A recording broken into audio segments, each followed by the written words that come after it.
Chapter 3855. How should I stop it? Xiao Hua felt the increasingly desolate aura around him. He raised his head to look at the blood moon that was almost completely devoured.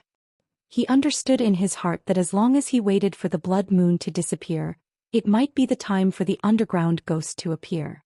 At that time it would also be the time for him to fall. Perhaps the green-robed Xiao Hua can save some villagers. Moreover, if I die, the green-robed Xiao Hua also knows the soul-scattering cultivation technique. Maybe he can escape with his life? In this blood-red domain, Xiao Hua's perception of the green-robed Xiao Hua gradually weakened. He was increasingly unable to know what the green-robed Xiao Hua was doing. Gotcha! Xiao Hua clenched his teeth. A green light flashed between his eyebrows. He used the lightning flash and thunder roll technique. Layers of green seal characters appeared above the light hole. The three corpses in thunder roared and pounced on the wandering souls that rushed into the light hole. Seeing the wandering soul being reduced to nothingness by the three corpses in lightning, the ghost under the ground let out another obscure groan. A faint layer of blood-red light flashed, and the dragon-like lightning instantly disappeared. Even Xiao Hua's body was shackled like a rock, making it difficult for him to move. Rule? Xiao Hua was shocked. He immediately thought of the situation when he encountered the blood drop paradise. He immediately understood that within this blood-red light, the area within 1,000 miles was the ghost's domain. All of his divine abilities would be restricted within this domain. Xiao Hua was shocked. He activated the heavenly law embodiment technique. Roar. A heaven-shaking roar sounded. A huge Dharma image appeared. This was not outside of Xiao Hua's expectations. The Dharma image that could originally grow to 1,000 feet could now only grow to 100 feet in the ghost's domain. However, with the help of the holy bloodline, Xiao Hua's Dharma image was much more flexible than before.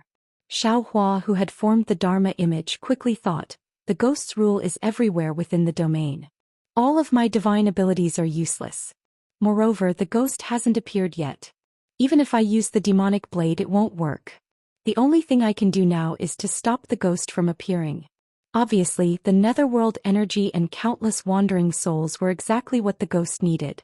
If the 9 ghost caves were blocked, the chi of the netherworld and the wandering souls would not be able to escape. Naturally, they would be able to stop the ghost. Now that it's impossible to block the ghost cave, we'll have to snatch the netherworld energy and wandering souls away from the ghost's control. While thinking, Xiao Hua waved the willow branch again. As soon as the willow branch appeared, a 10-colored rainbow bridge also flew out. The rainbow bridge paused in the air for a moment and then turned into countless 10-colored rainbow bridges. These rainbow bridges fell on the heads of the wandering souls one by one, not one more, not one less. Collect. Xiao Hua felt the willow branch in his hand suddenly sink, as if it was about to fall out of his hand. He understood that the willow branch had already succeeded.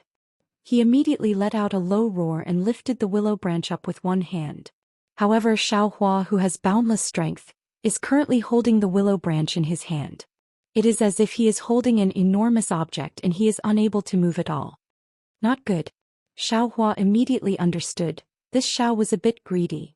Not to mention that this Xiao does not know how to use this willow branch. Even if this Xiao knew, with this Xiao's current cultivation without the control of Buddha Bodhi, how can this Xiao collect so many wandering souls? Heh heh. Suddenly the entire earth began to tremble. The blood-colored domain was shaking crazily, and a series of strange syllables rang out in Xiao Hua's ears. Clearly, the ghost that hadn't appeared was incomparably shocked. Who are you? Why do you have Higan? A jerky, stuttering voice strangely appeared. It was not a voice that came from the mouth of a living person. Higan. Xiao Hua's eyes turned. He knew that the willow branch's name was Higan. He immediately sneered. This old man is Duanmu Liangsheng. You know the Duanmu family, right? This old man does not need to say more. If you have any sense, quickly retreat and don't show your face. Otherwise, even if this old man does not kill you today, my Duanmu family will definitely chase you to the 9th hell and destroy your soul. Duanmu Liangsheng? Gij, a mere Duanmu family, actually dares to be so arrogant. The voice became increasingly smooth. Following this voice, Xiao Hua suddenly felt a burning pain in his hand. He could not help but let go. A layer of blood-red imprint flashed across the willow branch. The moment the imprint appeared, it immediately turned into a cluster of dark green flames and disappeared. The ghost's miserable shriek sounded in Xiaohua's ears. Xiaohua did not dare to reach out to grab the willow branch again. In a flash, he immediately used his mind to sweep it. So, with a light sound, the willow branch fell into the space. Following his mind into the dark side of the space, there were also some netherworld chi and many wandering souls. Damn Duanmu family. This official will definitely not let you off. The ghost seemed to be injured from snatching the willow branch.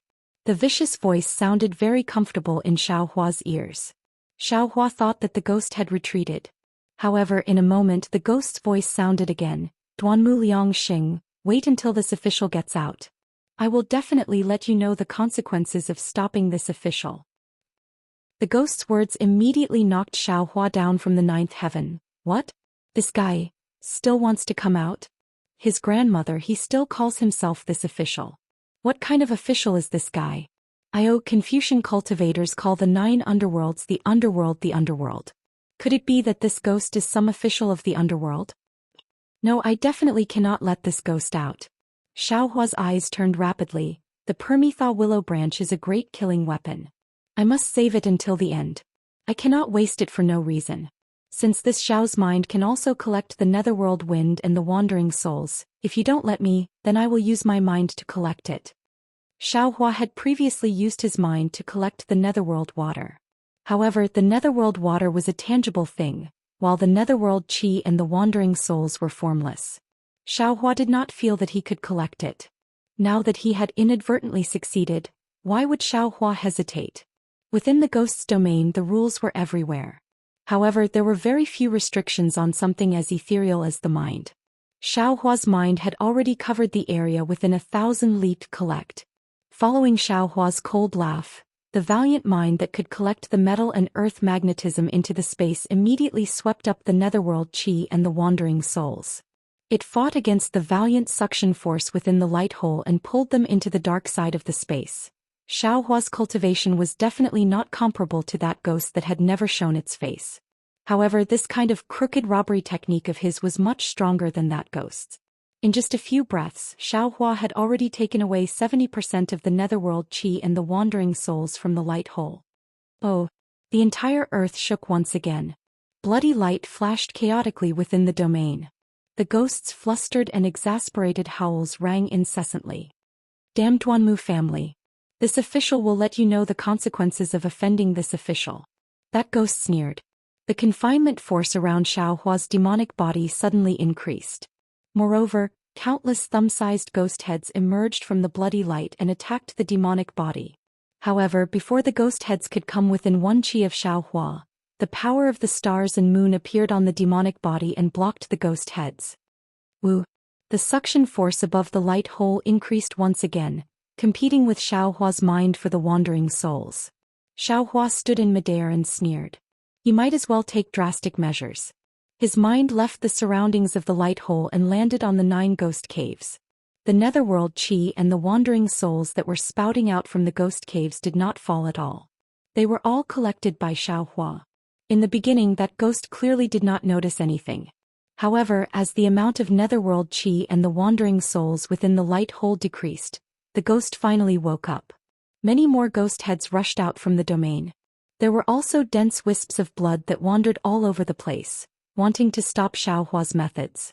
However, these methods to Xiaohua were tantamount to scratching an itch through a boot. They were completely useless. Of course, Xiaohua would not really believe that the ghost had no way to stop his mind within his domain. He knew that when the full moon was completely swallowed by the heavenly hound, victory and defeat would be decided. Sure enough, in just a moment, Xiaohua suddenly felt his surroundings turn black. This kind of black was not the kind that could be seen with the naked eye. It was completely a kind of perception in the heart. Xiaohua understood that the heavenly hound's lunar eclipse had already been completed. Sure enough, high up in the sky, the place where the blood moon was located was pitch black. The group of stars that were originally blocked by the moonlight now became even more resplendent. Even the edges of the group of stars produced a layer of halo. Every star appeared to be several times larger. It was also when this darkness appeared that the green-robed Xiaohua's message came from Xiaohua's mind. In this short period of time, the green-robed Xiaohua hurriedly set up a formation, barely managing to roughly protect the three towns. Moreover, under the fight between Xiaohua and the ghost, the netherworld qi did not cause any particularly large damage to the three towns. However, this message disappeared in a flash. Xiaohua had just calmed down for a moment when the green-robed Xiaohua disappeared without a trace. The demonic phoenix Xiaohua within his body desperately absorbed the essence of the stars and moon. Layers of faint halos of the stars were also produced outside Xiaohua's body. Xiaohua sighed, "Forget it. Tonight's opponent is unprecedented. Let's go all out." Just after Xiaohua's sigh, a loud hong sound was heard. A cluster of black qi that was even more pitch black than the night sky spurted out from the previous light hole. The netherworld qi within the blood threads in the entire night sky instantly entered this black qi. An even more bone-chilling cold rushed out from the entire night sky. Death qi. Xiaohua's eyes slightly narrowed. Looking at the light hole that kept spurting out the black qi, he already had a plan in his mind. This ghost is the ghost of the underworld. It can't leave the death qi. Can't touch the heaven and earth origin qi or righteous qi. If it wants to move within the hidden immortal continent, it must lay down a domain. After filling the domain with the death qi, it can come out. In other words, as long as this domain is broken, there is no need for this Xiao to make a move. The hidden immortal continent's ubiquitous life qi can kill it. And in contrast, if the cultivators of my hidden immortal continent enter the underworld, their biggest enemy is not the ghost, but the ubiquitous death qi. However, at this time and place, who has such great divine ability to break this ghost's domain? Chapter 3856. A sneer like that of a night owl was heard. A wisp of smoke-like shadow flew out from the light hole along with the black qi. Amidst the sneer, it expanded like a balloon. In a short moment, it transformed into a body that was 100 zhang in size. Xiaohua's heaven's eye could clearly see that this ghost's body was covered in a mist-formed official's robe. This official's robe was very strange. In the pitch-black death qi, it presented a terrifying scarlet color. The official's robe was engraved with a gray river and a malevolent ghost beast. The beast's head was like an ordinary general's armor, protecting the front of the ghost's chest. In the middle of the official's robe, there was an almost colorless robe belt. On the ghost's head there was a red official's hat. On both sides of the official's hat, there were two ghosts formed from death qi. They were looking at Xiaohua with their sharp teeth. Under the official's hat, where the ghost's face should be, there was a surge of mist that completely covered the ghost's face. It was simply impossible to see the ghost's true appearance. Judge? Looking at the ghost's appearance, Xiaohua was dumbfounded. Although he couldn't see the ghost's appearance, its outfit was very similar to the underworld's judges of the hidden immortal continent. The only thing missing was the book of life and death in its left hand and the soul hooking brush in its right hand. Oh! The ghost's figure was revealed. It suddenly opened its mouth, and an abnormal malevolent ghost face suddenly appeared in the mist. At the same time this ghost face appeared, Xiaohua felt a pain in his mind. The ghost face was deeply imprinted in his mind. Immediately Xiaohua's mysterious dark cloud rapidly surged. It was as if a huge force was born from the ghost's open mouth, wanting to swallow Xiaohua's soul. Rumble. There was no need for Xiaohua to command it. Inside the mysterious dark cloud, Xiaohua's soul cultivator Xiaohua responded. Streaks of three corpses in thunder seeped out from the mysterious dark cloud. It was like a torrential waterfall that defeated the suction force in the ghost's mouth. Along with the appearance of the three corpses in thunder, the ghost's face flashed with lightning. Under the lightning, the ghost's malevolent face was smashed to pieces. Oh! The ghost was slightly startled. It hissed and suddenly retreated. It seemed that it didn't expect Xiaohua to be able to block its attack and even counterattack. Puff puff puff. Just as the ghost made way for the hole of light, another three soft sounds were heard. 3 rays of light suddenly appeared in the pitch-black night sky, and from below the ghost, 3 human figures with red, yellow and blue circling around each of them soared into the sky. Xiaohua was. When he suddenly saw 3 human figures, he couldn't help but be alarmed. When Xiaohua carefully looked at it, he couldn't help but be surprised and happy. The red figure was a wooden carving of an old man, which was exactly the same as the portrait of Zhu Shi that Xiaohua had seen in Zhujiao Manor. At this moment, red flames were flashing inside the wooden statue. The flames overflowed the wooden statue, and lotus-like clouds wrapped around the wooden statue of Zhu Shi. Zhu rushed out of the light hole. Immediately, the wooden figure emitted a fierce aura like a flying sword. A dignified will like that of a mountain began to chant. The ruler is the leader of the subjects, the father is the leader of the children, and the husband is the leader of the wife. These are the three leaders. Human beings have benevolence, righteousness, propriety, wisdom, and trust. These are the 5 pillars. You are a ghost, you don't have the 3 pillars and 5 pillars. Retreat, retreat, retreat. As Master Zhu chanted the mantra, streams of righteous energy condensed into mountains. They flashed with red light and descended from the sky, carrying with them the aura of eternity. Not only did they tear apart the ghost's domain, they even smashed into the ghost's body. At the same time, the yellow wooden sculpture also moved. This wooden sculpture was of a middle-aged man with a bulging forehead. Yellow flames flickered within the middle-aged man's body, and similarly, countless lily-like clouds wrapped around him. As soon as the middle-aged man appeared, an extremely indifferent aura spread out from the wooden sculpture. Similarly, a will that made Xiaohua look up to him in awe began to recite. In ancient times, those who wish to benefit the world should first rule their country. Those who wish to rule their country should first unify their family. Those who wish to unify their family should first cultivate their body. Those who wish to cultivate their body should first straighten their heart. Those who wish to straighten their heart should first be sincere. Those who wish to straighten their mind should first be sincere. Those who wish to straighten their mind should first be sincere. Those who wish to straighten their mind should first be sincere. Those who wish to straighten their mind should first be sincere. Those who wish to straighten their mind should first be sincere. Those who wish to straighten their mind should first be sincere. Those who wish to straighten their mind should first be sincere. Those who wish to straighten their mind should first be sincere. Those who wish to straighten their mind should first be sincere. Those who wish to straighten their mind should first be sincere. Those who wish to straighten their mind should first be sincere. Those who wish to straighten their mind should first be sincere. Those who wish to straighten their mind should first be sincere. Those who wish to straighten their mind should first be sincere. Those who wish to straighten their mind should first be sincere. Those who wish to straighten their mind should first be sincere. Those who wish to straighten out their mind to know is to investigate things. Investigating things leads to knowing things. Knowing things leads to sincerity. Sincerity leads to righteous heart. Righteous heart leads to cultivation. Righteous heart leads to cultivation of the body. Cultivation of the body leads to unity of the family. Unity of the family leads to unity of the country. Unity of the country leads to peace of the world. Since the world is at peace, there is no place for ghosts to stay. Retreat, retreat, retreat. Xingzi.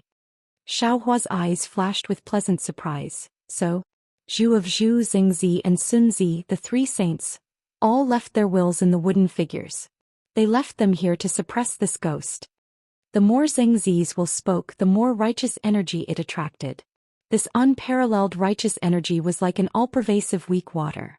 It flashed with yellow light and also rushed towards the ghost's body. Zhu of Zhu and Xingzi's wooden figures appeared. Then the other figure flashing with blue flames and clouds was naturally Sunzi.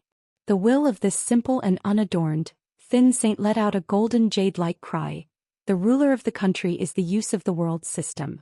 The ruler of the people is the advantage of the world.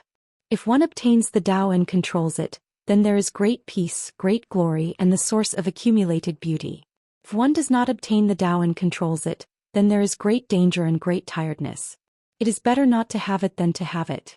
It is worse than to have it. A country has its laws and a family has its rules. Where ghosts live is the underworld. Retreat, retreat, retreat. Sunzi's words were like a flying sword. It tore apart the domain's deathly energy and stabbed towards the ghost. The wooden figures of the 3 saints each flew out. The red, yellow, and blue emitted a strong aura to suppress the ghost. At this time, the wills of the 3 saints attacked again. 3 righteous energies with unparalleled power smashed towards the ghost. The ghost's face had long been shattered. It was now filled with black mist, so its expression couldn't be seen. However, the moment the 3 righteous energies approached, the ghost waved its right hand and a red brush appeared.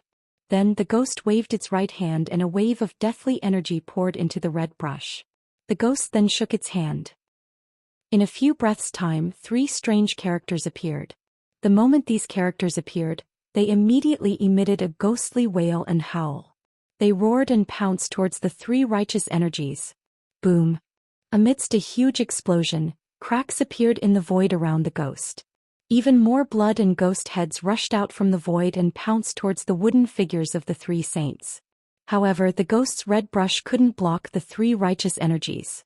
The righteous energies that seemed to be able to destroy everything destroyed the characters and continued to pounce towards the ghost. Even the filth that appeared in the void was destroyed by the 3 colored clouds before it could even get close to the wooden figures. Boom, boom, boom. The 3 righteous energies struck the ghost's official robe. Waves of majestic syllables came out from the robe. The syllables were like green seal characters that could communicate with ghosts and gods. They blocked the righteous energies. Although the syllables were instantly destroyed by the righteous energies power had already been reduced by more than half.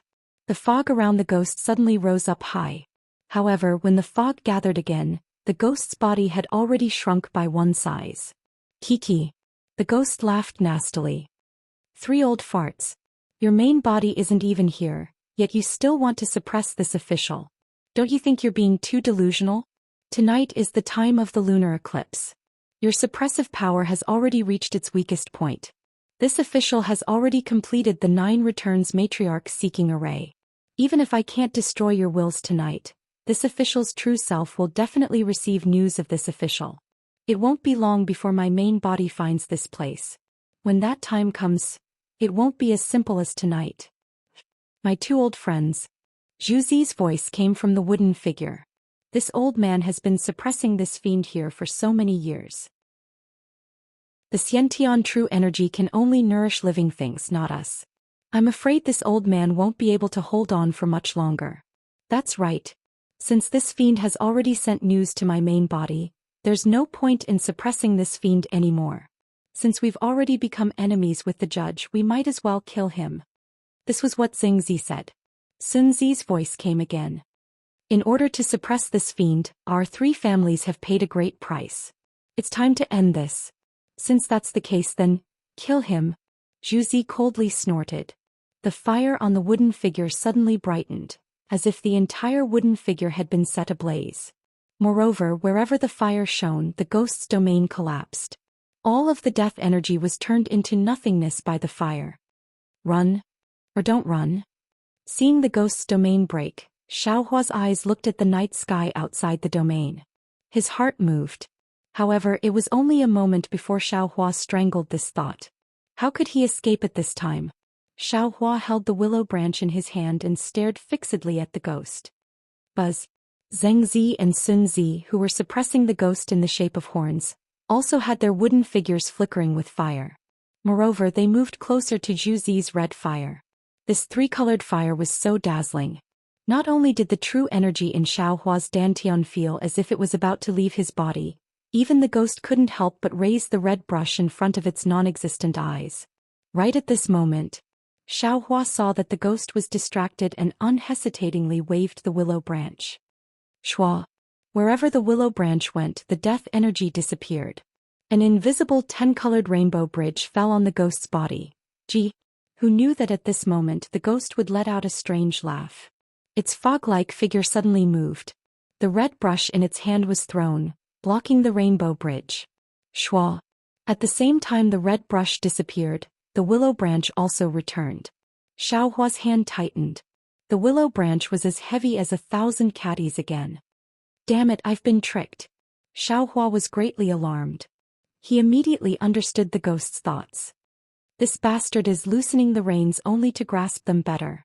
He knows that this Xiao can't use the willow branch too many times, so he pretended to be unable to defeat this Xiao and baited this Xiao into attacking. He then used the soul hooking brush to replace the peach corpse to avoid the other side's attack. This Xiao might be able to use it once now, but how can this bastard just stand there and let this Xiao kill him?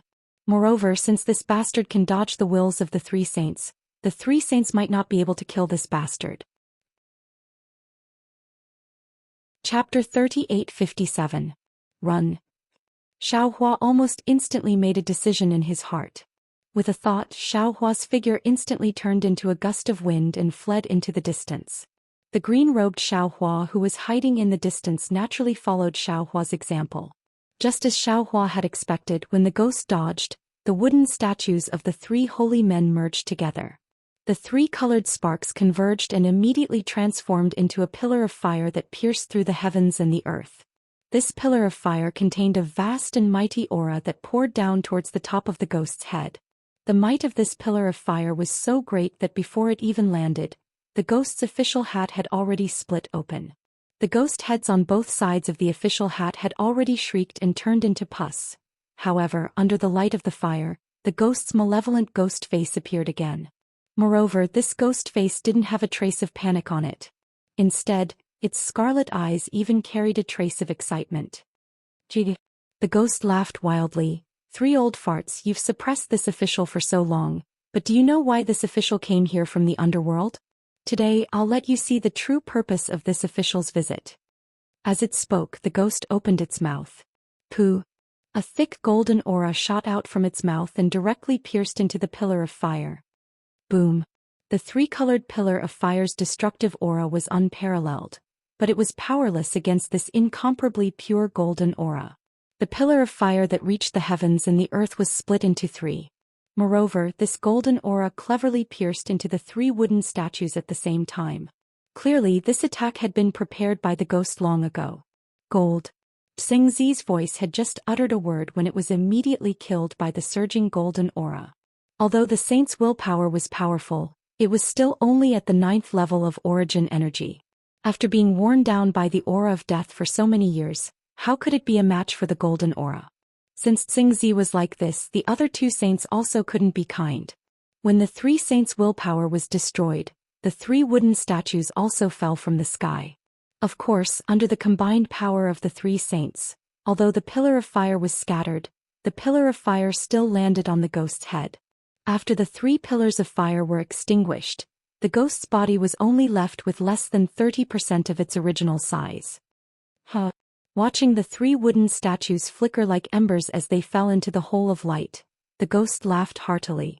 Humans always think that they're smart, but they don't realize that how can humans defeat ghosts?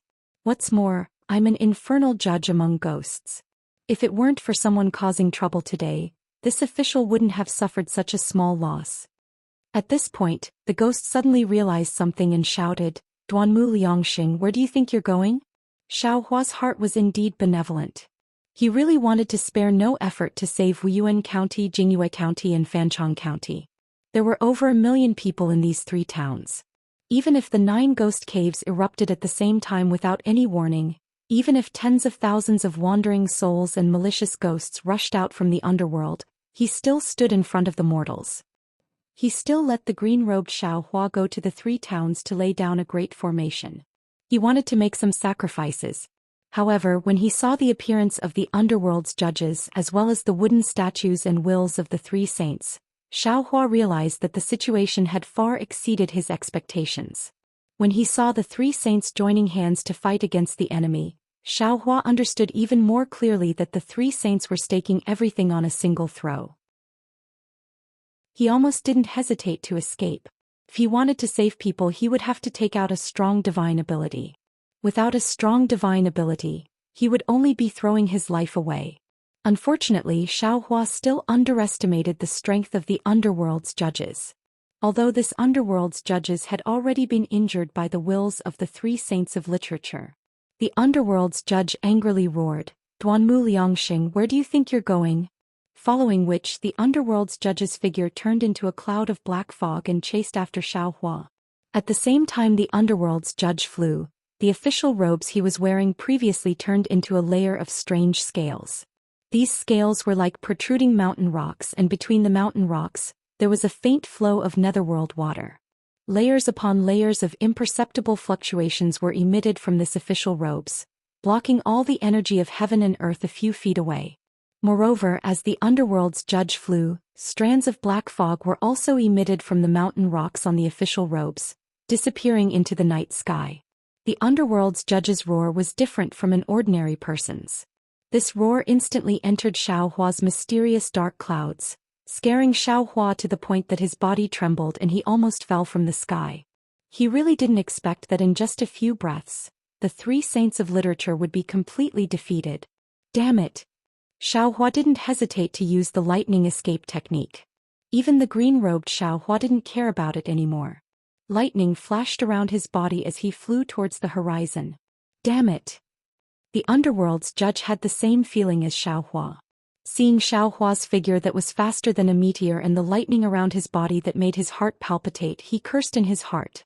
Although his divine ability was incomparable, all of his divine abilities relied on the death qi. Now that he was flying in a vast sea of yang qi, it was even more uncomfortable than ordinary people holding their breath underwater. Although he could use his domain to block the yang qi outside his domain, he was just injured by the will of the three saints of literature. His strength was only 30% of his usual. Therefore, even when he was flying, he had to rely on the protection of the underworld's official robes. He didn't want to waste the death qi. Even so, the strands of black fog that were emitted in the sky was also the consumption of his body. If this continued, there was no need for Xiaohua to fight back. Just the yang qi of the hidden immortal continent would be enough to kill him. Of course, the reason why the underworld's judge chased after Xiaohua was not only because Xiaohua almost ruined his big plan. The most important thing was the permitha in Xiaohua's hands. To the underworld's judge, the permitha was 100 times more important than the thing he conspired in Weiyun County.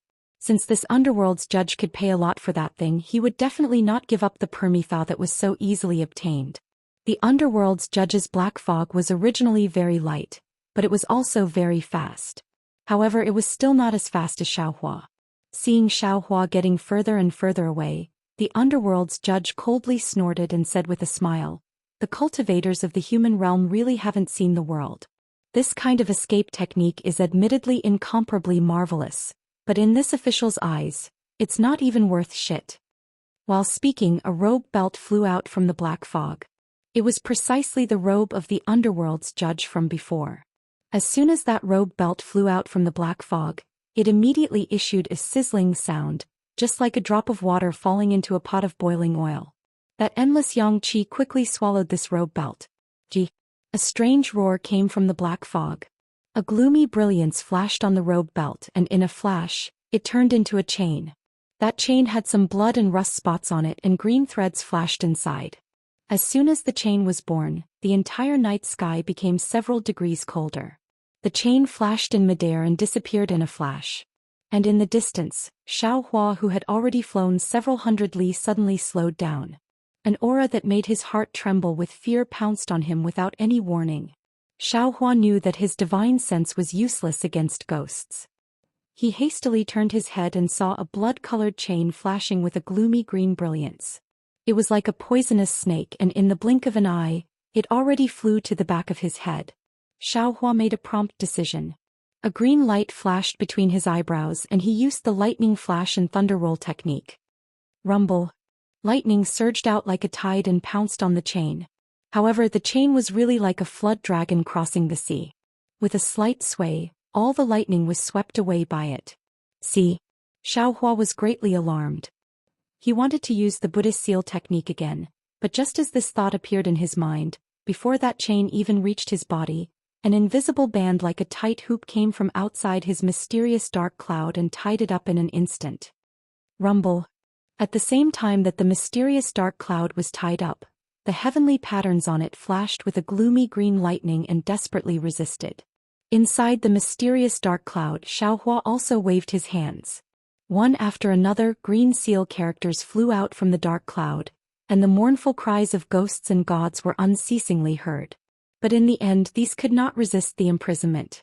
What was more special was that when the chain fell down, it did not bind Xiaohua's body, but directly tied up the mysterious dark cloud tightly. At the same time, from the other end of the chain came a powerful force that Xiaohua could not resist, pulling Xiaohua's mysterious dark cloud back. Although Xiaohua possessed great magical abilities, had a strong body, and had an unparalleled lightning escape technique, under the binding of the ghost's soul-capturing chain, he had no power to fight back. He could only obediently follow the force of the chain, flying back at a speed 30% faster than before. Furthermore, the force of the chain was extremely powerful, and it was the nemesis of souls. Xiaohua's mysterious dark cloud was bound and deformed. Xiaohua, who was a soul cultivator in the sky of heart, was bound tightly. Even Whitey, who was majestic and awe-inspiring in the blood ocean of the netherworld in the millions of Meng Mountains, was currently suppressed by the force of the chain, unable to move at all. What was special was that a pain that was several times sharper than having one's bones scraped was produced from the point where the chain came into contact with the mysterious dark cloud, and it went straight into Xiaohua's soul. This pain forced Xiaohua to tumble in the air every few feet, and he kept roaring in a very sorry state. Naturally, the ghost judge would not expose himself to the yang energy, although the yang energy had weakened a lot because of the lunar eclipse. When he returned to the previous light hole, the domain formed by the death energy was already intact. Xiaohua was rolling and roaring all the way as if he was tortured to the point of exhaustion. When he was pulled into the dark domain, his roaring voice was somewhat hoarse. Looking at the anger in Xiaohua's eyes, the ghost judge laughed and said, "Duanmu Liangxing, you're secretly happy. Fortunately, the one you met tonight is me. This is just a light punishment for your previous disrespect. If it was me, with just a stroke of the soul-capturing pen on the book of life and death, your lifespan would be completely gone, and your soul would be separated from your body. At that time, no matter how strong your cultivation base is, it would all turn into flowing water. You, what official of hell are you?" When Xiaohua saw the ghost judge did not immediately take action, he quickly thought of something. Enduring the pain, he stood up and asked in a deep voice, "Of course I'm the ghost judge. Don't tell me you can't recognize me?" The ghost judge's figure had already turned into a malicious ghost. Although there was a kind of gentleness in his words, the fierceness on his face did not decrease in the slightest. This official's portrait is in countless paintings and paintings on the hidden immortal continent. Chapter 38:58. Xiaohua pinches his chin, pretending to look carefully. After a long while, he faintly shakes his head. "The judge in the portrait is very fierce, far from your excellency's benevolence. This little one can't see it." He. Hearing this, the ghost judge unconsciously laughs. "Fellow Taoist Duanmu is indeed interesting. I wouldn't dare. At this time, how could Xiaohua not know that this ghost judge has ulterior motives? He covers up the pain on his face, changes to a smiling face and cups his hands. "This little one is just an ordinary person. How could I dare to make friends with an official of the underworld?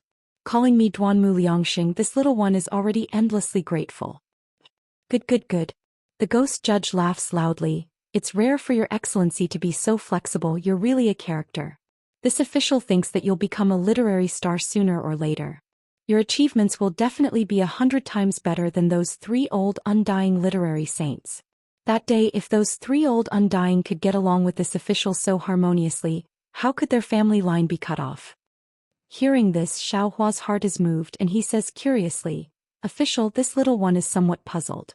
The decline of the Zhu family, Zheng family and Sun family is obvious to all of the scholarly families of the hidden immortal continent. In the past, perhaps they were incomparably mighty, perhaps their power was monstrous, but now, compared to my Duanmu family, they're not even a little bit worse. When this little one came here to visit Juqing, I thought about this matter, but in the end I didn't get anything. I don't know if this matter has any relation with official?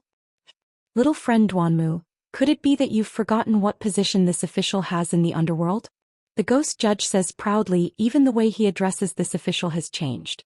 Xiaohua's heart is moved. He suddenly thought of something, then he exclaims with a kind of inconceivable tone, Could it be that this is all part of official's plan? Ah, of course it's this official.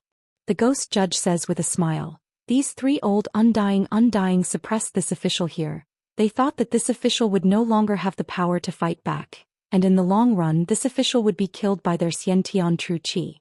Unfortunately, they never imagined that not only did I have a way to deal with their wills, I also had a way that they were unable to touch. I control the life and death of all things in the world. In the face of life and death, all wealth and power are completely pale and powerless. Even immortals and Buddhas have to bow their heads. I only need to move the soul-hooking pen slightly and flip the life and death book slightly, and immediately countless Confucian disciples will serve me. It's hard to kill a literary sage, but to topple a scholarly family, That's really easy. His. Xiaohua didn't know if what this ghost judge said was true or not, but he still pretended to suck in a breath of cold air, cupped his hands and said, "Official, you really are an official. He's 100 times more scheming than us. Duanmu Liangxing really admires him." It doesn't matter. The ghost judge raised his hand and said, "Little friend Duanmu and I didn't get to know each other until we fought. Not to mention the immeasurable lifespan, I can even give you many benefits that you can't even imagine." Official, what benefits can you give me? Xiaohua's eyes narrowed into a slit as he asked with a smile. Unfortunately, the ghost judge's body moved a bit and said, "Although I don't dare to say that I can give you everything as long as you can use it in the hidden immortal continent, I can give it to you. Of course you have to agree to my conditions first." Xiaohua and the ghost judge talked nonsense for a long time. At this time he knew that he couldn't delay any longer. Even if the lunar eclipse was going to end soon, the ghost judge would definitely not let him wait until that time. Not to mention that he was in the other party's domain. Whether or not the lunar eclipse would affect this domain was unknown. "I wonder what official's conditions are?" Xiaohua probed. "Permitha." At this time the ghost judge was actually somewhat stingy with his words. "Oh. It's that willow branch." Xiaohua said with a smile. "Official, please wait a moment, I'll give it to you." "Wait." Seeing that Xiaohua was about to extend his hand, the ghost judge actually raised his misty hand and hastily said, "What's the matter?" Xiaohua was slightly surprised and asked, "Put Permitha in the storage bag, give me the storage bag." "Oh, what a coincidence." Xiaohua touched his head and said very embarrassedly, "I just finished using my Qinkuan bag. Little friend Duanmu is not honest." The ghost judge slightly smiled. The chain outside the mysterious dark cloud of Xiaohua suddenly tightened. An indescribable pain came, causing Xiaohua to be unable to help but cry out. "Official, please spare me." Xiaohua hastily begged for mercy. "I just remembered, I just finished using my Qinkuan bag. I just happened to have a small Qinkuan bag, please wait a moment." Saying this, Xiaohua hastily took out a Qinkuan bag from his bosom and handed it over to the ghost judge. "That willow branch is inside. Do you want to take a look first?" "Now that's a good child." The ghost judge said with a smile. The black mist on his ferocious face was boiling. "Official, can you loosen this chain a bit?" Xiaohua stretched out his hand and then retracted it, begging, "Moreover, if I give the willow branch to official and official doesn't let me go, what should I do?" You humans have a saying, "Humans are meat on the chopping block, I'm meat on the chopping block." "Little friend Duanmu, do you think you have a choice?" The ghost judge laughed coldly. "But..." Xiaohua was still hesitant.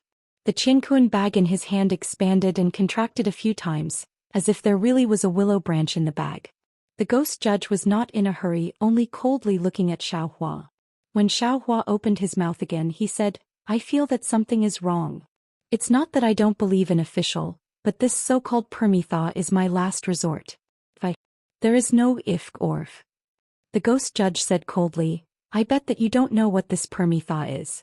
Otherwise, you definitely wouldn't casually use it here. I don't know how you can use this Permitha, but I can be sure that if this item is in your hands sooner or later you will die because of it.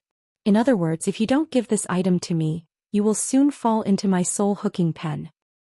Official, can you dispel my doubts?" Xiaohua's face revealed a shocked expression. This Permitha is no longer little friends. Little friend doesn't need to inquire anymore."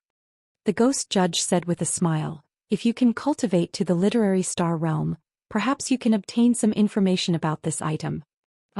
A pained expression immediately appeared on Xiaohua's face. However, immediately after, Xiaohua screamed again. He hurriedly waved his hand and the Qinkuan bag flew towards the ghost judge. "Sir, spare me, spare me." "Humph." The ghost judge stared at Xiaohua's hands and coldly snorted. He calmly waited for the Qinkuan bag to fly closer. That perfectly straight chain connected to the black fog slightly trembled, as if there was any abnormal movement, the chain could be activated at any time. What's special is that around Xiaohua's surroundings, strands of black fog faintly appeared, as if the entire domain's attention was focused on this place. Xiaohua's hands were placed in front of him, not daring to move. His eyes were also looking at the Qinkuan bag. When the Qinkuan bag neared the ghost judge, A large hand stretched out from the black fog and pulled the Qingquan bag into the black fog. Only then did the tense atmosphere in the entire domain slightly relaxed. Official.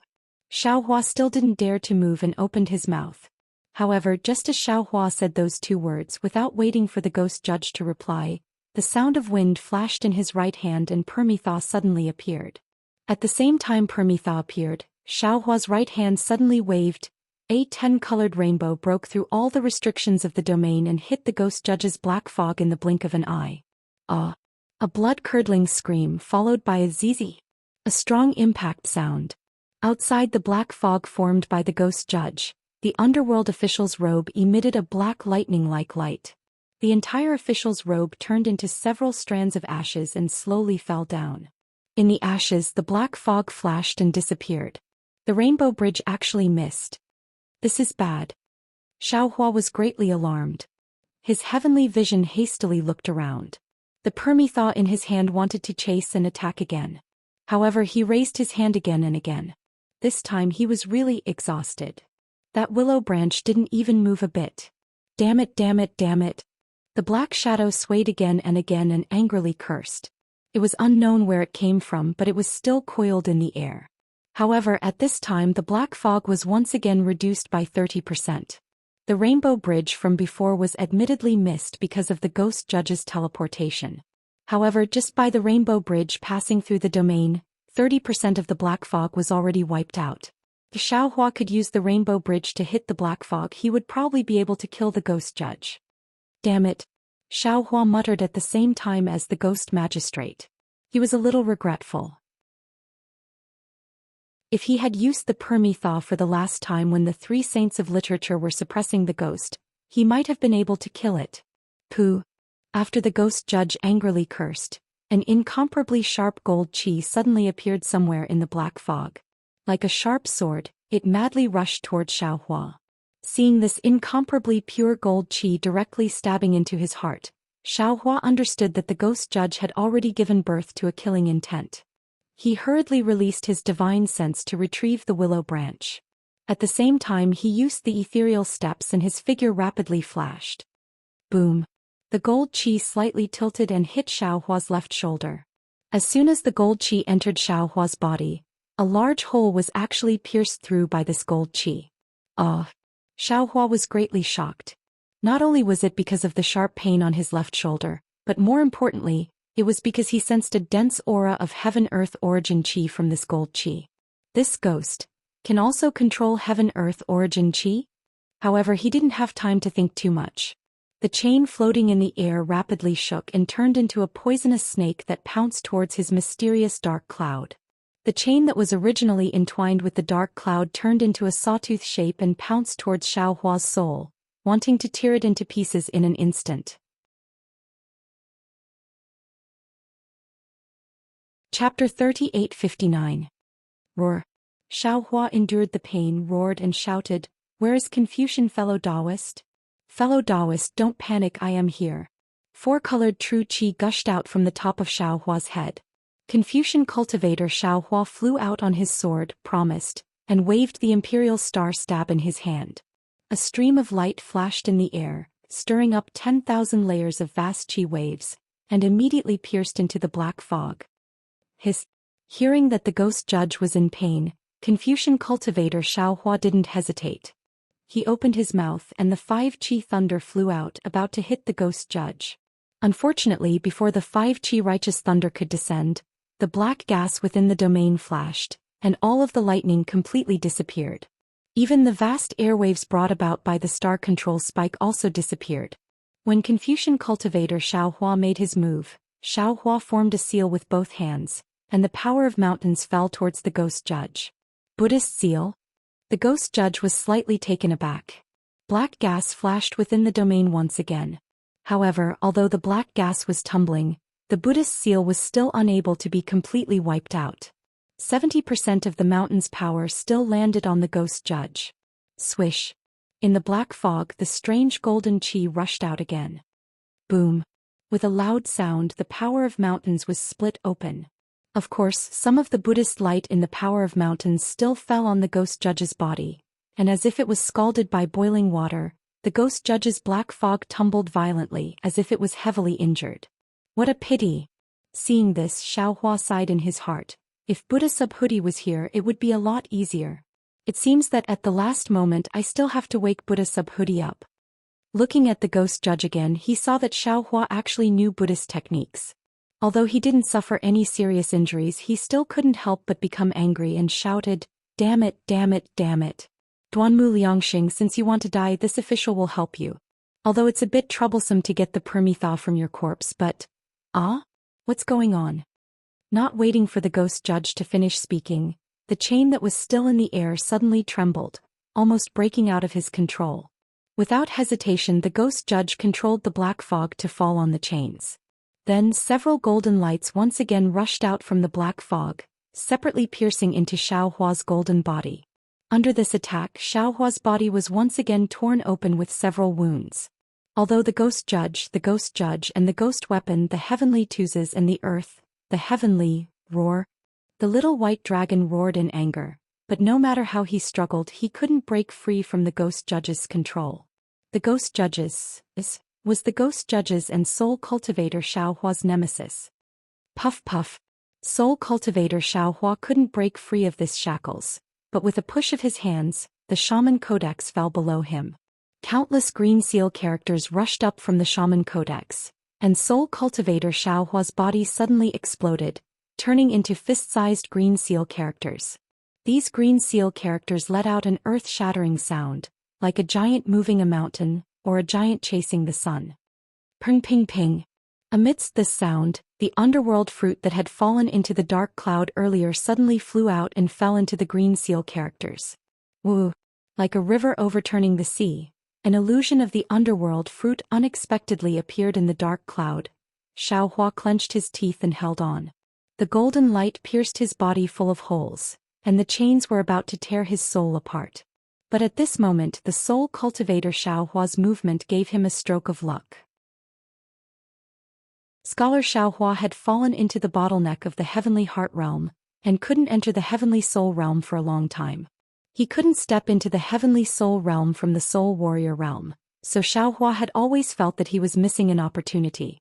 But when he saw the illusion of the underworld fruit and then thought of the underworld fruit's help to soul cultivator, and the ghost judge's method of attacking souls, how could Xiaohua not understand that if he wanted to enter the heavenly soul realm with his soul cultivation method, he would have to rely on the netherworld cheat or the blood-seek water? Xiaohua understood, and so did the soul cultivator Xiaohua.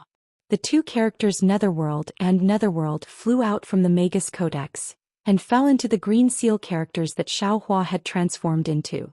Two earth-shattering sounds resonated in the entire mysterious dark cloud. Along with these sounds, the soul cultivator Xiaohua's body slowly came out again.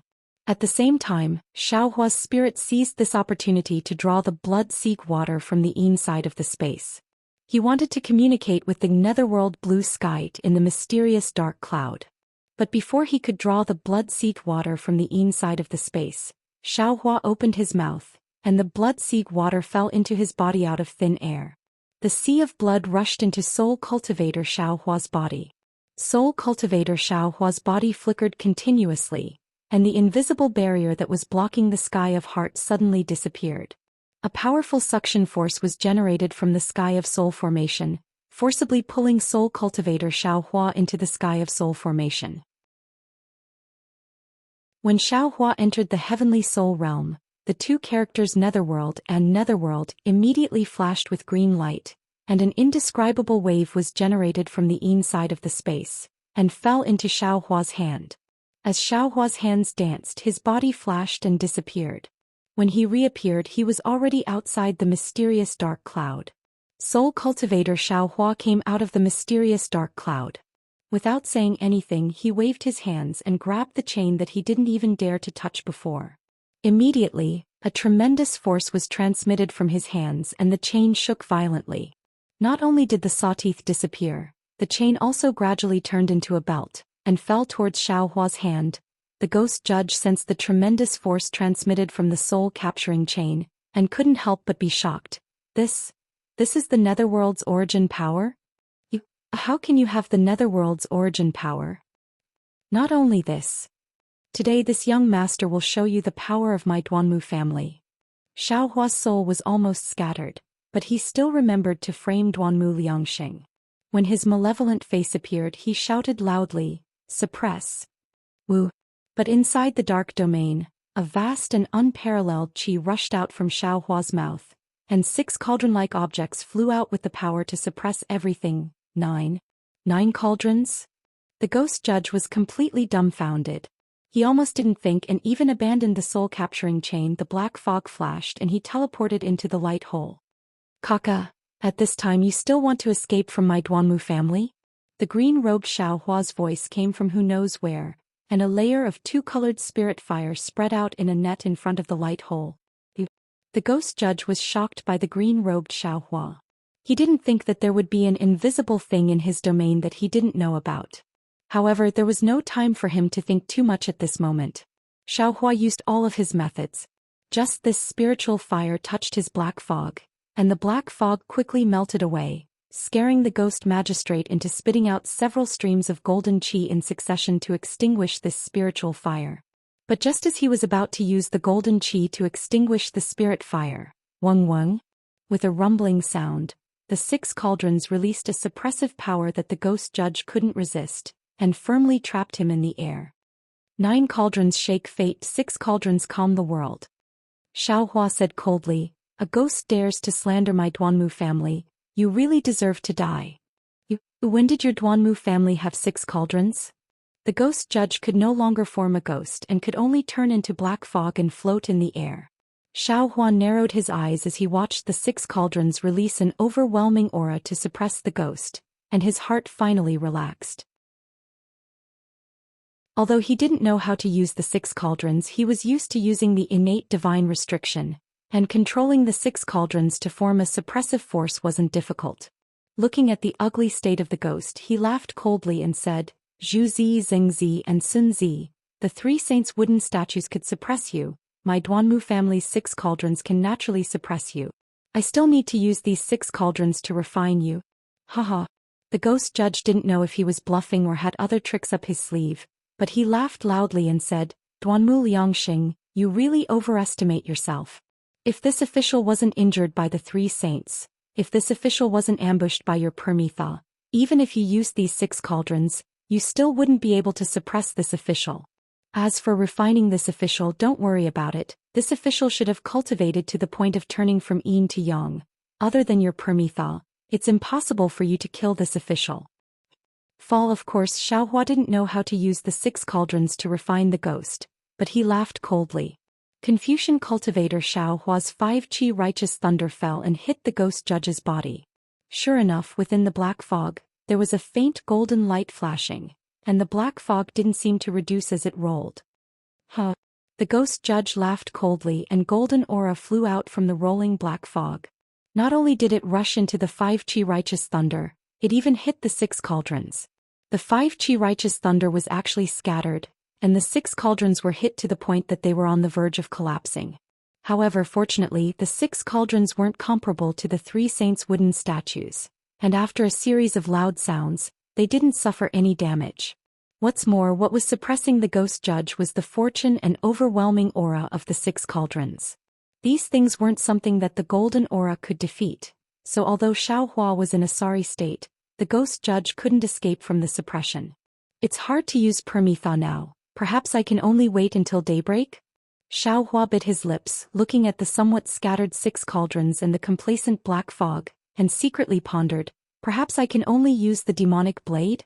Perhaps I can let Buddha Subhuti come out of seclusion? Damn it!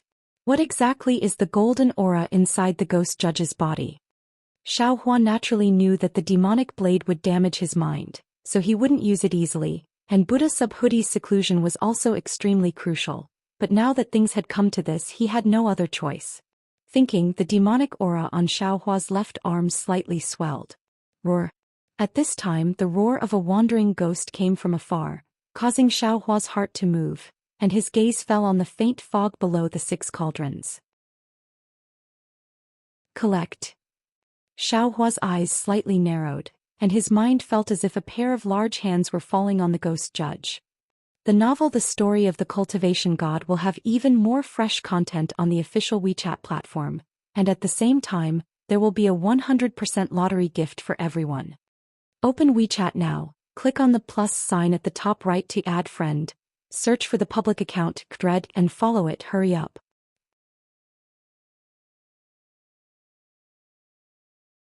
Chapter 3860. Duanmu Liangxing, this official really admires you. You are really indulging in fantasy. The ghost judge mocks. Although this official is a ghost, this official is not something that a Confucian cultivator like you can capture. Oh, not good. The ghost judge is naturally not like those ownerless wandering souls. As long as he struggles, Xiaohua's mind will not easily capture him into the inside of the space. Not to mention that this ghost judge's strength far surpasses Xiaohua's. However, contrary to the judge of ghost and Xiaohua's expectations, wherever Xiaohua's mind passed, the judge of ghost's fog, which had not moved in the slightest, as steady as a boulder, began to slowly move towards Xiaohua. Although the fog was struggling with all its might, it was as if there was a string pulling it, and it began to move faster and faster. Wrong. Xiaohua suddenly feels that the fog's movement is not being pulled by his mind. Instead, he feels that the fog is taking the initiative to rush into his space. In an instant, Xiaohua's heart is startled. This is not the ghost judge's scheme? Thinking of this, how can Xiaohua still dare to capture this fog? He hastily retreats, preparing to dodge. But in the blink of an eye, the ghost judge suddenly accelerates, not allowing Xiaohua to withdraw his mind, and like lightning rushes into Xiaohua's space. Xiaohua is greatly alarmed. His body is already riddled with scars and now his heart is as cold as ice. The ghost judge also lets out a heart-wrenching scream, looking even more desperate than Xiaohua. The instant the black fog rushed into Xiaohua's body, Xiaohua's heart truly died like ashes. After scheming for so long, he still fell into the scheme of the ghost judge. However, he still wanted to fight to the death. He desperately pulled the black fog and flew towards his own space. He understood very well that as long as he fell into his space, any ghost or judge would be at his mercy. However, Xiaohua didn't think that the ghost judge would give him this opportunity. However, the strange thing was that the black fog didn't resist at all. Under the tremendous force of his mind, the black fog immediately crashed into the inside of Xiaohua's space. What made Jade Archive Xiaohua even more shocked was that the moment the black fog fell into the inside of the space, a formless golden dot fell out of the black fog. The black fog was like a piece of clothing. After stripping it off, Xiaohua could see its curvaceous body. An extremely familiar feeling came from that golden point. Gold origin. Xiaohua suddenly realized. Without any hesitation, he immediately used the Big Dipper God Fist in midair. The metal origin changed direction and rushed into Xiaohua's bones. After the bones were tempered, there were naturally meridians, spiritual fire, and so on. Xiaohua was in pain, but he was also enjoying the joy of advancing. The metal origin, the thing that Xiaohua yearned for even in his dreams. Now it actually appeared in the clone of an underworld judge. It really made Xiaohua surprised, very surprised. However, when the metal origin rushed into the space, waves of origin fluctuations spread throughout the entire space. Waves of mountain roars and tsunami waves were produced in the space. Layers of starry sky rippled in Xiaohua's heart. Xiaohua already understood the ins and outs of the matter. This metal origin was the origin of the world. Even the ghosts of the underworld should be able to use it. Therefore, when the clone of the underworld judge came out of the underworld, it was discovered by Zhu Zi, Zheng Zi, and Sun Zi for some unknown reason. The three literary sages naturally didn't allow the ghosts of the underworld to harass the hidden immortal continent. Therefore, a battle broke out. In the end, although the three literary sages suppressed the ghost, they couldn't completely eliminate it. In the end, the three literary sages could only leave behind wooden statues and wills, and even their own children to complete the heavy task of suppressing the ghost. Of course, when the wills of the three literary sages joined hands, they were able to eliminate 70% of the underworld judge's ghost. The reason why they couldn't completely eliminate the ghost back then was definitely because of the metal origin. However, today the ghost's body gradually formed and it also had some success in refining the metal origin. It was preparing to break out of the restriction when the heavenly dog eclipse of the moon was at its densest. Of course, this ghost's plan was extremely successful. The ghost formation of the 9 underworlds origin drove the netherworld chi and wandering souls to destroy the underworld judge's body. The metal origin of the fire origin destroyed the wooden statues and wills of the 3 literary sages. If the underworld judge could stop at this moment and return in time, Xiaohua definitely wouldn't have stopped it. In fact, Xiaohua wouldn't have been able to stop it. However, the underworld judge's greed didn't change. After obtaining the metal origin, it still coveted the Permitha. It didn't care that it only had 30% of its strength left and wanted to use its domain and ghost tool to obtain the Permitha. However, it just so happened that it encountered Xiaohua, a Taoist cultivator who wasn't a Confucian cultivator like Duanmu Liangxing. It absolutely couldn't imagine how complex and profound Xiaohua's knowledge was. It also didn't think that Xiaohua would have a space that others definitely wouldn't have. Of course, what the underworld judge didn't expect the most was that Xiaohua's space already had the fire origin and earth origin. Under the influence of the 2 origin powers, the metal origin in its body was no longer under its control. It took the initiative to enter Xiaohua's space. By the time it realized that something was wrong, it was already unable to escape its fate. At this time, it was already unable to separate the metal origin from its body. It was said that success was due to Xiaohe and defeat was due to Xiaohe. It was nothing more than this. It was destroyed by the metal origin that it obtained and involuntarily fell into the inside of Xiaohua's space. Even if its strength was exceedingly high once it fell into the inside of the space, wasn't it still up to Xiaohua's words? After an unknown amount of time, Xiaohua collected the metal origin. After thinking through all the causes and effects, he couldn't help but sigh inwardly. However, at this time he couldn't afford to slack off. Just as he was fighting a life-and-death battle with the underworld judge, the 9 ghost caves were still erupting endlessly. There was still an endless stream of wandering souls rushing out. However, there was a faint outline of the pitch-black blood moon in the night sky. The lunar eclipse seemed to be coming to an end. Let the test come a little more fiercely. Xiaohua laughed loudly and unconsciously raised his head to let out a long roar. The wounds that were pierced by the metal origin were previously difficult to heal. However, after Xiaohua used the metal origin to temper his body, these wounds had already healed. Xiaohua had gotten rid of the great enemy in his heart, and his entire body was relaxed. He raised his eyes to look at the outline of the blood moon and released his consciousness. Now that he had the underworld's yuan qi in his mind, it was even easier to collect the netherworld qi and wandering souls that were spewing out. The ghost chi that was spewing out from the 9 ghost caves, the wandering souls that surged out, and even the stranger things that came later, didn't even touch the ground before they were immediately collected by Xiaohua into the inside of the space. They didn't cause any damage to Wuyuan County, Jingyue County, and Fanchong County. After a long time, the blood-red moonlight gradually appeared, and the yang qi overflowed again. Xiaohua's body could feel the obvious Tai-yin qi, and among the 9 ghost caves, 3 of them glowed with Buddha light and Aoran qi. Gradually, the qi of the netherworld was retracted and the wandering souls started to decrease. Another hour passed and the sky suddenly became pitch black. This darkness was not as dark as the underworld judges, but the temperature of the night sky didn't drop. Xiaohua understood that this was the darkness before dawn. The night of the 15th of July finally passed. The wandering souls no longer appeared, and the other 6 ghost caves no longer spewed out netherworld qi. Even if the 3 ghost caves still had some ghost qi, it was nothing under the yang qi. Fellow Taoist green robe. Xiaohua was really tired. He collected his consciousness and flew down to the undulating mountain range below him. He raised his voice and asked, Wuyuan County, Jingyue County, and Fanchong County can be put away. I wonder how the lives of the millions of villagers in these 3 towns are. Green-robed Xiaohua didn't answer, but in the night sky, rays of light appeared one after another and layers of formations rippled. After a few moments, green-robed Xiaohua landed beside Xiaohua with the Kunlun mirror in his hand. Xiaohua narrowed his eyes and looked at the town in the dark night.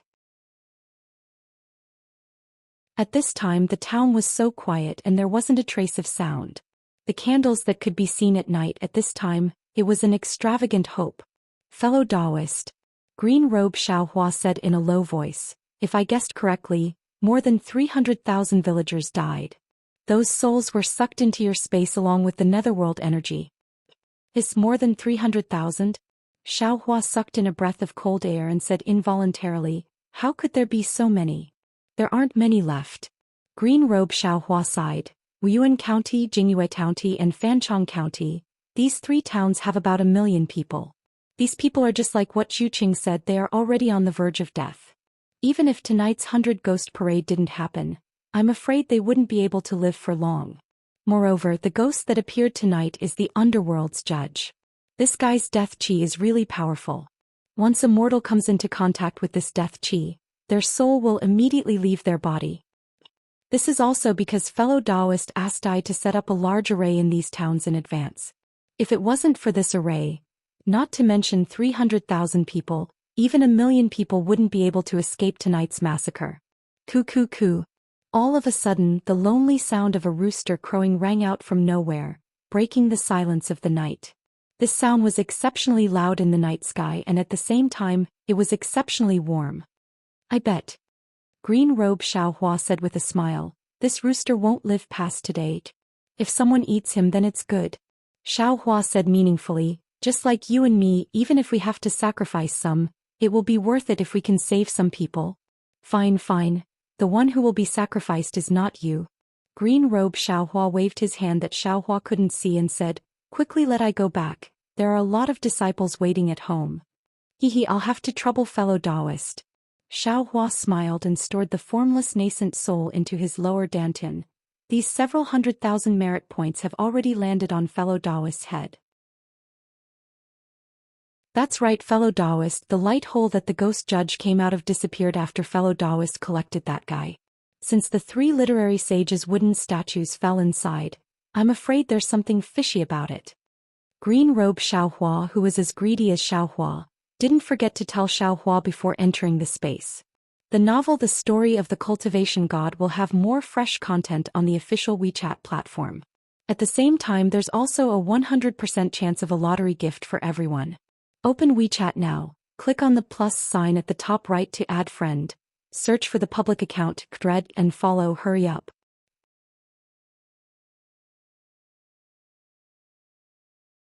Chapter 3861. How could Xiaohua not know what the green-robed Xiaohua was thinking, so he laughed and said, rest assured green-robed fellow Taoist, even if you didn't say it, the scholarly fellow Taoist would be worried. That wooden statue had the will of the literary sage, so it should contain the secrets of the scholarly cultivators. Moreover, Sage Xushi's message clearly stated that the wooden statue of the ancestral shrine is of the Xiantian realm, and the clan records are of the later generations. The ancestral shrines of the Zhu, Zheng and Sun families have long disappeared. If I'm not mistaken, they should be in this light cave. Alas, suppressing the underworld's magistrate in the ancestral shrine, this is really unimaginable. If I didn't see it with my own eyes, how could I believe it? Xiaohua smiled and landed on the ground. This was a dilapidated temple. The previous battle had already torn down this small temple beyond recognition, leaving only rubble at the foot of the mountain.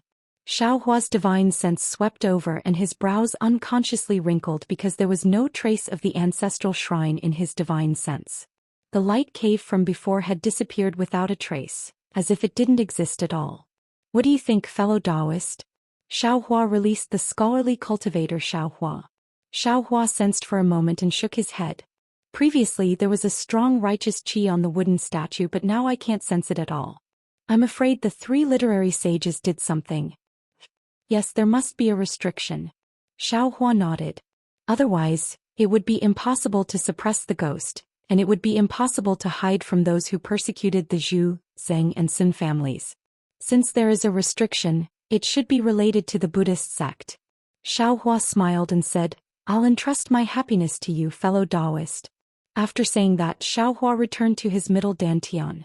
Xiaohua used the heaven's eye again and used the escape technique to escape underground.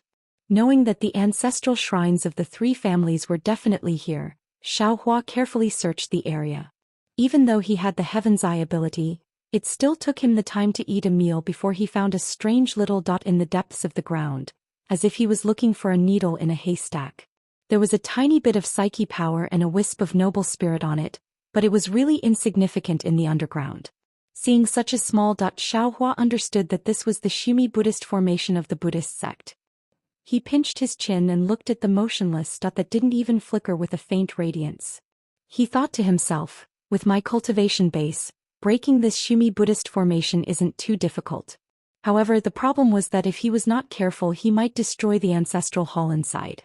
This was disrespect to Zhu Zi, Zheng Zi, and Sun Zi, the three sages of literature. Moreover, how could the Buddhist formation that the three sages of literature had set up together to suppress the ghostly magistrate be so easy to break? The chances of being careless were higher. If I want to obtain the true heavenly book insight, I'm afraid I can't be so reckless. The ancestral tree is like the innate qi and the family tree is made of silk and silk.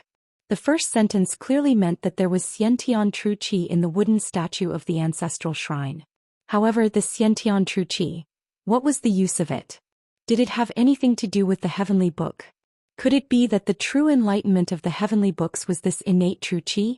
As for the second sentence, did it mean that there was silk and silk hidden in the family tree?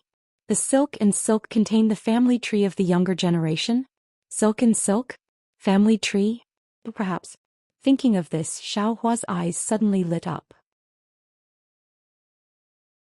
Almost in disbelief, he took out the book that he had obtained from the old woman of the Zhu family in Jinghua City from the space. This book was originally made of silk and it corresponded to the so-called family tree silk and silk. However, there was no family tree written in it. When the book made of silk and silk was taken out of the space, it immediately flashed with a faint Buddhist light. Similarly, the small dot also flashed with the same rhythm of Buddhist light. They attracted each other and the silk and silk flew towards the small dot. Great! Xiaohua clapped his hands and praised from the bottom of his heart. Immortal grass with others, leaving fragrance in my hand. At that time my cultivation base was low and I didn't think about the heavenly book insight. However, because of a moment of kindness, I broke the curse of the old woman of the Zhu family and obtained this silk and silk. I really didn't expect that I would be able to use it today. And after so many years, the family of the old woman of the Zhu family in Jinghua City should have already turned into yellow soil. Just when Xiaohua's heart was filled with joy, the book gradually unfolded and turned into a cloud-like silk and covered the small dot. However, after covering it, no matter if it was the silk or the dot, there was no movement at all. No, it seems that something else is missing. Xiaohua looked at everything in front of him and secretly calculated in his heart. Yes, this is silk and silk. There should be a family tree and even, there should be descendants. Xiaohua smiled and said, it seems that the task of opening the ancestral shrine will fall on the heads of Zhu Qing and the other Confucian family descendants. Thinking of this, Xiaohua stretched out his hand and collected the silk and turned it into the book again and put it into the space. Then he escaped from the ground and rushed into the air. At this time, dawn was breaking in the east and a fresh breath filled the entire sky. Although there was no trace of green beyond the three towns, the faint vitality after the wind and rain was already in sight. Cough, cough. This was the sound of the old woman coughing weakly in the morning. Creak. This was the sound of the woman gently pushing open the wooden door. Although this sound was accompanied by the woman's slight sigh and even grief, it was still the sound of life. Moo. Even more were the sounds of people crying after discovering that their family members had died. The grief of the living was the remembrance of the dead. There were also many sounds that were born at dawn. These sounds fell into Xiaohua's ears one by one. Among them there was joy, sorrow, worry and worry. No matter what kind of emotion the sound was, it made Xiaohua feel a sense of joy. It made him feel that last night's life and death battle was worth it, that last night's life and death situation was meaningful. When Xiaohua's figure flew to the sky above Zhujia village, under the bright sunlight, Zhujia village was actually a field of silence. Not even a single person's shadow could be seen. Xiaohua's soul sense swept over and immediately understood. As the saying goes, the ignorant are fearless. The people in the three towns didn't know what happened. They didn't know that last night they had already experienced a life and death situation that they had never seen before. Therefore, they woke up early in the morning as usual and prepared to find food to eat. They prepared to struggle through the next day. Everyone in Zhujia village knew of the dangers of the night, so no one dared to rashly come out. Zhujia village's restriction was still open as they quietly waited for Xiaohua's message. Dang dang dang. Xiaohua's mood was extremely good. He laughed and asked loudly, Confucius said a friend from afar is coming, isn't it also good? So, Taoist Xiao? You've returned? An unusually surprised voice came from within Zhujia village. Immediately after, a young man stepped on a cloud and rushed into the air. Zhu Xiong? Seeing this young man's appearance, Xiaohua was slightly stunned. However, in an instant Xiaohua understood something. He cupped his hands and said, Congratulations fellow Taoist Zhu. This person was naturally Zhu Qing, who had already taken the rejuvenation pill. He looked extremely similar to the dead Zhu Xiong. Seeing Xiaohua cupped his hands, Zhu Qing hurriedly bowed in return and said, AI, this one still has to thank Benefactor. If it wasn't for Benefactor, how could this one be like this? Taoist Xiao. While speaking, the group of Zhujia village disciples all flew into the air and followed behind Zhu Qing. They bowed and said, Many thanks to Benefactor for saving our Zhujia village disciples again. No need to thank me, no need to thank me. Xiaohua helped everyone up and was about to speak again when he suddenly felt that something was wrong. When he looked at everyone, he saw that everyone's eyes were filled with a kind of burning desire. Xiaohua immediately understood. He hurriedly waved his hands and said, Fellow Taoists, the rejuvenation pill that this one gave to fellow Taoist Zhu was something this one obtained by chance during an auction. This one also thought that it was a simple pill and didn't pay much attention to it. Who would have thought that fellow Taoist Zhu would actually become so young? This is really unexpected. That's right, it was really unexpected. This was the inner voice of all the Zhujia village disciples. In just one night, all the Zhujia village disciples saw with their own eyes the head of the Zhujia village, who was on the verge of death, turn from old to young bit by bit. If they didn't see it with their own eyes, they would definitely think that Zhu Qing was Zhu Xiong reborn. Xiaohua's words were obviously perfunctory. At least he didn't show that kind of unexpected surprise. Obviously he knew the effects of this rejuvenation pill. However, since Xiaohua didn't say anything, everyone couldn't say anything either. They could only stand up with some regret. Benefactor, Zhu Qing said in a low voice, how is it?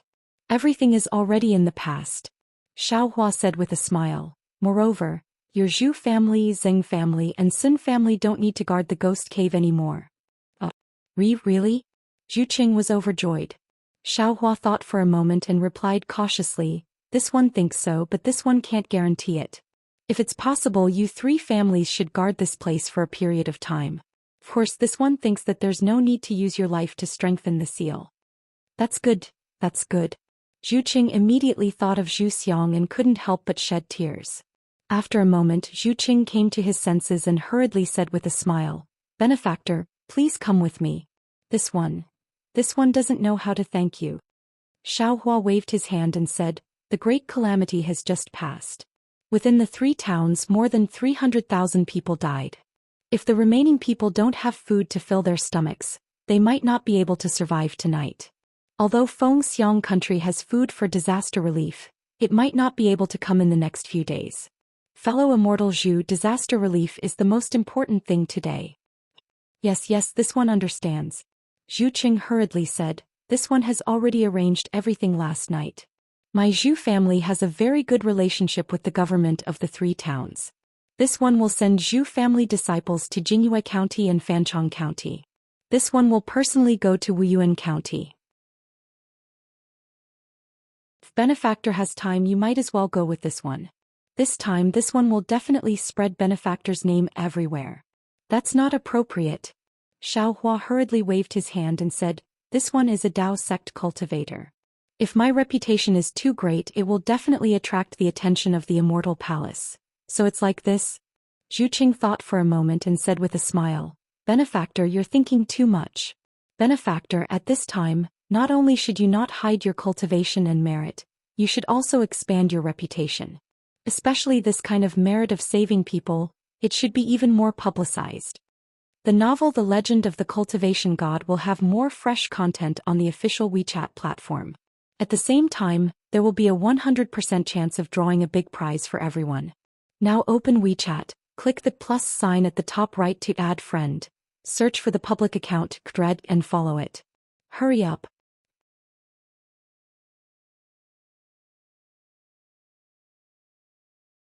Chapter 3862. Why is that? Xiaohua was stunned. He had always been careful in doing things. Even if he did something good, he didn't dare to leave his name because he didn't want to attract the attention of the Immortal Palace.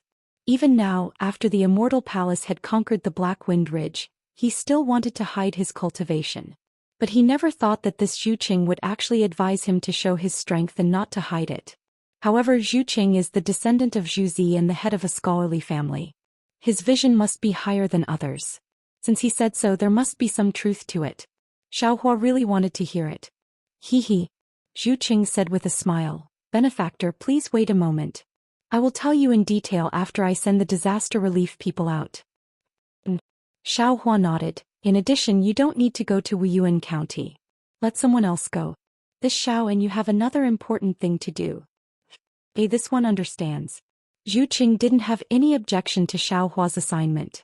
After sending the people to bring the food, he said with a smile, Benefactor, what's the matter?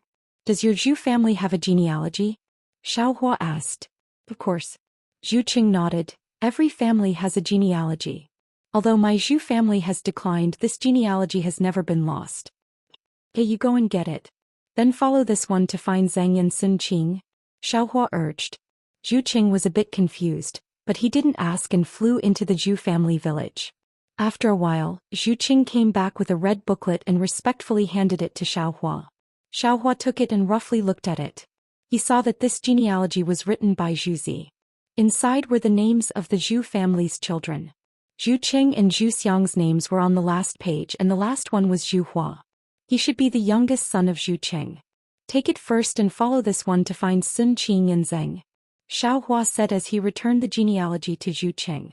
Zhu Qing took it and carefully put it away, nodding, Benefactor, please. Zhu Qing flew forward while Xiaohua followed behind him. A moment later, Xiaohua asked, Fellow Taoist Zhu, earlier you said that I shouldn't conceal my cultivation level. Why is that? Don't tell me you don't know that the Immortal Palace will use some methods to suppress our Taoist cultivators when their cultivation reaches a certain level? Benefactor, have you heard of the Buddhist sect? Zhu Qing asked with a smile. Xiaohua nodded and said, Of course I know. However, the Buddhist sect has the Great Thunderclap Temple in the Western Paradise. Our Tao sect doesn't have such a strong backing. What about the Longevity Town in Yu Province?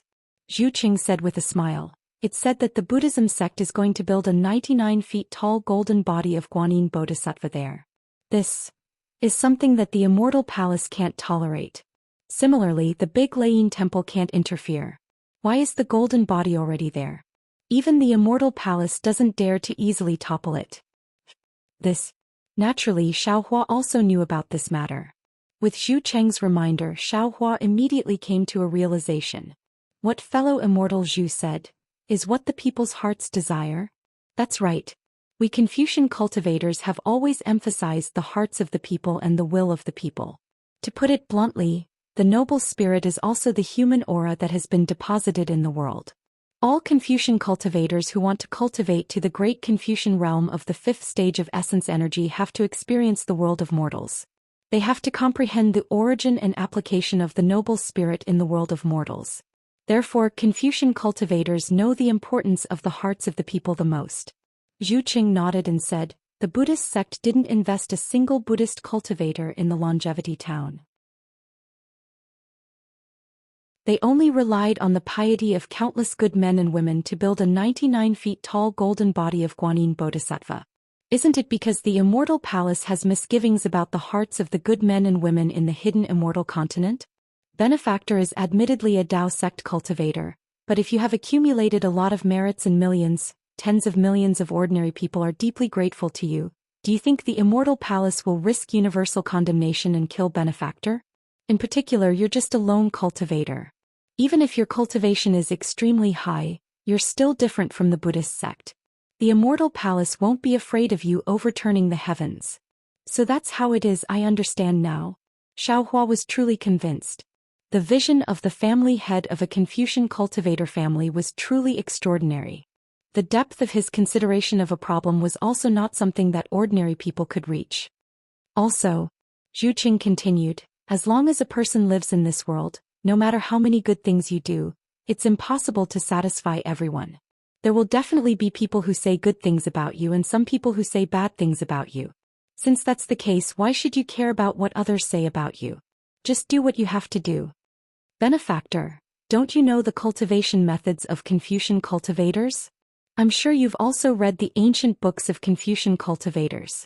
Benefactor, you should also know about the so-called art of alliance and collaboration. Zhu Qing continued to explain, it's the same principle as what I just said. Whether it's a Tao sect cultivator, a Buddhist sect arhat, or a Confucian cultivator, no matter how high or low their cultivation is, they must have enemies and old friends in this world. Cultivators who don't have enemies can't exist in this world. Similarly, cultivators who don't have close friends can't exist in this world. Since that's the case, why should Benefactor hide your cultivation? You only need to ally with your old friends and attack your enemies. That's all. Benefactor, the immortal palace you mentioned is actually not a monolithic entity. Although it's controlled by the school of the military, the Confucians, the Mahists, and the legalists all have literary sages serving in it. Therefore there may be conflicts. Benefactor, as long as you ally with some people and repel others, even if your cultivation is beyond the tolerance level of the immortal palace, what danger will you be in? Even the immortal emperor of the immortal palace sometimes has no choice. In particular, everything depends on the specific situation. Previously, the Confucian cultivators and the Buddhist sect were like family. Of course, the Taoist cultivators couldn't show their faces. Benefactor, if you show your cultivation, you'll be courting death. Now, the situation between the Confucian cultivators and the Buddhist sect is tense. The primordial chaos ancestor of the Taoist sect is restless after being released.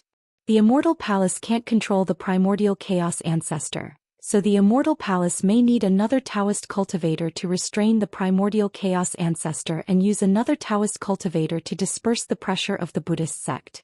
Therefore, the higher your cultivation is, the more you'll be favored by the immortal palace and the more important you'll be. Of course, this is what I see as a bystander. It may not be right. Finally, Zhu Qing said, moreover, in the 3 continents the most guaranteed thing is strife. As the saying goes, there's always someone better than you.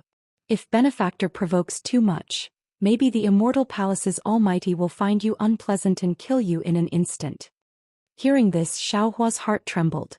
Zhu Qing's point of view was absolutely subversive to him. He really didn't expect that having a high cultivation would have such benefits. But thinking about it, it was normal. What was the Penglai immortal realm for? Wasn't it a place where the Taoist cultivators of the 5th level and above could feel at ease? If the immortal palace didn't have to worry about anything, wouldn't it be easier to just kill all the Taoist cultivators? Benefactor. While Xiaohua was pondering, Zhu Qing said in a low voice, it used to be not far away. Xiaohua came back to his senses and nodded. What fellow immortal Zhu said is quite profound. I have to think about it again. Yes. Zhu Qing said with a smile, if it's not about you, anyone can say it. But as long as it's about you, you have to be overcautious and think thrice before you act. Benefactor, you have your own plans. My words are only for reference. Used to be a butcher. The marketplace where he lived was full of filth. Normally there would be a lot of mosquitoes and flies. But this morning not even an ant could be seen. On the narrow street there were only weeping sounds, and even these weeping sounds were weak. Used. Naturally, without Xiaohua's instructions, Zhu Qing had already released his divine sense to find Used and then whispered to him. Old Master Zhu? Hearing Zhu Cheng's voice, Used immediately jumped up from the ground. Looking at his wife and dog who were still sleeping soundly, he prepared to go out. Unexpectedly, just as he moved, his wife immediately noticed. Her thin and weak body slightly raised, and she called out in an extremely low voice, Dog's father, what are you doing? Last night, didn't you already go out? After coming back you didn't sleep for the whole night. Why don't you sleep a little longer? Used was slightly stunned because when Used went out last night his wife didn't make a sound. Even when he kissed her and dog she didn't move at all. Used always thought that his wife was sleeping soundly the whole night. But he didn't expect that she knew his every move. Dog's mother. Used's nose twitched. It was said that husband and wife were birds in the same forest. When disaster struck they would fly away separately. But now, facing life and death, his wife still knew his heart and didn't make him worry about her. He whispered, since you're awake you should also get up. This is old Master Zhu of Zhu clan manor. Last night's matter is already in the past. I won't leave you again. Really? When Yu's wife heard this she was happy in her heart. However she still slowly got up. Then she came to her senses and hurriedly touched her thin cheeks with her withered hands. She hurriedly said, Old Master Zhu is here. This concubine's appearance. Father. Maybe it was the two people's voices that woke Dog up, or maybe it was the empty stomach that woke Dog up from hunger. Dog opened his confused eyes and shouted, I'm hungry. Rumble. Hearing the word hungry, not to mention Dog's stomach, even Yu's stomachs growled. Hee, it's all this old man's fault. Outside the wooden door Xiaohua's voice came, this old man was thinking of giving you pills, but forgot to give you food. But then again looking at Yu's size, this old man doesn't think you're lacking food. Taoist Master Xiao. When Yu heard this his face changed greatly from fright. He didn't care to say anything to his wife and hurriedly ran out of the house shouting, this little one kowtows in salute to Taoist Master. This little one has seen. When Yu saw Zhu Cheng's face he was stunned again. He was somewhat confused. This was clearly Zhu Cheng, young Master Zhu. But why did Zhu Cheng say last night that young Master Zhu had already died in a ghost cave?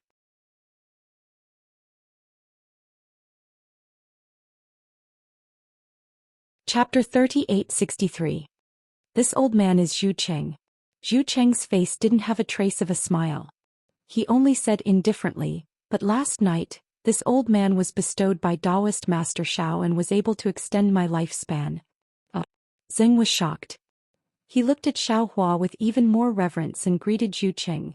This little one greets Master Zhu. Zeng, bring your family's big vat. Xiaohua smiled. This old man will give you food to cook porridge for Goer and your wife. Good. Zeng laughed and hurriedly turned his head and shouted, Goer's mother, quickly come and greet Taoist Master Xiao. Saying that, Zeng went to get the big vat again. No need to trouble yourself. Zhu Cheng said in a low voice. Since Zeng is the descendant of a great scholar he has a great relationship with my Zhu family. I didn't know about it before but now that I know, how can I let them be in such a destitute situation? Although my Zhu family village isn't a luxurious house, it can still provide food for brother Zeng's family. At this time, Zeng's wife came out holding Goth. Seeing the sunlight flash, Zeng's wife's body slightly swayed, unable to support herself. Xiaohua hurriedly raised his hand to support her, and Zeng's wife shouted, Thank you Master Zhu, thank you Master Zhu. Zeng opened his mouth and his face showed a trace of embarrassment. He wanted to refuse, but looking at his wife's thin and weak body, and the child sticking out his tongue to lick his lips, he could only lower his head slightly. Xiaohua had already seen it and said with a smile, Zeng family and Zhu family were good friends, you don't need to doubt this point. Although there is no record of this in the books, think about it, if not for some things, how could your Zeng family and Zhu family be so close? How could your Zeng family's descendants and Zhu family's descendants have the same mission? Moreover, this old man might as well tell you that last night at the critical moment, the wills left by Zeng Zi, Sun Zi and Zhu Zi joined hands to fight against the enemy. Although they didn't let this old man pass any message to you, this old man thinks that if your three families can help each other, you will be able to accomplish your mission. Many thanks for your guidance, spiritual master. Xing Zeng's heart relaxed slightly and he bowed in thanks. In the past perhaps you still had some doubts and couldn't let go of your face. Xiaohua smiled. However, if you knew that your Zeng family, Sun family and Zhu family's ancestral shrines were all together, you would no longer doubt this old man's words. What? Taoist master. Is what you said true? Not to mention the past, even Zhu Cheng was shocked. Zeng, does your Zeng family have a genealogy? Xiaohua didn't answer but looked at Zeng and asked. Excitement appeared on Xing Zeng's face as he hurriedly said, Yes, please wait a moment. After saying that, Zeng rushed into the house and came out with a yellow genealogy book. When Xiaohua took the genealogy book and opened it, sure enough the genealogy book was written in yellow handwriting. At the end was Zeng Yan and Zeng Yan. Presumably, Zeng Yan was Goer's name. After reading it, Xiaohua returned the genealogy book to Zeng and said, Take this thing first. When Zhu Qing has settled your family, you will follow this old man to Jinghua County to find Sun Qing. Their genealogy book should be written in blue handwriting. Taking advantage of the time when Zhu Qing called his family to pick up Zheng's family, Xiaohua took out the spirit jujube and gave it to Zheng's wife and Go. Then he looked at Go Er's muscles and bones with interest. Looking at Zheng's slightly eager eyes, Xiaohua smiled and dripped a drop of the spirit liquid refined by spiritual wisdom into Go Er's mouth. Seeing that Go Er's body was hot and dizzy, Xiaohua smiled and said, Go Er's aptitude is limited. I'm afraid he won't be able to achieve much by practicing my Taoist cultivation method. This spirit awakening fluid can open Go Er's spiritual wisdom. If he reads books and practices Confucian cultivation, he will be able to reach the great Confucian realm. Thank you, spiritual master. Go Er's mother had taken the spirit jujube and already had strength. Hearing Xiaohua's words, her face showed ecstasy. Tears dripped from her eyes and she held her child and was about to kowtow. That ecstasy was even stronger than if she could survive. Zheng knew what his wife was thinking. Although he was a descendant of the Zheng family, he was a butcher after all and didn't know anything about economics. Now that he could hear Xiaohua's words, it was not only his fortune, but also the Zheng family's fortune. He hurriedly bowed and said, Thank you, spiritual master. Thank you, Master Zhu. Zhu Qing hurriedly helped Zheng up and his eyes flashed with a strange light. In fact, Xiaohua didn't need to personally check Go Er's aptitude. Just from Go Er's dull eyes, Zhu Qing could see that Go Er's aptitude was mediocre. But after taking Xiaohua's spirit awakening fluid, Xiaohua actually concluded that Go Er could reach the great Confucian realm, which really surprised Zhu Qing. However, Zhu Qing would never doubt Xiaohua's words. He couldn't help but think of his own child. Spiritual Master Xiao. Zhu Qing slightly bit his lips and whispered, My son. Before Zhu Qing finished speaking, Xiaohua smiled and said, Fellow immortal Zhu, you have a son at an old age. Zhu Qing is born with deficiencies. Although he is much smarter than others, his future achievements are limited. Take this spirit awakening fluid too.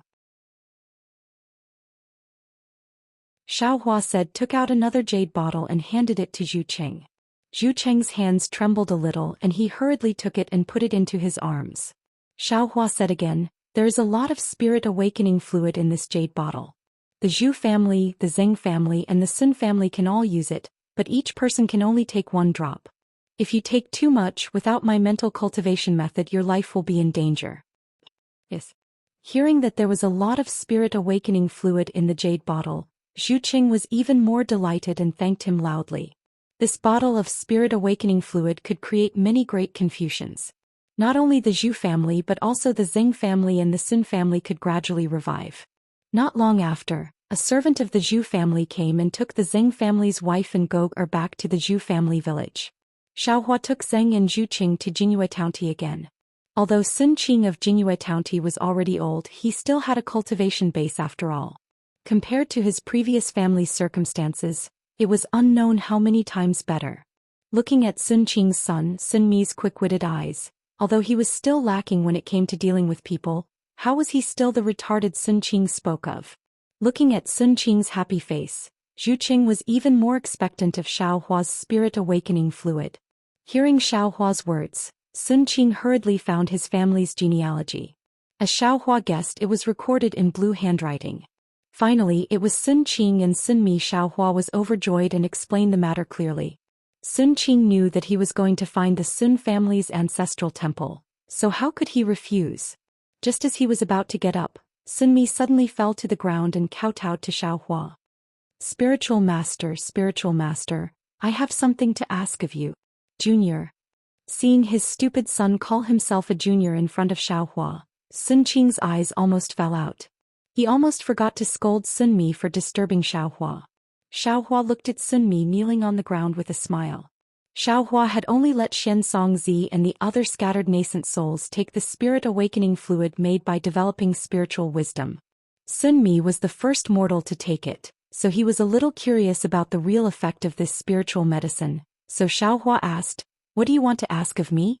Previously, I was muddle-headed and couldn't remember everything that I saw. Now that I've taken spiritual master's spiritual medicine, everything that happened before can appear before my eyes. Everything that happened from my birth to last night is vivid in my mind. Junior's father has worked too hard for Junior's sake. Therefore, Junior saw that Uncle Zhu obtained Reverend's medicinal pill that could rejuvenate his youth. Junior boldly asked Reverend to bestow the medicinal pill, so that Junior could personally deliver it in front of Father to consume, to express Junior's gratitude. Hearing Sun Mi's clear and orderly explanation, Sun Qing's body trembled with joy. When he understood that this was Sun Mi's filial piety, Sun Qing cried like a child, feeling that all of his pain and hard work weren't in vain.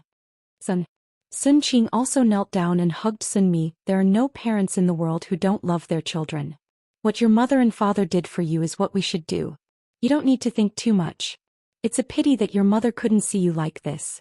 Otherwise, who knows how happy she would be. Father. Speaking of his mother, Sun Mi naturally also shed tears. It was as if the world in the past had nothing to do with him, and now whatever he wanted to do he couldn't. Sun Mi, wait for me. Xiao Hua smiled, took out a rejuvenation pill and handed it to Sun Mi. Sun Mi has filial piety, how can this old man not fulfill it? This is the rejuvenation pill, give it to your father to consume.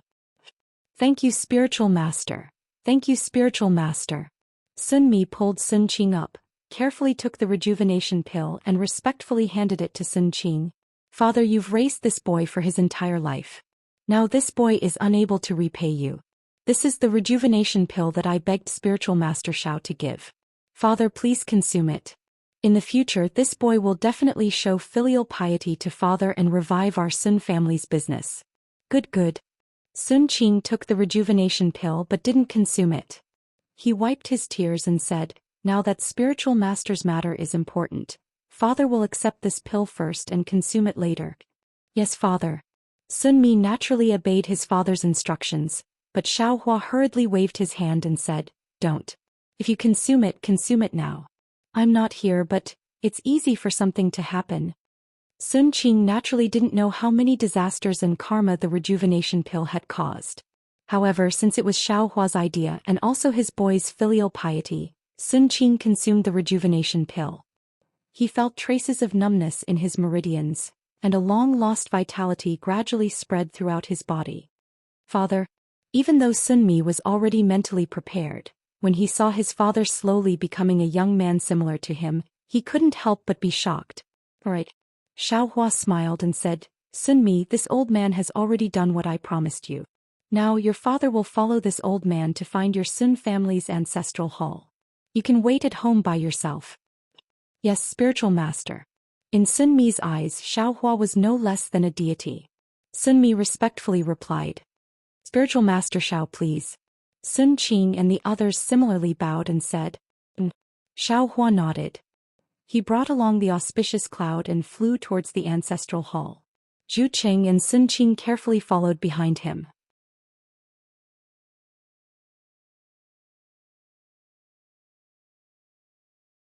Chapter 38-64.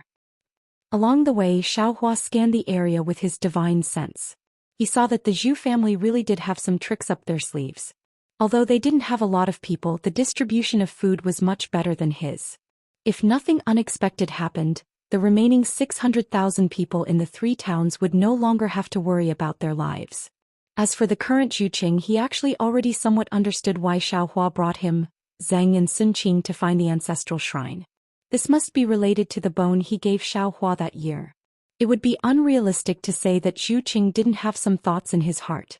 However, when Zhu Qing thought about the kindness Xiao Hua showed him that day, and the kindness he showed to the 3 families last night, as well as the kindness he showed to the millions of secular people in Wuyuan County, Jingyue County and Fanchong County, Zhu Qing admittedly felt a bit bitter in his mouth. However, he already made a decision in his heart.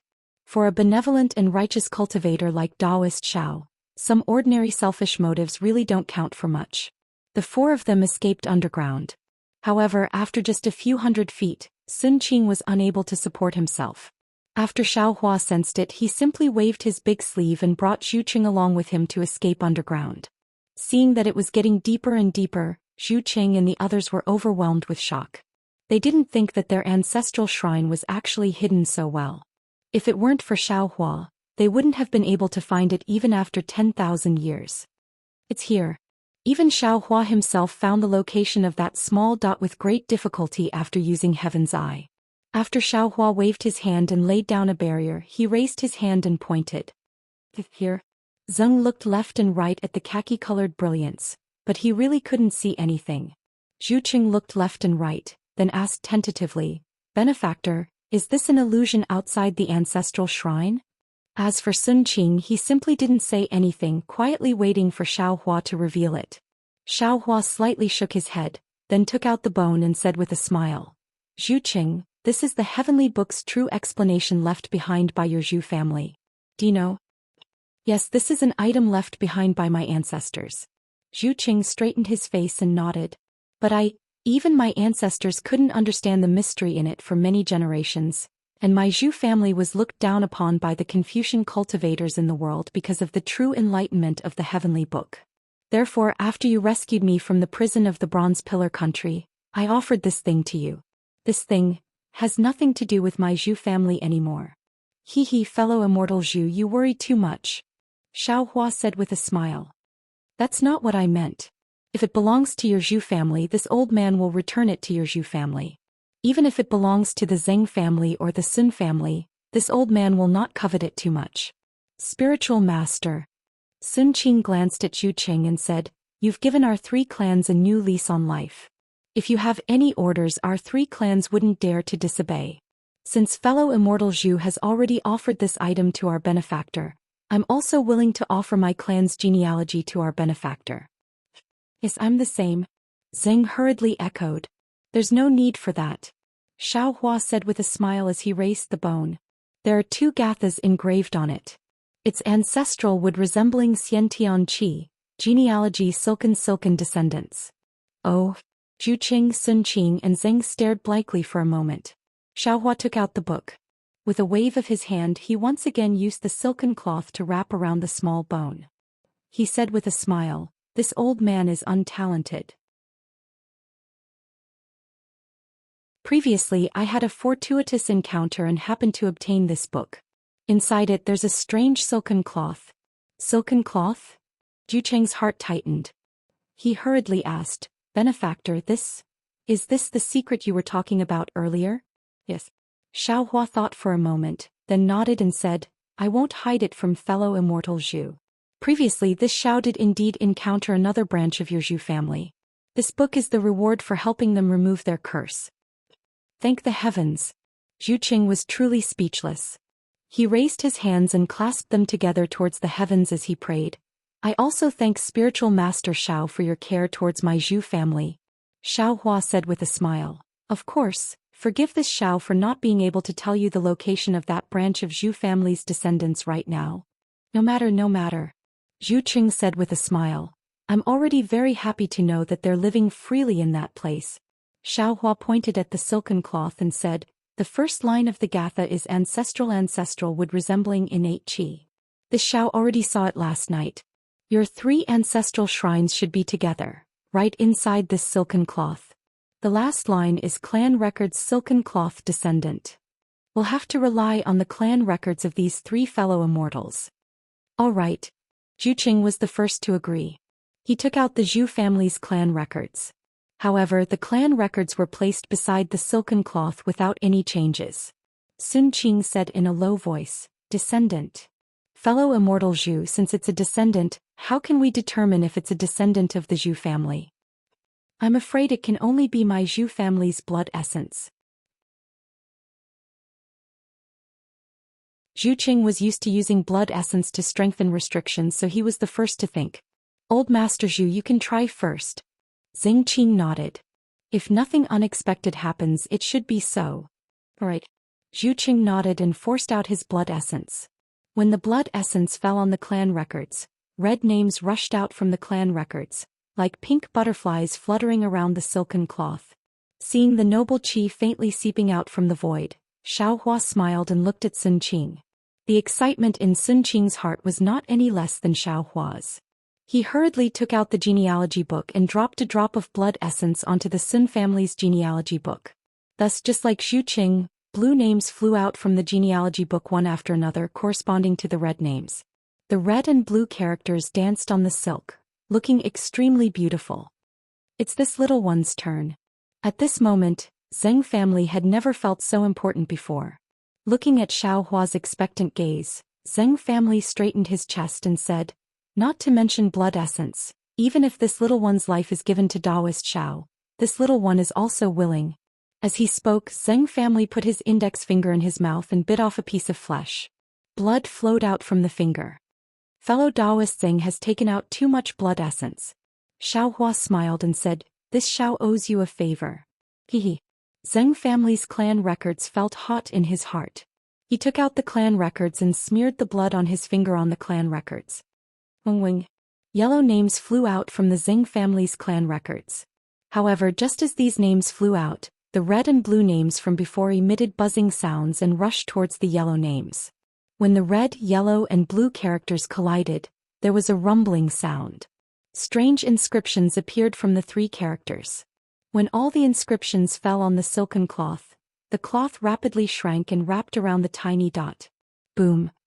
When it was extremely small, Wanxiang birth appeared again. That small, almost invisible dot expanded with a loud rumble when the silk fell. The huge wave pushed Xiao Hua and the others away by more than 300 meters. And within the silken cloth, an ancestral shrine that was also 100 feet in size appeared underground. Outside the ancestral shrine, red, yellow, and blue clouds shrouded the ancestral shrine. The ethereal atmosphere was as solemn as an immortal's palace. "Is this the Zhu family's ancestral hall?" Zhu Qing asked in disbelief as he looked at the majestic structure in front of him. "If there is no accident, this should be the ancestral shrine of your three families." Xiao Hua looked at the simple and unadorned building and said with a smile, "You will know when you enter. Taoist Xiao, please go first." Zhu Qing hurriedly raised his hand and said. Xiao Hua waved his hand. "This is the ancestral shrine of the Zhu family, Zheng family, and Sun family. This Xiao is an outsider. You and the other masters should go first." Zhu Qing didn't say much and agreed. He floated into the red, yellow, and blue clouds. Sure enough, the red clouds appeared and wrapped around Zhu Qing, slowly sending him into the ancestral shrine. Oh, not good. Seeing the red clouds, Xiao Hua's heart was moved. He suddenly thought, damn it, does this ancestral shrine also require bloodline to enter? Otherwise, how can it suppress the underworld judge? After waiting for Zheng Qian and Sun Qing to enter the yellow and blue clouds respectively, Xiao Hua also took a deep breath and rushed to the front of the three colored clouds. Sure enough, just as Xiao Hua came in contact with the clouds, a gentle but tenacious force pushed Xiao Hua, not allowing him to get close to the ancestral shrine. Damn it! Xiao Hua scolded with a smile. This is entering the bridal chamber and forgetting the matchmaker. Taoist Xiao. Zhu Qing and the other two saw that Xiao Hua didn't go in and didn't go in. They came out and said, if Taoist Xiao can't go in, we won't go in either. Looking at the three family disciples who didn't forget kindness, Xiao Hua said with a smile, no matter, you wait and see this Xiao's method. After saying that, Xiao Hua's body flashed with a bronze luster. He then took a few steps forward and came in contact with the tenacious force. Xiao Hua raised his hands and formed the seal of a mountain, smashing it towards the clouds. Boom! The clouds surged and the silk shook extremely. A layer of faint Buddhist light appeared in the midst of dizziness. Within this Buddhist light, the heavenly flower and the heavenly maiden were all present. The Buddha and the heavenly dragon were all present. However, where the Buddhist light rippled, layers of mountains fell from the sky. Not to mention the heavenly flower and the heavenly maiden, not to mention the Buddha and the heavenly dragon, they all turned into nothingness. Sure enough, Xiao Hua said with a smile, under the restriction of this origin formation is a Buddhist formation. As long as a flaw appears in the Buddhist formation, the power of the origin formation will be greatly reduced. After saying that, Xiao Hua condensed the Buddhist seal and struck it a few times. He raised his hands again as if he was holding on to a door and shouted, open. Immediately after, the muscles on Xiao Hua's arms trembled. Countless forces of the stars and moon fell from the sky. The red, yellow, and blue clouds were torn apart by Xiao Hua. After that, Xiao Hua's figure turned into wind and rushed into the ancestral shrine. Good. Seeing Xiao Hua enter, Zhu Qing and the others all praised in their hearts. Then Zhu Qing and Sun Qing urged their figures to rush into the clouds. Xiao Hua was a step slower. Just as he was about to step into the clouds, suddenly, a powerful divine sense swept over from the ground. Following this divine sense, a cold shadow fell. Xiaohua's restriction was instantly torn apart by this cold shadow. The cold shadow was like a huge shadow that covered Xiaohua. Xiaohua simply didn't have any reaction, and immediately stood there blankly like a stone statue. However, this blankness only lasted for a moment. Xiaohua moved again. He raised his head and looked at the clouds that were close at hand. A trace of a strange smile appeared on his face. His raised leg fell down, and his entire figure disappeared into the silk of the ancestral shrine.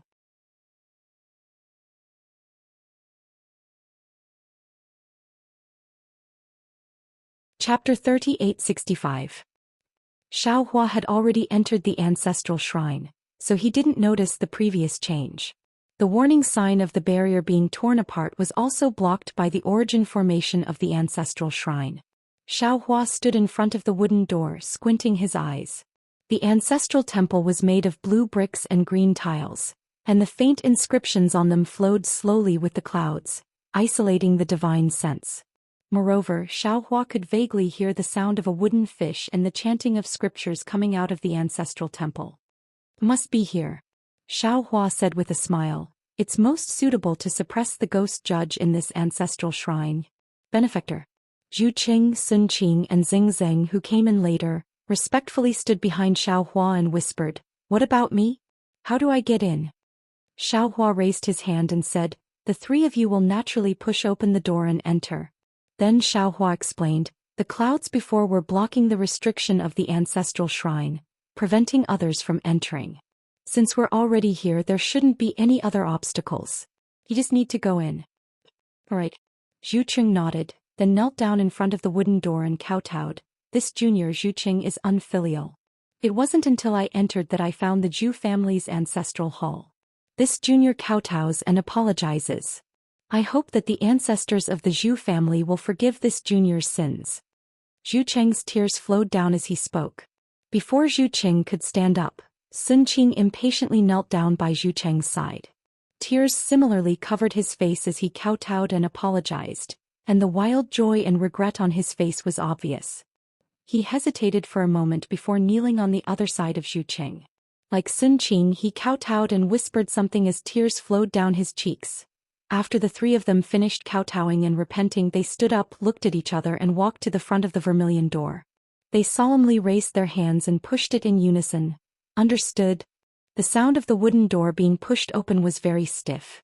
However, when the three of them looked into the ancestral hall, the three of them rushed in almost at the same time. He saw that it was a rather large room. It was empty inside except for an altar at the head of the room. Behind the altar there were three wooden statues standing on the wall. This wooden statue was precisely the one Xiaohua had seen in the night sky earlier. It was used to suppress the ghost judge. Of course, there were many deep holes on the three wooden statues. Some of the holes even penetrated their bodies. Zhu Zi and Zeng Zi's wooden statues had their arms and legs broken. Even more than half of Sun Zi's head had been cut off. There was no trace of it. However, although these wooden statues were damaged, Zhu Zi's wooden statue was covered in layers of faint red brilliance that swirled up clouds like surging sparks. On Sun Zi's and Xing Zi's wooden statues, blue sparks and yellow sparks similarly swirled up clouds and surged towards the sparks. The three colored sparks contrasted with each other, and a mighty, solemn, dignified and awe-inspiring aura emanated from the three wooden statues, enveloping the entire ancestral hall. "Ancestors." The three of them rushed into the ancestral hall and respectfully kowtowed again. Only then did they look at the wooden statues of their ancestors. Xiaohua entered after them. Standing in front of the three wooden statues, he bowed and saluted. "Junior Xiaohua greets the three seniors." Last night, although Junior joined hands with the three seniors to resist the enemy, Junior's cultivation was limited. The damage to the three seniors' wooden statues was also Junior's fault. However, Junior asks the three seniors to be at ease. The ghost suppressed by the seniors has already been eliminated by Junior. The curse of the three seniors' descendants has also been broken by Junior. Whether it is Wuyuan County, Jingyue County, Fanchong County, or the Zhu, Zheng and Sun families, they are all safe now. Yes, Junior once again reports to the ancestors that Xiao Hua, Taoist Xiao, is benevolent and righteous. His heart cares for the world, and there is no difference between Taoist and Confucian.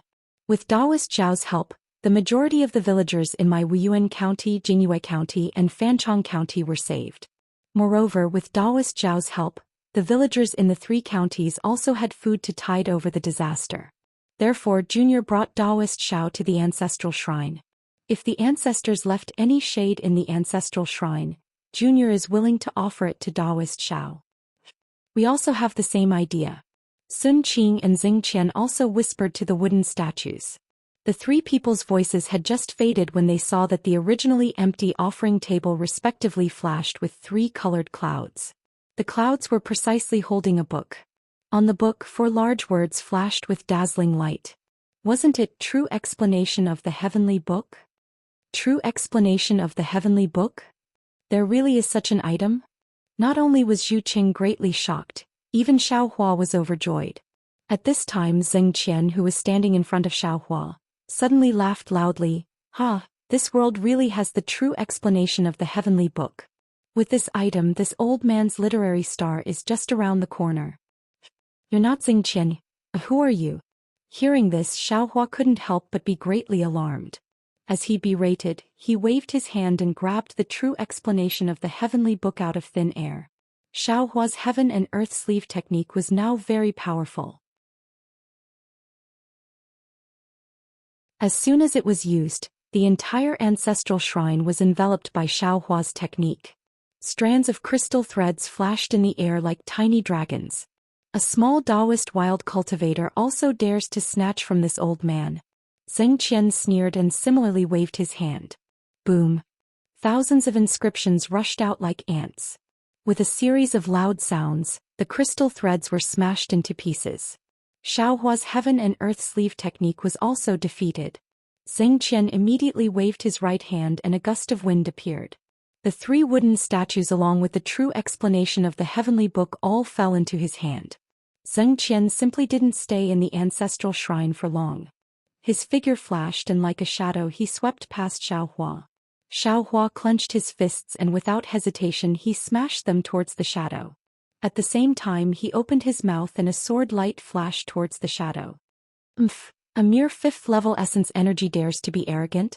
Zheng Qian's shadow had just flown in front of Xiao Hua when it suddenly made a strange turn and charged towards the ancestral shrine's wall. Zheng Qian sneered and said, "If it weren't for the fact that you have some kindness towards the people of Fengxiang country, this old man definitely wouldn't let you go. Get out of the way." Boom! Not only did Xiao Hua's fists miss, but his flying sword also missed. When the flying sword turned and chased after Zheng Qian's figure had already crashed into the wall. Although countless inscriptions rushed out from the wall, the ancestral shrine's restriction was still broken by the shadow. In the blink of an eye, Zheng Qian disappeared from Xiao Hua's sight. Xiao Hua was abnormally angry. Didn't he painstakingly show his kindness just to obtain the true explanation of the heavenly book? But he didn't expect that at the last moment, it would actually be taken away by this so-called Zheng Qian. Moreover, listening to Zheng Qian's voice, the person who came was at least a great grandmaster. He might even be a literary sage. His strength far surpassed Xiao Hua's. "Where do you think you're going?" Xiao Hua's mind raced as he secretly pondered over his own methods to deal with the enemy. His figure turned into a rainbow and rushed towards the hole, chasing after Zheng Qian. Zheng Qian's speed was extremely fast, but he was still not faster than Xiao Hua. When Zheng Qian flew out of the ground, Xiao Hua had already caught up. As soon as Zheng Qian came out of the ground, a dark shadow immediately flew out from his body and landed in the body of a thin scholar. That scholar was about 40 years old and had a thin face. The scholar looked at Xiao Hua who was chasing after him, and his eyes revealed a trace of surprise. However, he still didn't plan to meet Xiao Hua face to face. His whole body surged with an awe-inspiring aura, and his entire figure turned into a gust of wind. Along with an earth-shattering sound of wind and thunder, he instantly disappeared into the horizon. "Humph!" Xiao Hua sneered. The figure of the green-robed Xiao Hua, who had long been in control of the invisible nascent soul, swayed slightly in midair and rushed towards the place where the scholar disappeared. Xiaohua's body flickered with lightning as he chased after the scholar with almost the same speed as teleportation. In the blink of an eye, in the air hundreds of miles away there was a loud bang. The brilliance of the Kunlun mirror penetrated through the void, and then Xiaohua, who was in mid-air, opened his delusion destruction Dharma eye, and a thick silver light immediately disappeared into the void. Kacha? There was a sound like a thunderclap, and the void in front of Xiaohua rapidly surged. Pillars of awe-inspiring aura rushed out from the void, and after a moment, the light and shadow distorted, and the scholar's slightly embarrassed figure appeared from within. Damn thing! As soon as the scholar appeared, his face showed a fierce expression as he cursed. This old man didn't want to kill you, but you actually dared to use a spell to chase after this old man. Since that's the case, don't blame this old man for being ruthless. As he spoke, the scholar's figure strangely swelled, and a big hand like a huge palm leaf fan came grabbing at him. The big hand emitted a silver-white luster, and Xiaohua simply couldn't dodge before it grabbed Xiaohua's arm. Then the luster on the big hand sharply increased, and it was sharper than a flying sword as it slashed at Xiaohua's body. Damn it! Xiaohua was really sullen. This scholar was definitely the strongest person he had ever seen. He could also be considered a Taoist cultivator with 1 foot in the 6th level of origin energy, but in front of this scholar he didn't have the slightest strength to resist. Clang! The silver-white luster fell and hit Xiaohua's body, creating a series of sparks. Xiaohua's Taoist robe was destroyed, but there wasn't a trace of injury on his body. Ka! At the same time a golden light flashed and Xiaohua summoned the soaring dragon shears out of thin air, chopping at the silver-white big hand. A muffled groan, but it was actually suppressed pain that resounded in the air several dozen li away. The big hand quickly retreated, and Xiaohua could clearly see that the scholar's sleeve had been cut off, and the silver-white skin on his arm was lacerated and silver blood flowed out. Damn it, damn it, damn it! The scholar was extremely angry and a thunderous roar surged around Xiaohua. The scholar's figure also seemed to swell and become ethereal. Go! Xiaohua's eyes slightly narrowed and he calmly waved his hand. The soaring dragon shears flashed again in the air, and a golden light several hundred zhang long streaked across the vast sky. Unfortunately, the scholar's figure seemed to be a real shadow. The soaring dragon shears cut through the shadow and in a moment the shadow reconnected. Go to hell! Following the scholar's roar, Xiaohua suddenly felt that the space several li to his left was extremely trembling, and long spatial cracks appeared without warning, quickly rushing towards him. The magic power in Xiaohua's body froze, and he couldn't escape from this space.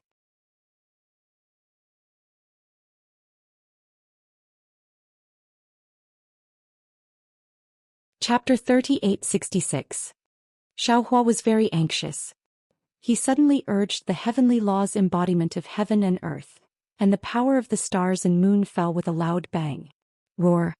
Xiaohua roared, trying his best to resist the huge power that seemed to be like heaven and earth. At the same time, lightning flashed around Xiaohua's body, and dozens of scattered nascent souls flew out from his lower dantian. As soon as they landed in the air, they immediately used teleportation to rush out of the imprisonment. The Confucian cultivator suddenly saw so many nascent souls and couldn't help but be stunned. A hurricane rolled in the air and suddenly wrapped around one of the nascent souls that had just teleported. The nascent soul's face showed panic. His hands rubbed together, and a spell was used to fight against the imprisonment of the Confucian cultivator. The Confucian cultivator sneered, and the nascent soul was unexpectedly crushed by him. A powerful force was generated and rushed toward Xiaohua's embodiment of heaven. Boom! Although Xiaohua's embodiment of heaven only shook slightly under the force of the nascent soul's explosion and didn't suffer any damage, Xiaohua's face became ugly again. Seeing that the nascent soul didn't have any special magical ability, the Confucian cultivator couldn't help but laugh. However, before his laughter fell, a burst of thunder sounded in the sky. Within 1,000 miles, red clouds flowed like blood. The dozens of nascent souls that had teleported out from Xiaohua's lower dantian were now sitting cross-legged around Xiaohua and the Confucian cultivator. It was a simple capital star array that surrounded Xiaohua and the Confucian cultivator. What is this? Strange ripples flickered around the dozens of nascent souls, and streaks of lightning stretched and stretched across the surface of their bodies.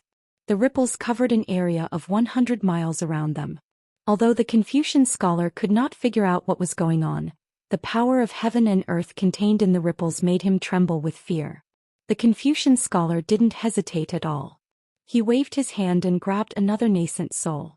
With a bang, the nascent soul was killed without any suspense. However, just as the Confucian scholar's figure turned into a stream of light and was about to escape through the gap, a tricolored beam of light shot out from the gap and struck the Confucian scholar. The Confucian scholar was stunned and hastily dodged. It was at this moment that dozens of bolts of lightning descended from the red tribulation clouds and struck the dozens of nascent souls. The Confucian scholar was in the range of the nascent souls. The power of heaven and earth in the lightning immediately alerted him. He was stunned and exclaimed, "Lightning? Lightning tribulation? Why are there so many nascent soul tribulations? What kind of lightning tribulation is this?" What this Confucian scholar naturally didn't know was that the 100 scattered nascent souls in Xiaohua's lower dantian had already cultivated to the first tribulation scattered nascent soul realm.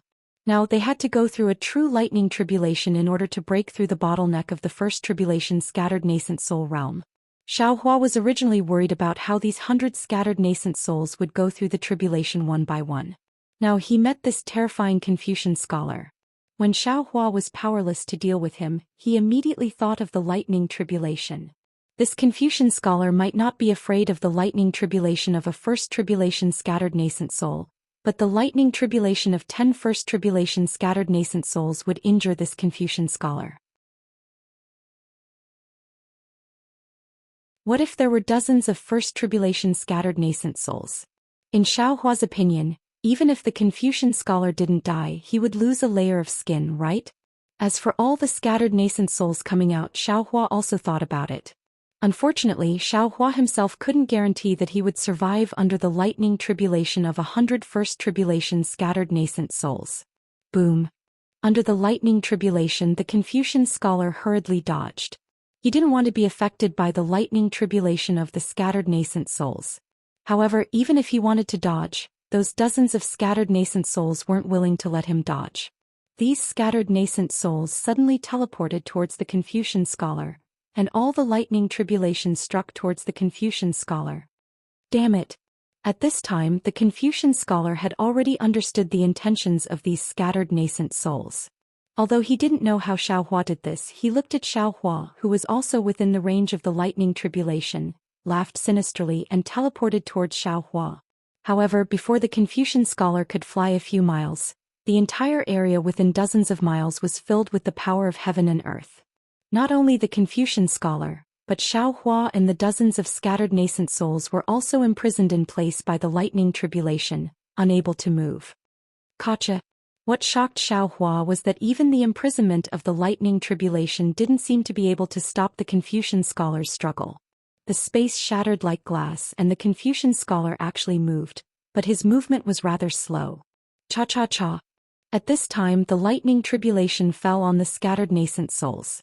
The scattered nascent souls lowered their heads and closed their eyes, forming the same strange seals in their hands. As the scattered nascent souls' spirit bodies melted layer by layer in the lightning, mysterious talismans surged within the spirit bodies. These talismans absorbed the power of the lightning tribulation while transforming the spirit bodies. All the scattered nascent souls grew healthily with the flickering lightning. The lightning tribulation naturally also affected the Confucian scholar and Xiaohua. Layers of lightning whistled towards the two of them. While the Confucian scholar gritted his teeth to resist the lightning, he glared fiercely at Xiaohua. As for Xiaohua, his lightning cultivation had already reached a certain level. His heavenly phoenix demon body flashed with a bronze brilliance under the lightning, looking quite relaxed. The Confucian scholar narrowed his eyes and did his best to resist the lightning tribulation. He secretly thought, after the lightning tribulation, this old man will definitely kill this brat. However, before the Confucian scholar could think, he saw the dozens of nascent souls suddenly raise their heads in unison. Their eyes flashed with a kind of mockery. Then the dozens of nascent souls raised their hands at the same time. As the dozens of small hands rubbed, the lightning tribulation that fell on the nascent souls suddenly moved and swept towards the capital star formation. The Confucian scholar was shocked and hurriedly shouted, How is this possible? Yes, this was the lightning of the lightning tribulation. How could nascent souls control it? But the Confucian scholar didn't know that the dozens of nascent souls in Xiaohua's lower dantian were constantly being bombarded by the 5-qi righteous thunder. Although the 5-qi righteous thunder couldn't be considered a real lightning tribulation, the dozens of nascent souls were already very familiar with it. And now, the power of the lightning tribulation had been integrated into the bodies of the nascent souls. Although the lightning tribulation was the power of heaven and earth, the essence of the lightning tribulation was also lightning. The dozens of nascent souls had long been familiar with lightning. Although it was a bit difficult to control the power of the lightning tribulation, it wasn't impossible. Seeing the lightning tribulation of the dozens of nascent souls hit him, the Confucian scholar's face revealed a rare look of despair. There was even a trace of regret in his eyes. Of course, under the roaring power of heaven and earth, he didn't have any extra reaction. In an instant, the lightning completely drowned the Confucian scholar and Xiaohua like an ocean wave. The power of heaven and earth was difficult to fathom, let alone when all the lightning tribulation hit together. Even Xiaohua, who had already gone through many lightning tribulations and cultivated the lightning escape technique, with the heavenly phoenix demonic body and the bloodline of the absolute saint, Xiaohua's body turned into flowing liquid under the lightning. Damn it! Xiaohua endured the indescribable pain all over his body and the impact of heaven and earth's aura on his soul. He couldn't help but curse in his heart, I'm rich. I never thought that the lightning tribulation would be so powerful when stacked together. Compared to the lightning tribulation of the legacy realm. Oh, it should be like this. Seeing that the lightning tribulation was like a huge furnace that wanted to refine his body, Xiaohua suddenly had a trace of understanding. The absolute saint bloodline within the 13,200 million small dots in his body was once again stimulated. Under the impact of the lightning tribulation, it actually accelerated the fusion. Xiaohua's current demonic body was unable to cope with this kind of lightning tribulation, let alone the Confucian scholar. Under the roar of the lightning tribulation, the Confucian scholar seemed to have disappeared, and there was no other sound. When the lightning clouds gradually disappeared and the lightning tribulation subsided, Xiaohua's torn body was revealed. There were only 3 wooden statues floating in the air where the Confucian scholar had been. The wooden statues were riddled with holes by the lightning tribulation and looked like they would turn into ashes with just a slight movement. However, the 3 colored sparks in the ashes were still flickering with a faint brilliance. Huff! Xiaohua let out a weak groan. He moved his arm with difficulty and blood immediately burst out from his shoulder. However, Xiaohua didn't care about the damage to his body. He grinned and still waved his hand. The soul-slaying Yuan light was released. As he chanted an incantation, the thing with a nose and eyes appeared from the sword gourd. You. Suddenly, the Zhuzi wooden statue let out the same weak voice. Then a shadow flashed out from the wooden statue. Unfortunately, before the shadow could reach the wooden statue, the soul-slaying Yuan light turned into an arc and fell on the head of the shadow. The illusory figure waved both of his hands, and a pillar of noble qi tried to penetrate the void. However, because the illusory figure was too weak, he couldn't control the noble qi at all. Taking advantage of this perfect opportunity, the spirit-slaying vital light flashed between the illusory figure's head, and the illusory figure immediately split from the middle. Boom! At the same time, the green-robed Xiaohua flew over from afar and released the Kunlun mirror. The remaining shadow was once again destroyed by the 3-colored pillar of light. Come in. Xiaohua still didn't feel at ease. He released his mind and swept up the soul of the shadow that was about to enter the cycle of reincarnation. With the help of the origin power of the underworld, he took it into the inside of the space. Phew! Sensing that the soul of the scholar had been taken into the space, Xiaohua let out a long sigh of relief. Looking around, he saw that the dozens of first tribulation scattered nascent souls were now standing quietly in the air. Xiaohua understood that these first tribulation scattered nascent souls were different from first tribulation scattered immortals. Their strength was at most at the initial stage of the spirit severing stage. Although their strength couldn't compare to that of a scattered immortal, they had more chances to pass the Mahayana stage lightning tribulation. Congratulations, fellow Taoists. Xiaohua smiled and bowed. Many thanks, fellow Taoists. Although these dozens of scattered nascent souls weren't Xiaohua's doppelgangers, they were still controlled by Xiaohua. Fellow Taoists, please come back. Let's comprehend the great Tao together. Xiaohua patted his forehead and dozens of lightning bolts rushed out from his lower dantian. Each of them led a scattered nascent soul and took them into his body. Immediately, Xiaohua swept up the 3 already tattered wooden statues and flew to the ancestral shrine of the 3 families. When he entered the ancestral shrine with once, who still hadn't woken up, Zhu Qing and Sun Qing hurriedly greeted him and asked, "Benefactor, what happened?" The novel, The Legend of the Cultivation God, will have more fresh content on the official WeChat platform. At the same time, there will be a 100% chance of drawing a big gift for everyone. Open WeChat now, click the plus sign at the top right to add friend, search for the public account thread and follow it. Hurry up.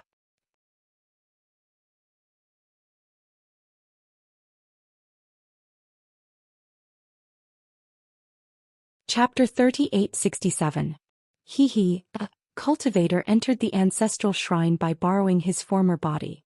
This has nothing to do with the past. Xiaohua was currently extremely weak, so he made a long story short. This cultivator has already been killed by this Xiao. As for who he is, this Xiao also doesn't know. If I'm not mistaken, he should be related to a scholarly family. And then, he deserves to die. How could Zhu Qing not understand? Since this scholarly family was able to chase him to this place, this scholarly family must be one of the 3 scholarly families that persecuted the 3 families. They might even be the main culprit. Since this scholarly cultivator was able to borrow his former body, this scholarly cultivator's strength was far beyond his own. Even if he knew it would be useless. However, there was still hatred in his heart, so he said in a low voice. Xiaohua placed the tattered wooden statue on the sacrificial table and said with some regret, "It's a pity that the true enlightenment of Heavenly Book was also destroyed." At this point, Xiaohua's eyes lit up and he said with a smile, "If possible, I would like to ask the 3 of you to work hard." What's going on? Is this the ancestral shrine? When did I enter the ancestral shrine? After being awakened by Sun Qing, Zhong Shou frowned and pinched his aching head. He looked left and right and whispered in astonishment. "Ancestor." Zhu Qing didn't answer Zhong Shou's question. Instead, he knelt down in front of the wooden statue and prayed. Sun Qing naturally echoed him. Zhong Shou didn't dare to neglect and also recited what seemed to be familiar words. After the 3 finished praying, a 3-colored light flashed on the sacrificial table and another true enlightenment of Heavenly Book appeared. "Good." Xiaohua clapped and said with a smile, "The sage's words are indeed trustworthy. The Xiao thanks you." Xiaohua waved his hand and the true enlightenment of Heavenly Book fell into his hand. However, this time there was no abnormality. After Xiaohua opened the true enlightenment of Heavenly Book and looked at it for a moment, his face couldn't help but reveal an expression of surprise. "So that's how it is. Is this real?" Xiaohua closed the true enlightenment of Heavenly Book and put it into the space. He narrowed his eyes and looked at the wooden statue while secretly pondering.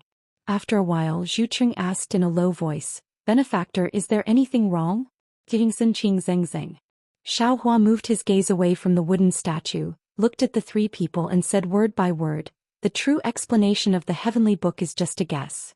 It's a strange sign that the 3 saints, Zhu Zi, Sun Zi and Zeng Zi, discovered when they were comprehending the ancient secrets. This might be a mystery of heaven and earth, or it might be the true essence of Confucian cultivation. However, they still couldn't find the truth. Therefore, by telling you the secrets inside, I am not only not helping you, but also pushing you into the abyss of death." And the guesses of the 3 literary saints can be realized by this Xiao. This Xiao is also looking forward to seeing if the guesses of the 3 literary saints are true. Xiaohua continued, "Therefore, this Xiao wants to take away the items within the 3 wooden statues according to the records of the Heavenly Book true explanation." "Yes, I have no objections." Zhu Qing immediately replied, "When I gave the bone to Benefactor, the things in the ancestral hall already belonged to Benefactor. So did the 2 of us." Sun Qing and Zeng Zi hastily replied, Xiao Hua said somewhat awkwardly. If the wooden statues of the three saints were in good condition, this Xiao would have taken them, but now if this Xiao takes them, these wooden statues will immediately turn into ashes. So this Xiao is in a bit of a dilemma. Benefactor, please take them. Zhu Qing looked at Sun Qing and Xing Zi, then said to Xiao Hua with a smile, the voices and smiles of the three ancestors have already been engraved in our hearts. These wooden statues are just a kind of sustenance. Now these wooden statues are even more tattered, we feel even more uncomfortable looking at them. Presumably, Benefactor also understands that compared to these wooden statues, the prosperity of our three clans' descendants is more important. Good. Hearing this, Xiao Hua didn't hesitate, he patted his forehead, four-colored Jin Qi rushed out and covered the three wooden statues. Then Xiao Hua didn't release the 6 cauldrons, he just let the 6 cauldrons Qi flow out slightly from his middle dantian. Ooh. A faint sound of wind came out from the wooden statues. 3 red, yellow and blue Jin Qi, which were smaller than the tip of a needle, transformed into sparks and flew out from the wooden statues, following the 4-colored Jin Qi into Xiao Hua's middle dantian. Hong. As the 3 sparks fell into Xiao Hua's middle dantian, it seemed that the endless noble Qi in the void condensed into a small Qi pillar and fell into Xiao Hua's middle dantian. The 4-colored Jin Qi immediately overflowed with brilliance. Countless colors were born in the middle dantian. At the same time, the 6 cauldrons that had just been moved into Xiao Hua's middle dantian from the void also let out an extremely loud rumbling sound. They still transformed into huge cauldrons. 6 streaks of Qi rushed out from the 6 cauldrons and danced around the Jin Qi that was constantly changing colors. One after another, incomplete images were born in the flowing light. These images were either mountains, rivers, the land, or the people, but no matter what the images were, the people or things in them were vivid and lifelike, as if they were full of vitality. The living Qi. The Qi that makes people live. Is this the true essence of Confucian cultivation? Is this red, yellow, and blue innate Qi the legendary heaven soul that no one has ever seen before? Xiao Hua sensed the changes in his middle dantian and secretly muttered in his heart, but if I want to know the truth inside, the first thing I have to do is to find the last Jin Qi and gather all 9 cauldrons. Only when the heaven soul and earth soul are complete can the Jin Qi give birth to human Qi. That's right, if you think about it carefully, isn't the 3-colored innate Qi the soul of the beginning of the world? Moreover, the 3 colors also correspond to the 3 souls of people. As for the earth soul, it's not the so-called 9 cauldrons, but the Qi of Qi or dragon Qi contained in the 9 cauldrons. These Qi of Qi were born from the earth. Isn't it called the 9 souls because it corresponds to the 7 souls of people? Of course, these names were all given by Confucian saints, and the reason for naming them was also related to the human race. These vague connections were not too out of Xiao Hua's expectations. But what made Xiao Hua the most surprised was that the essence of Confucian cultivation was actually Qi. This Qi was not innate Qi, not noble Qi, nor innate Qi, but human Qi. That breath of Qi that gave people vitality. If Zhu Zi, Sun Zi, and Xing Zi, these 3 saints' guesses were correct, then the direction of cultivation of all Confucian cultivators in the entire hidden immortal continent was wrong. A breath of Qi of a living person. Xiao Hua sighed with emotion. I don't know how many legends and stories have this kind of miraculous description, but as long as a lucky person, even if they have already become bones, once they meet an immortal pill can make the bones grow flesh, and a breath of immortal Qi can make the person come back to life. Therefore, people in the secular world all want to cultivate to become an immortal. But if you cultivate for a long time, you will know, not to mention that there are more and more mysteries in the world. It's impossible to have an immortal pill that can make the bones grow flesh. And that breath of immortal Qi that can make the person come back to life definitely doesn't exist in the world. Making the person come back to life involves too many secrets of the heavenly Tao, the soul, reincarnation, the underworld, and so on. Any one of them is not something a cultivator can easily come into contact with. The so-called resurrection is nothing but a beautiful legend of the ignorant. Previously, this Xiao really didn't believe that the so-called immortals could have such great magical power. But if the 3 saints of literature's guesses are correct, according to the explanation of the true explanation of Heavenly Book, cultivating the 5 Qis unifying one's origin, it's really possible to reach the realm of 3 flowers at one's prominence. Using the Qi in the middle dantian, it's not necessarily impossible to bring the dead back to life. What a pity. Everything was just the guesses of the 3 literary saints. Even when they reached the realm of ascension, they still couldn't comprehend anything. They only left behind the 3 Xiantianqi fire seeds that they obtained by chance, waiting for fate to bring them back. The 3 saints of literature naturally hoped that the 3 saints of literature would be able to comprehend the mysteries of the world, but unfortunately, they didn't know that they were suppressing the clone of the Judge of Hell, and there were too many entanglements of life and death in it. Not only did it cause the 3 clans' descendants to almost go extinct, but it also caused the secret of the true explanation of Heavenly Book to disappear in the dust of time. Now it's all for nothing. When he thought of this, Xiaohua sighed again. An indescribable understanding came from the hand of karma in the space. From meeting the waiter in Jinghua City, to meeting the Zhu family and obtaining the silk, to obtaining the first heavenly book of tortoise shell in the heart of heaven from the space that was about to collapse underground, to meeting the ghost cultivator Huang Yi in Tianmen Mountain, to meeting G-Man of Hutu Stockade in Million Meng Mountains, to obtaining the second heavenly book of tortoise shell in the heart of heaven, to obtaining the true explanation of heavenly book in the 3 innate qi kindling. Everything seemed to be pushed by a big hand, allowing him to swim along an inexplicable path in the river of karma. Although Xiaohua was still not sure whether he could successfully cultivate the true explanation of Heavenly Book, Xiaohua faintly felt that even if the true explanation of Heavenly Book was wrong, it still allowed him to gradually unveil the most mysterious veil in the world, allowing him to see the true face of the Heavenly Tao one step further. Boom boom boom. In the space, whether it was the yang side or the yin side, violent rumbling sounds came again. The entire space expanded again under the hand of karma, and strands of invisible karma gradually wrapped around everyone in the space, including all the souls. Good. Xiaohua clapped his hands and said with a smile, if I have enough magic power, I can really foresee karma. And, benefactor? Xiaohua's voice had just faded when Zhu Qing asked timidly, you're back? Oh, not good. Xiaohua suddenly woke up and hurriedly looked at Zhu Qing. Zhu Qing, what did you see? What did I see? Zhu Qing was a little confused.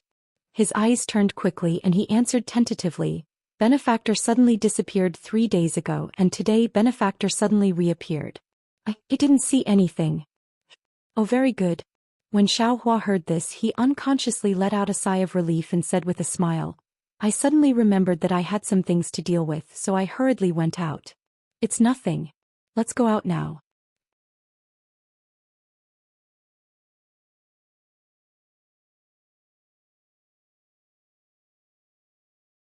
Chapter 3868. Zhu Qing was surprised at Xiaohua's disappearance, but he immediately understood. He thought that Xiaohua was going to deal with the Confucian cultivator who occupied Zheng's body, so he immediately shut his mouth.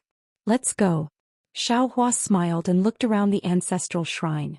The wall that was broken by the Confucian cultivator had already been restored. Benefactor, please go first. Zheng heard Sun Qing's words when Xiaohua was comprehending the karma law, so he knew that he had almost ruined something big. Now he was very careful. Xiaohua looked at the fatty and smiled. Zheng, it's already the year of the disaster, how can you still be so fat?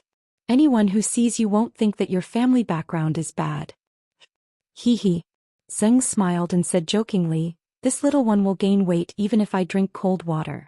This little one also told my wife that if she and her dog are hungry, they can eat this little one's flesh. They definitely won't starve to death. Ha! Xiaohua laughed. Zhu Qing and Sun Qing also laughed. Zheng's cautious heart suddenly relaxed. Xiaohua finished laughing and pointed at the vermilion door. This Xiao wants to go first, but this ancestral shrine is the ancestral shrine of your 3 families. This Xiao can't go out. Yes, this little one was wrong. Zheng woke up and quickly walked a few steps. Zhu Qing and Sun Qing naturally followed him. The 3 of them gently pushed the vermilion door and it slowly opened. After leaving the ancestral shrine, Xiaohua put away the genealogy book and silk. Sure enough, the ancestral shrine slowly shrank and gradually disappeared. Xiaohua was not surprised and brought the 3 of them out of the ground. It was a sunny day on the ground. Xiaohua glanced at Sun Qing and said, Sun Qing, you go back home first. Bring Sun Mi and the other Sun family disciples to Zhu family village. This Xiao has something to tell you in detail. Seeing that Xiaohua did not return the genealogy book to him, Sun Qing vaguely knew what Xiaohua wanted to say. He nodded and left. Seeing Sun Qing leave, Xiaohua released his divine sense again and looked at the situation of the three towns. He smiled and said, Zhu Qing, the Zhu clan is indeed worthy of being a descendant of a famous clan. To be able to pacify the three towns in 3 days, this Xiao is very impressed. I don't dare. Zhu Qing didn't dare to show any arrogance on his face. He bowed and said, everything depends on Benefactor's food and Benefactor's divine abilities. If it weren't for Benefactor, this 1,000 miles of wilderness would have become a ghost prison. That's why our hard work is nothing. Perhaps. Xiaohua smiled and said, let's go. After working hard for a few days, I can finally taste the Zhu family's famous tea again. Yes, this one will definitely personally brew tea for Benefactor. Zhu Qing was overjoyed. He urged the cloud to accompany Xiaohua to Zhujia village. At this moment the Zhu clan manor was rather quiet. Other than a few family guards, some of the Zhu clan's disciples with high cultivation were outside busying themselves with disaster relief. Zhu Qing originally wanted to send a message to have these people come back, but thinking that Xiaohua was most concerned about the lives of millions of villagers, he didn't send a message. He personally invited Xiaohua to sit at the head of the table and personally boiled water to make tea for Xiaohua. The women of the Zhu clan manor knew that the head of the Zhu clan was back, and they were all happy. Some sensible women even carried Zhu Cheng's youngest son Zhu Yi. Xiaohua had no choice but to give some elixirs to them. He also took out a drop of spirit awakening fluid and let Zhu Yi take it. When he saw his youngest son fall asleep, there was no change in Xiaohua's eyes. Zhu Qing knew that if there was no accident, the Zhu clan would have another great scholar in the future. Alas, this junior thanks Benefactor. Zhu Qing sighed and raised his teacup. This junior thanks Shenren Shao on behalf of my ancestors. Ah, you're welcome. Xiaohua raised his teacup and said with a smile, I've always believed that God is watching what people do. As long as you do things honestly and behave yourself, all your efforts will always be rewarded. Even if I don't come, others will come. God will reward your Zhu clan, Sun clan and Zeng clan. After drinking a few mouthfuls of tea, Xiaohua looked at Zeng and asked, Zeng, it seems that you and Guer have never taken elixirs, right? Yes. Zeng hurriedly got up. First, this junior doesn't know how to take the elixir. Second, if we can't see the sun on the second day, taking the elixir will be useless. Therefore, this junior doesn't dare to let Guer take it. Bring Guer here. You take the elixir with him. Xiaohua ordered. Benefactor, please wait a moment. Zhu Qing hurriedly got up and went out to ask the servants to bring Guer and Zeng's wife here. There was no special danger in taking the elixir to break the curse. After Xiaohua ordered them to take the elixir, Zhu Qing and several servants of the Zhu clan skillfully guarded Zeng and Guer. Xiaohua was relieved. Then Xiaohua thought of something and walked out of the hall to the courtyard.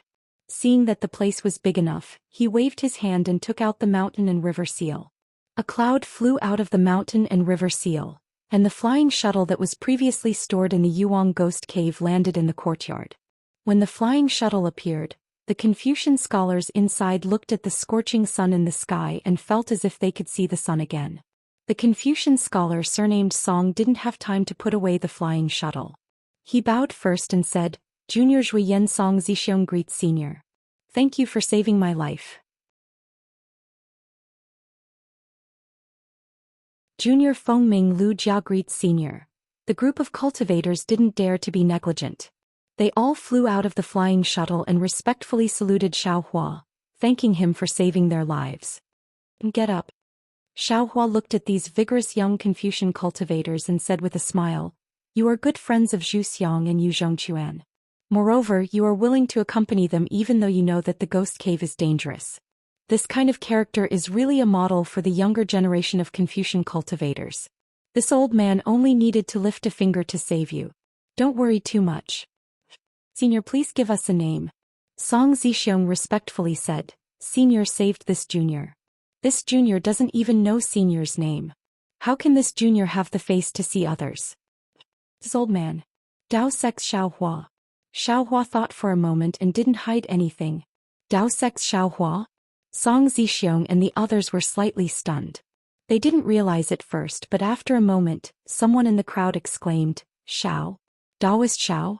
Senior is Taoist Xiao Hua of Black Wind Mountain? Hearing the 3 words Black Wind Mountain, all the Confucian cultivators woke up. Half of them had a change in expression. Although these cultivators were young, they were all from Confucian cultivator families. They were very familiar with the grudges between Buddhism and Confucianism. Although the Zhou clan had declined and was besieged by other clans, the Zhou clan was still a scholarly clan, one that had produced a sage like Master Zhu. These scholarly cultivators felt that this was unfair, and since they shared the same ideals as Zhu Xiang, it was natural for them to befriend Zhu Xiang.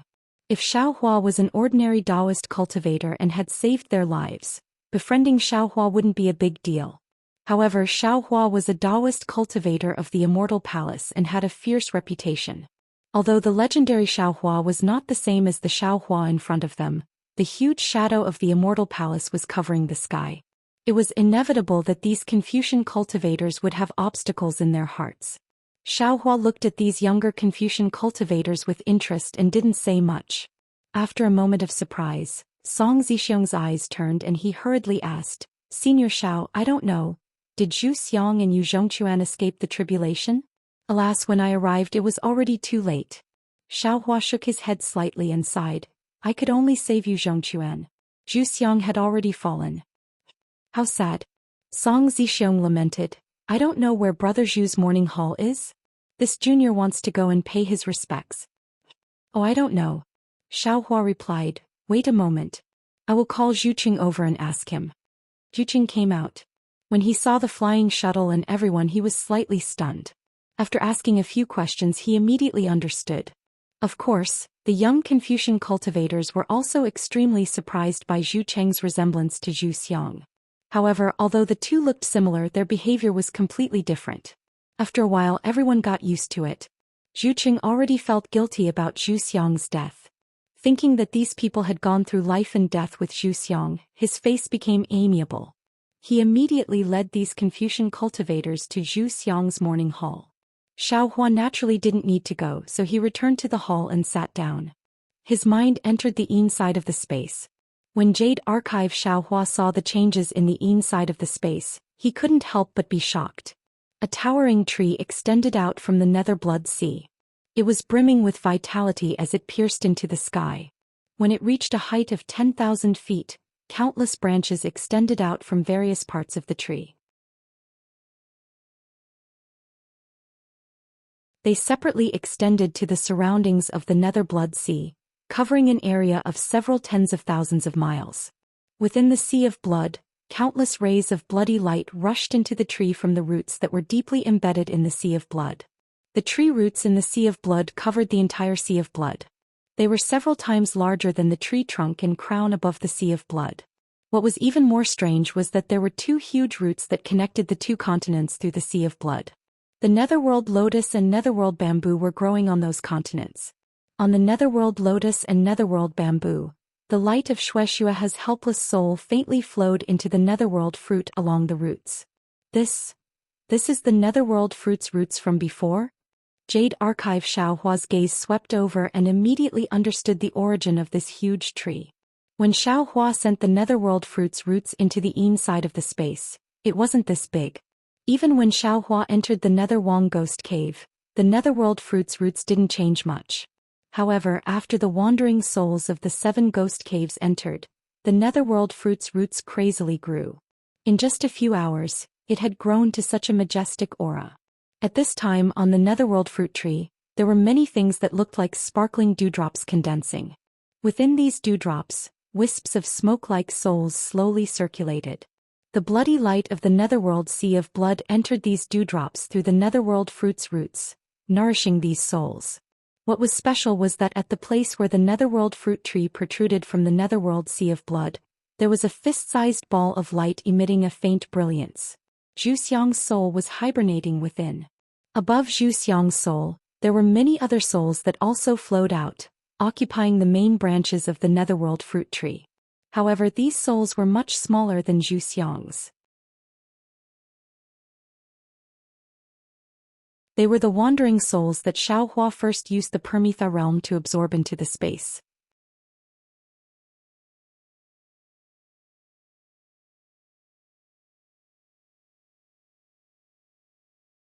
Chapter 3869. Good. Jade Archive. Xiaohua looked at everything in front of him and praised. Although Zhu Xiang was cowardly and indecisive when he was alive, his filial piety was unparalleled in the world. He even sacrificed himself for the lives of millions of people. Now that he has entered the inside of this space, he is one of the first few souls to enter the underworld fruit tree. In the future, he will be of great use. Where is that Confucian cultivator who sneak attacked I? Jade Archive. Xiaohua was still thinking about the Confucian cultivator who sneak attacked him. He wanted to see what kind of background this Confucian cultivator had, but when he looked up, the Confucian cultivator's soul had already settled in one of the underworld fruits. Jade Archive. Xiaohua thought for a moment and smiled. Entering the underworld fruit tree is another life. In this life it has nothing to do with him. I have disturbed him for no reason, it is not appropriate. Let's forget about it. And you also come here. Jade Archive. Xiaohua said and raised his hand to grab. Thousands of miles away, a huge ghost wearing official robes was pulled out from the depths of the netherworld blood sea. This ghost was different from the one Xiaohua saw before, but the official robes were exactly the same. The bloody light on the official robes became thicker and thicker, and wisps of bloody red constantly rushed into the official robes from the netherworld blood sea. Guguamomo. The ghost landed in front of Jade Archive. Xiaohua and hurriedly knelt down, respectfully saying something. Although Jade Archive. Xiaohua did not understand when it reached his ears, he understood that it was begging the master of the underworld to spare his life. Jade Archive. Xiaohua extended a finger and pointed at the ghost's body. Boom. With a soft sound, the ghost turned into countless fireflies. As the fireflies danced in the air, some thick black crystal threads fell onto Jade Archive. Xiaohua's finger. Even more fireflies fell into the blood sea and disappeared without a trace. The black crystal threads merged into Xiaohua's body. Xiaohua's body shook violently and he hurriedly closed his eyes to think. After a long time he opened his eyes and looked at the dark side of the space. He didn't say anything but his eyes were filled with dread. After pondering for a moment, Xiaohua raised his hand and flicked it. A strand of crystal thread flew into Zhu Xiang's soul. After that, Xiaohua raised his hand and made a grabbing motion. The soul hooking brush also appeared out of thin air and fell into Zhu Xiang's soul. But the Jade Archive. Xiaohua said, Zhu Xiang, I entrust you with a heavy responsibility. I hope that after your soul matures, you can use the soul-hooking pen to eliminate the grievances of the human world, and use the Book of Life and Death to record the joys and sorrows of the human world. You are worthy of being an infernal judge of hell. Seeing that the soul-capturing pen has fallen into Zhu Xiang's soul, Xiaohua understands that Shui has used the power of her soul to open the yin and yang of the space and obtain the power of the yin side of the space. To a certain extent, she is the mother of the yin side of the space. She can be compared with Hutu God who has transformed into the 9 underworlds. Everything in the inside of the space can only grow after her soul matures. The souls on the underworld fruit tree can only awaken after she wakes up. The order of the 6 paths of reincarnation in the inside of the space must be established by Shui. Immediately, Xiaohua stood in front of the netherworld lotus and looked at Shui's soul. He once again checked the cultivation progress of the stone statue and prepared to leave the inside of the space. Xiaohua suddenly raised his eyebrows and said with a smile, No? I still underestimated the power of the heavenly Tao. As long as the heavenly Tao exists in this world, it doesn't care about the loss of a person or soul. Even if Shui doesn't control the yin side of the space, under the heavenly Tao, extreme yin must be yang and extreme yang must be yin. The cycle of yin and yang already exists in I's space. Without Shui, this cycle is a kind of nature. With Shui, this cycle is a kind of order. Previously, there was no living person in the yang side of the space, so there might not be life and death. Now that there is life and death, there must be a corresponding reincarnation on the yin side. I am really looking forward to it. I can't wait to see the mystery of reincarnation. Xiaohua's mind withdrew from the yin side of the space. He originally wanted to check on Yu Zhongquan's injuries, but at this time, Zhu Qing returned to the hall with Song Zixiong and several other Confucian cultivators. Xiaohua looked at the several Confucian cultivators with interest and said with a smile, It seems that this old man's reputation is still too fierce. Only a few of you have come to say goodbye. Song Zixiong said with a smile, Senior, don't blame them. Their temperaments are good. We have all gone through some tests before, so we can trust them. It's just that they are not alone. They all have their own families behind them. Even this junior thought about it for a long time before coming to say goodbye to senior. After all, the longer we stay with senior, the more likely our families will be punished by the immortal palace. This is our fear. Please forgive us. Hee, in that case, this old man understands your intentions. Xiaohua said with a smile, no need to be so polite. Thank you, senior. Song Zixiong stood up and said respectfully, but in this junior's opinion, senior is this junior's savior. Even if this junior thanks senior a few times, it's still within the etiquette of us Confucian cultivators. Presumably the immortal palace won't punish us, right? Otherwise, wouldn't this junior become a heartless and unrighteous person? Yes, we all think so. The several Confucian cultivators behind Song Zixiong also said so. Very good. Xiaohua nodded. This way Zhu Qing and Yu Zhongquan didn't get to know you in vain. Song Zixiong raised his eyes to look at Zhu Qing, then turned to Xiaohua and said, Senior, in this junior's opinion, senior is far from the kind of vicious person who swallows 100,000 immortal soldiers. Moreover, you are more like this junior's granduncle. Presumably, there are some misunderstandings about senior's reputation in the immortal palace. It doesn't matter. It's already been spread around. What else can this old man say? Xiaohua smiled and waved his hand, replying disapprovingly. Song Zixiong slightly bit his lips and said, Junior knows of an opportunity that can let senior make friends with many Confucian cultivators. Perhaps it can help senior wash off this fierce reputation. Forget it, this old man really doesn't care about this. Xiaohua still shook his head. You all should hurry back. Oh right, bring your Qiankun bags. This old man has some food. If we encounter any disaster along the way, we can help. Song Zixiong and the others were naturally very shocked. They had never seen a cultivator who valued the lives of the ordinary people of the hidden immortal continent so much. After they received the Qiankun bags, Song Zixiong said again, Senior Xiao, this junior feels that senior should really communicate more with our Confucian cultivators.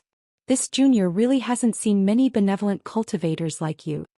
Xiaohua was just about to wave his hand, when Zhu Qing at the side said with a smile, Nephew Zixiong, what is the opportunity you mentioned? Can you say it clearly? Uncle Zhu, my Song clan knows that Jing Province's Chu clan has invited all the Confucian cultivators in the world to go to the Fiend God Blood Pool in Yan Province to find the Fiend God chess. If Senior Xiao can go to the Fiend God Blood Pool, wouldn't he be able to make friends with even more Confucian cultivators? And let others see Taoist Master Zhao's benevolent true face? And nephew's words are quite reasonable. However, whether to go or not, Taoist Master Zhao will make his choice. Nephew, you should return home as soon as possible. Don't let your family worry. Zhu Qing nodded and said, although Jin'er is no longer here, if nephew has any matters, you can come to my Zhu clan. This old man will help as much as possible. Yes. Song Zixiong and the others hurriedly bowed and said, Junior will take his leave. After Song Zixiong and the others were sent away, Zhu Qing turned around and looked at Xiaohua, saying in a low voice, Benefactor, this one feels that Benefactor should still go to the Fiend God Blood Pool. But Xiaohua raised his eyebrows and asked curiously. Previously, this one advised Benefactor that if necessary, it's best to reveal your cultivation. This Fiend God Blood Pool is a good opportunity. If Benefactor can suppress the scholarly cultivators inside, Benefactor's strength will be known by everyone in the world. Apart from the Immortal Palace, there will definitely be even more scholarly cultivator clans that will take Benefactor seriously. Zhu Qing smiled and said, Moreover, Jing Province's Chu clan is a legalist clan, and they don't get along well with the Immortal Palace's militarists. Benefactor can make friends with legalists and borrow their strength to resist the Immortal Palace. Of course, at that time, apart from legalists, there will definitely be even more scholarly cultivator clans that will take Benefactor seriously. While they are using Benefactor, Benefactor can naturally use them. And this is the so-called alliance. Xiaohua nodded and replied thoughtfully.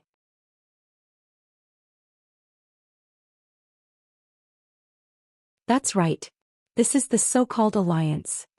Zhu Qing replied, according to this one's knowledge, Jing Province's Chu clan has coveted the Fiend God Blood Pool in Gun Province for many years. They've tried to enter several times, but were unable to succeed each time. Now that the Chu clan has sent out an invitation again, there will definitely be many scholarly cultivator clans that will go to the Fiend God blood pool. This is the perfect strategy for Benefactor to use. After replying, Zhu Qing didn't say anything else and quietly waited for Xiaohua to think. Xiaohua's destination this time was naturally the North Sea Dragon Palace. He had temporarily arrived at Zhu village, and now that he had to turn back, Gun province was also a place he had to pass through.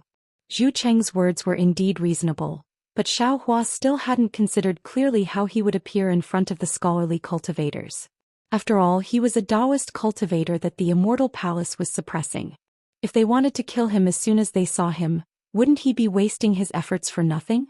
In addition, the reason Xiaohua hesitated was that when he first arrived at the hidden Immortal Continent, he also received an invitation from Chu clan's Chu Muhuan. However, Xiaohua didn't know whether Chu Muhuan's invitation was this Fiend God blood pool or not. While he was hesitating, Sun clan's Sun Qing brought Sun Mi over. Zheng Zhang and Xing Yan also broke the curse and came over to thank him. Xiaohua saw that the time was right and ordered Zhu Qing to call back the Zhu clan's disciples that went out to provide relief. When everyone had gathered, Xiaohua stood up and looked at Zhu Xi's portrait. He waved his hand and took out the three clans' genealogy records. He roughly explained the matter of the three clans' ancestral shrines. Finally, he said, "This matter was originally a private matter between your three clans, so this old man couldn't interfere. However, since this old man received benefits from the three literary sages, I had no choice but to speak up. This old man hopes that Zhu clan, Zheng clan, and Sun clan can become one family in the future. No matter when, you can see each other as family. The relationship between three clans is better than one."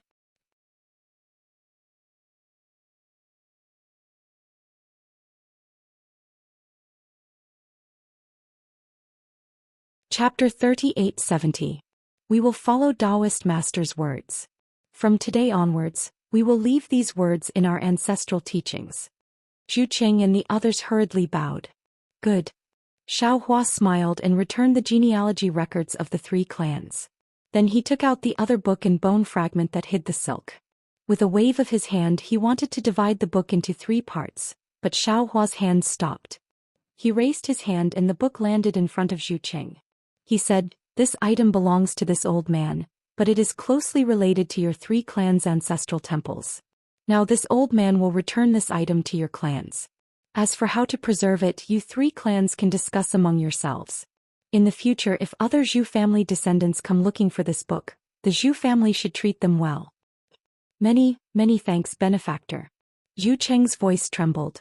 He understood that this book was the most important part of opening the ancestral temple. Xiaohua returning the book to the three families was also a generous gift. Xiaohua glanced at the similarly excited Sun Qing and Xing Zheng. He knew that these two families might not have the opportunity to preserve this book. However, this book was originally obtained by Xiaohua from the Zhu family of the Xiaoyu continent. Moreover, the two families now relied on the Zhu family, so it was natural for the Zhu family to preserve this book. Alright, there's also this bone fragment. Xiaohua finally flicked the bone fragment in front of Zhu Qing and said with a smile, "This item is already useless, but it still belongs to the Zhu family. This old man should return it to the Zhu family." No. Zhu Qing hurriedly waved his hand. "Although this item is useless, others don't know. Benefactor is merciful and magnanimous. Please take this item away. Moreover, this item belonged to my Zhu family's ancestor. In the future, if Benefactor's descendants and disciples have a use for my Zhu family, please come to my Zhu family with this item. My Zhu family will agree to anything. My Xing family is the same." Zheng Xing hurriedly said. Sun Qing also hurriedly echoed, "My Sun family is the same." AI alright. Xiaohua actually wanted to settle his karma with the three families here. He didn't want to be involved with them in the future. However, looking at Zhu Qing and the others, he thought for a moment and waved his hand to take back the bone fragment. He nodded and said, "In that case, this old man will also keep this item as a souvenir." Zhu Qing and the other two were overjoyed. Just as they were about to speak, Xiaohua's figure flickered as he soared into the air and said with a smile, "This old man still has urgent matters to attend to, so I won't be staying here any longer. If fate wills it, we'll meet again in the future." Benefactor. Zhu Qing and Sun Qing were shocked. They didn't expect Xiaohua to leave just like that. They hurriedly flew out of the hall to block Xiaohua, but by the time they flew out, Xiaohua had already disappeared. Alas, Benefactor is truly a righteous person. He's the best person in the world. Sun Qing stood in the air and sighed. I've lived for so long, but this is the first time I've seen such a benevolent and righteous person.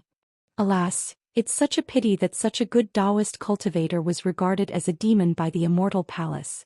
Zhu Qing bowed deeply in the air and sighed. Since we have been blessed by you, we should lend you a hand. Although we don't have much power, we can help the people. Our 3 families will use the grain seeds that you have given us as an opportunity to help you spread your name across the world. Good. Sun Qing and the One Underground both agreed.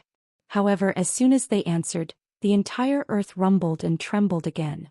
It was as if a large hand had lifted Su province from the hidden immortal continent and then suddenly threw it down. Zhu Qing was shocked when he saw this and hurriedly ordered, "Everyone, there will be a great disaster after the disaster. We still need to borrow the power of our benefactor to eliminate this great disaster. Let's hurry up and get started." Whether it was Sun Qing, or the old and young of Zhujia village, they all moved, not to mention Zhu family, Sun family, and Zheng family gradually spread Taoist Master Zhao's good name in the 9 regions due to the disaster of the hidden immortal continent and the loss of the 6 cauldrons during the chaos of the 6 regions. Xiaohua flew out of Zhujia village and slightly identified the direction before flying towards the North Sea. Suddenly Long Mai Xiaohua's urgent voice sounded, "Fellow Taoist, wait. I sense the aura of the 9 cauldrons." 9 cauldrons? Shuzhou cauldrons? Xiaohua was stunned. His figure froze in midair as he asked in a low voice in disbelief. After all, he had just obtained the true explanation of the heavenly book and the origin of metal. Xiaohua didn't expect to be able to get more from Wuyuan County. It should be right. Long Mai Xiaohua said with certainty, "This is the aura of the Shuzhou cauldrons that I sensed from the 6 cauldrons. It should be right. There are countless great scholars in Su province, but the most famous ones are Zhu Zi, Zheng Zi and Sun Zi. Since the 3 sage families are all in Su province, distributed in Wuyuan County, Jingyue County and Fanchong County, that is to say, these 3 counties have occupied the fate of Su province. If the Shuzhou cauldrons were not here, how could the 3 sages be born?" Xiaohua secretly nodded when he heard this. The great scholars and sages mentioned by Confucian students were, in fact, somewhat different from the great scholars and sages of Confucian cultivation. Great Confucian was an honorific title. It was the respect for the old scholars who were virtuous and learned.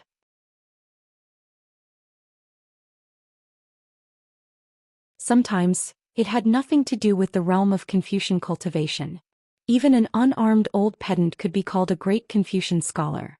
The so-called Great Confucian family didn't necessarily have a great Confucian scholar in the Confucian realm. Instead, it referred to the fact that a great Confucian family had produced a great Confucian scholar with unique academic achievements. This wasn't something that a simple Confucian cultivator could compare with. Sages were many levels higher than great scholars. They referred to the grandmasters who founded academic schools. They were unique sages. These sages usually came from ancient times and were some leading figures. These figures were almost extinct today. It was impossible for them to appear again. Confucian cultivators actually had a saying that sages of literature were often present, but sages were not present. Literary stars were like stars while sages were like the moon. Therefore, those who could be called sages could be counted on one's fingers.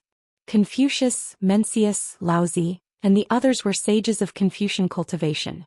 Their literary names were like the brilliance of the sun for 10,000 generations.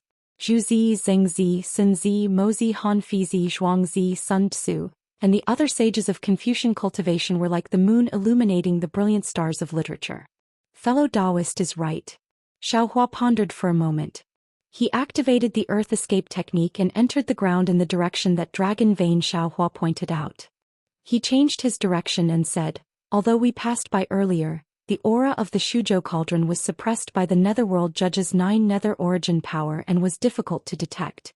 Now that the 9 ghost caves are not under the control of the Netherworld Judge, the aura of the Shuzhou cauldron will naturally leak out. It is normal for fellow Taoists to discover it. This is also an opportunity for us. Wuyuan County, Jingyue County, and Fancheng County are the locations of the graceful spirit Bell spirit. Even the origin of metal will appear. It is normal for the Shuzhou cauldron to be here. Maybe it is because of the aura of the Shuzhou cauldron that attracted the origin of metal here. That is why the Netherworld judge coveted it. Dragon Vein Xiaohua replied. Hearing this, Xiaohua was shocked.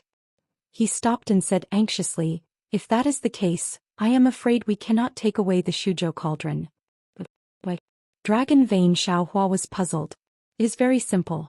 Xiaohua replied, the three saints left behind instructions for the descendants of the three saints to guard the three ghost caves. In other words, the three saints did not know that the Shuzhou cauldron was here. Similarly, they did not know that there were 9 ghost caves here. At that time, the Shuzhou cauldron suppressed 9 ghost caves. Among these 9 ghost caves, only 3 of them were able to release the Netherworld Qi. The other 6 ghost caves were sealed by the Shuzhou cauldron. Even the Netherworld judge had no way to come out. If we take away the Shuzhou cauldron now, wouldn't the other 6 ghost caves be unable to be suppressed? Fellow Taoist indeed has the world in his heart. He does not put his own interests above everything else. I am very impressed. Dragon Vein Xiaohua said with a smile. However, fellow Taoist neglected something. Since the previous 6 ghost caves did not erupt, they actually appeared now. Naturally, the 9 cauldron formation has been broken. The Shuzhou cauldron is useless here. If fellow Taoist has the heart, after gathering all 9 cauldrons, you can use your great divine ability to lay out the 9 cauldron formation and gather the destiny of the 9 regions again. That is the right way. But the 9 regions 9 cauldron formation, where did you get it? Xiaohua understood that Dragon Vein Xiaohua was right. He could not help but ask with a bitter smile. Dragon Vein Xiaohua said with a smile, I do not know about this. Fellow Taoist. Confucian cultivator Xiaohua said, whoever tied the bell should untie it. In the end, the karma of the 9 regions 9 cauldron formations still lies with the Confucian cultivator clan. Only by refining innate true qi can I lay out the formation. I even feel that innate true qi is the root of Confucian cultivators. Once we master innate true qi, we master the foundation of Confucian cultivators' cultivation. Even if there is no 9 cauldron formation, we can still figure it out ourselves. Don't forget, we still have the innate divine restriction. Even so, I will go down and take a look. Xiaohua nodded. He once again urged his body to go underground. Sure enough, the deeper he went underground, the more netherworld qi there was. It was as if the entire earth was leaking, and the netherworld qi was leaking out from the sieve-like holes. It's over there. Dragon Vein Xiaohua pointed at a place where the netherworld qi was spiraling out from the netherworld qi and said. Xiaohua landed and stretched out his hand to touch it. He said with a bitter smile, I can only touch the void. There is nothing here. Even if this Suzhou cauldron was discovered by others, it would not be easy to take it. The Tao of Fate is the mystery of heaven and earth. How can an ordinary person know about it? Dragon Vein Xiaohua said with a proud smile. Xiaohua was not at ease. He once again escaped to the bottom of the Suzhou cauldron. He looked again and found that the root of the Suzhou cauldron was also overflowing with netherworld qi. He knew that the suppression power of the Suzhou cauldron had already disappeared. At this time, Xiaohua released the 4-colored heavens core and surrounded the Suzhou cauldron. Then he carefully urged the 9 flying swords to nail the Suzhou cauldron.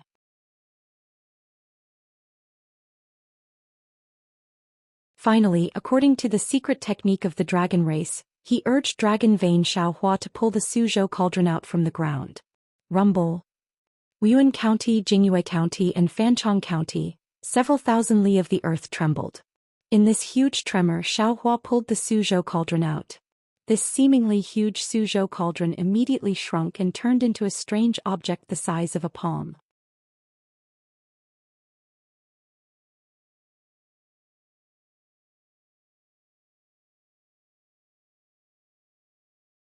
Chapter 3871. Xiaohua didn't bother to look at the Suzhou cauldron. Instead, he looked at the ground. He saw that the overflowing netherworld qi didn't increase much because of the absence of the Suzhou cauldron. Moreover, after the netherworld qi rushed into the ground, it was gradually dimmed by the yang qi of the hidden immortal continent. Even if it really dissipated to the ground, it wouldn't cause any harm to the people of Shuzhou. Lucky. Xiaohua put down his worried heart and looked at the Shuzhou cauldron with joy. He opened his mouth and spat out a mouthful of true qi and absorbed it into his middle dantian. Swish. As the Shuzhou cauldron entered his dantian, a stream of qi rushed out of the Shuzhou cauldron. This qi was like a brush that touched the previously broken image. The whole image began to overflow again, but this time the image was more vivid and more complete. Great. Xiaohua praised. He urged his body to fly out from the ground and flew toward the North Sea again. Not to mention Xiaohua's harvest, he flew to the North Sea to keep the appointment. In the center of the misty immortal palace, there was a magnificent vermilion palace. At first glance, this palace looked similar to the surrounding palaces, but if one looked carefully, they would find that it was much taller than the other palaces. When one flew closer, the palace was like a 10,000 feet tall mountain, making people look up to it. What was even more amazing was that all the palaces and pavilions of the immortal palace prostrated themselves around this palace, as if they were submitting and protecting it. The 9-colored clouds that overflowed above the palace were like sunlight, rain, and dew that constantly scattered in all directions, falling into various parts of the immortal palace. Every time a palace fell into the clouds, the palace would flash with a strange brilliance, and auspicious clouds would surge out from the palace, as if they were responding and thanking the palace for its kindness. In the brilliance of the clouds of this palace, there was a continuous rise and fall of palaces and pavilions. Among them, the most dazzling palace was overflowing with treasure light. Countless huge pillars of qi surged around this palace. Waves of qi rushed into the armor inscriptions everywhere in the palace. Waves of indescribable solemnity were emitted from the armor inscriptions. What was even more unbelievable was that inside the palace, there were streams of qi entangling and dancing like huge dragons. That kind of aura that could make any immortal or mortal suffocate firmly surrounded this palace. On the plaque of this palace, there were 4 ancient and powerful words written on it: Lingyun Palace. This was the center of the immortal palace, the place where the immortal emperor of the immortal palace summoned the immortal officials to discuss matters. Although the doors of the Lingyun King Palace were not closed, the entire palace was filled with purple clouds. The clouds condensed into a myriad of things and covered everything in the palace. It was impossible to see or hear anything inside the palace. Usually, the heavenly music was faintly discernible, and the peaceful atmosphere of immortal birds and fowls was long gone. 3,000 feet away from the palace, there were no palace maids or immortal officials to be seen. Even the immortal beasts and fowls were obediently avoiding them. No one dared to make a sound. This was because they knew that this was the day when the immortal emperor was discussing matters. Any untimely noise would disturb the Lingyun King Palace, and any mishap could cost them their lives. At this moment, a thunderous sound came from the entrance of the palace. Then an immortal emperor's decree that was a few feet long and shining with purple light flew out from the clouds. A voice that faintly contained the order of the world came from the decree.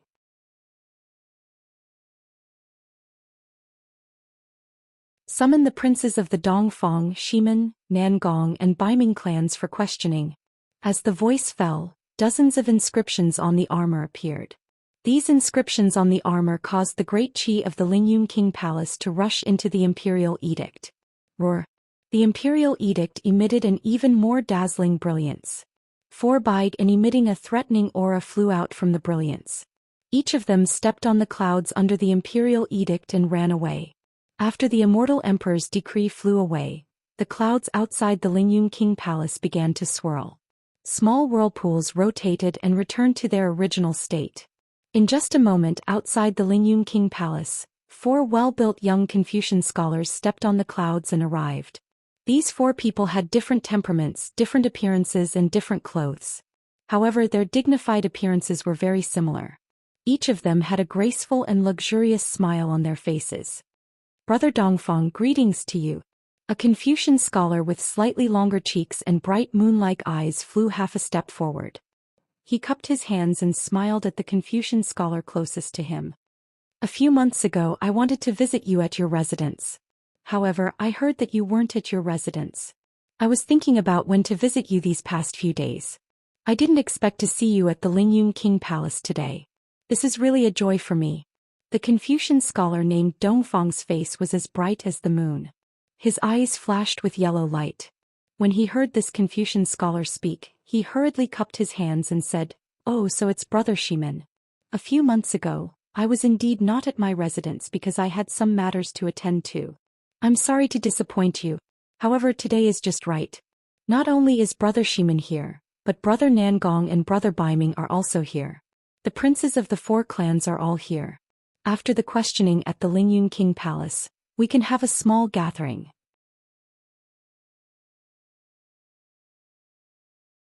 Greetings, Brother Dongfang and Brother Shimen. As they spoke, a square-faced Confucian scholar with fiery red eyes and a chubby Confucian scholar with a round face flew over and greeted them at the same time. The 4 of them greeted each other. The Dongfang heir looked up at the majestic Lingyun King Palace and asked in a low voice, "For brothers, may I know the reason why the immortal emperor suddenly summoned us today?" The Nangong heir shrugged and glanced at the other 3 people. He said helplessly, I don't know. However, since the princes of the 4 clans are all here, I'm afraid there's something important. Since we're in front of the Lingyun King Palace, we can't recklessly guess the emperor's intentions. We'll know once we enter the palace." The Baiming heir replied indifferently. However, the 4 of them looked at each other with a faint tacit understanding. It was as if they had already sensed something. "That's right." The Shimen heir nodded and took out a decree from his bosom. He raised it with both hands and said respectfully to the Lingyun King Palace, "Your servant Shimen Cheong Han of the Shimen family kowtows in salute to His Majesty the Immortal Emperor." Seeing Shimen Cheong Han suddenly take out a decree and kowtow, the Dongfang heir's eyes flashed with anger. The Dongfang, Shimen, Nangong and Baiming families were the 4 great clans. They had existed even longer than the Kong, Meng and Sun clans. The Dongfang family was the head of the 4 great clans. Usually when the 4 clans gathered together, the Dongfang family would always be the first to speak. This was an unspoken tacit understanding between them. Shimen Cheong Han's sudden opening of his mouth was understandable in terms of the order of everyone's speech, but in terms of tacit understanding, it was a form of provocation. Not only was the heir of the Dongfang family enraged, even the heirs of the Nangong family and the Baiming family were slightly taken aback. However, a trace of schadenfreude appeared in their eyes as they stood by the side, waiting to see how the heir of the Dongfang family would react. However, the show they wanted to see didn't play out. The Dongfang heir took out a decree and respectfully raised it up high. He raised his voice and said, "Dongfang heir Dongfang Huayan kowtows in salute to His Majesty the Immortal Emperor." Seeing that Dongfang Huayan didn't cause trouble, the Nangong and Baiming heirs looked at each other and took out their decrees at the same time. They respectfully raised them up high and said in unison, "Nangong heir Nangong Jingyin and Baiming heir Baiming Jiqing kowtows in salute to His Majesty the Immortal Emperor." Announce. A majestic voice was transmitted over. Vast clouds surged out of the hall door like rolling waves. They instantly wrapped around the 4 of them. When the clouds disappeared, the figures of the 4 of them had also disappeared. The clouds rapidly retracted and landed in front of the Lingyun Treasure Palace. It was the clouds that had crashed into the palace door. Buzz. With a muffled sound, a huge whirlpool appeared. As the light flashed, the 4 of them were dazzled. Then they landed under a huge dome of heaven. This was a vast sky. Above and below his feet was a boundless sea of nebulas.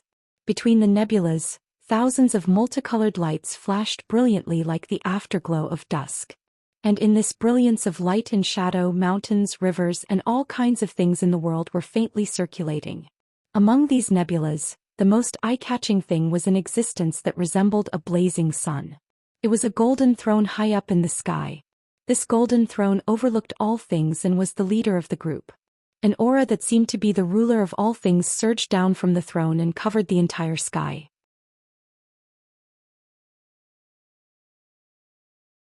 At this moment, an emperor that was thousands of feet tall sat on the throne. This emperor wore a sun and moon emperor robe and a crown of heaven and earth on his head. Tens of millions of inscriptions surged around him from time to time, and the providence of hundreds of families danced wantonly like dragons. The terrifying aura on the golden throne was emitted from this emperor. The heirs of the 4 great clans landed in the hall and glanced at the emperor, whose appearance could not be seen clearly on the golden throne. They hurriedly bowed again and said, "Your humble subjects greet your majesty. Rise."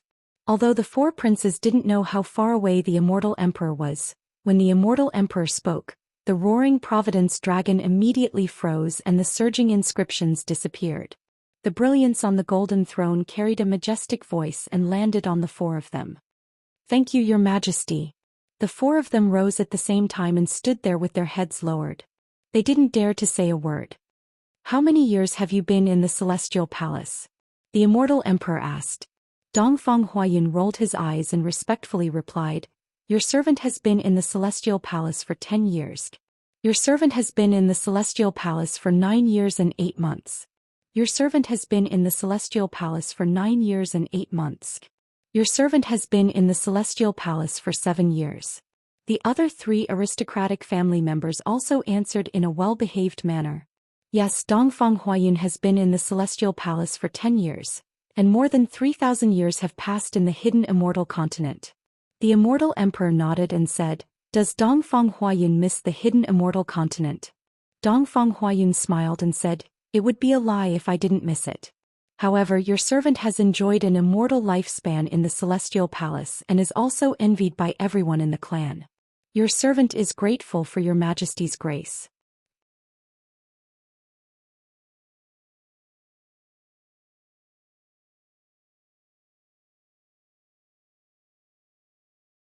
Chapter 3872. You do have longevity, but it's hard for your cultivation to improve. Minister Dongfang, you're already a literature saint. If you were on the hidden immortal continent, you might already be a literature star. This is also the disadvantage of the immortal palace. Immortal Emperor's tone was comforting, but his voice was like rolling thunder. "Your Majesty is joking." Dongfang Huayun didn't dare to be slow and hurriedly replied, "The righteous qi in the immortal palace is countless times denser than the hidden immortal continent. Cultivating in the immortal palace has an exceptionally solid foundation. Although I'm still a literature saint, I'm completely different from 10 years ago. And I also know that cultivating in the immortal palace will allow me to reach literature star sooner or later. But if I cultivated in the hidden immortal continent, I'm afraid I would have already been stuck at the bottleneck."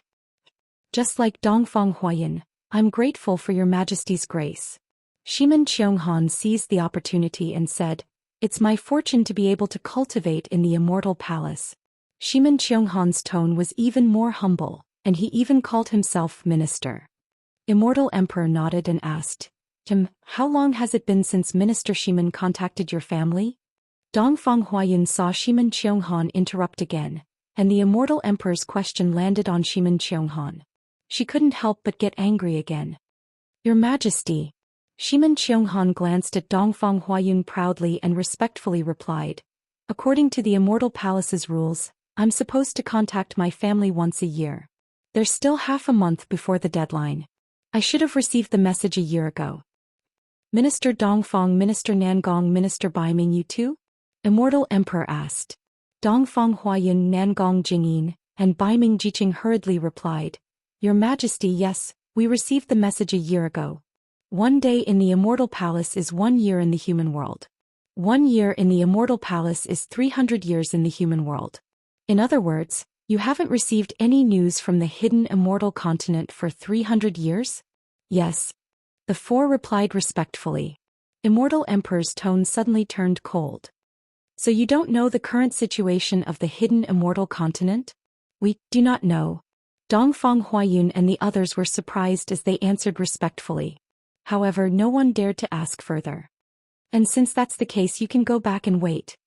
The Immortal Emperor said indifferently, "If the clan sends a message, ask more about the situation of the hidden immortal continent. Your 4 great clans are guarding my hidden immortal continent, which is the foundation of us Confucian cultivators. Don't be careless." "Yes, we understand."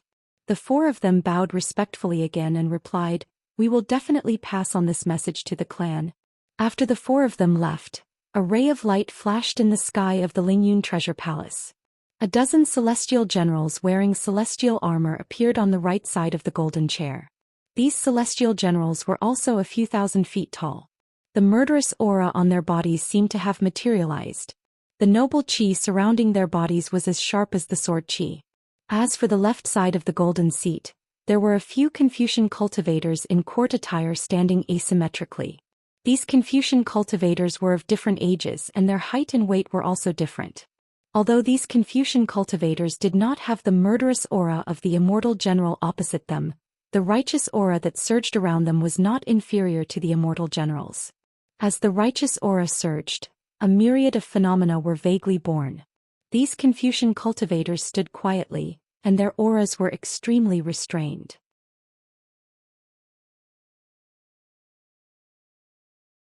The person in front was an old man with white hair and beard holding a horsetail whisk. The old man frowned slightly and turned his head to look at the door of the hall, as if he was thinking about something.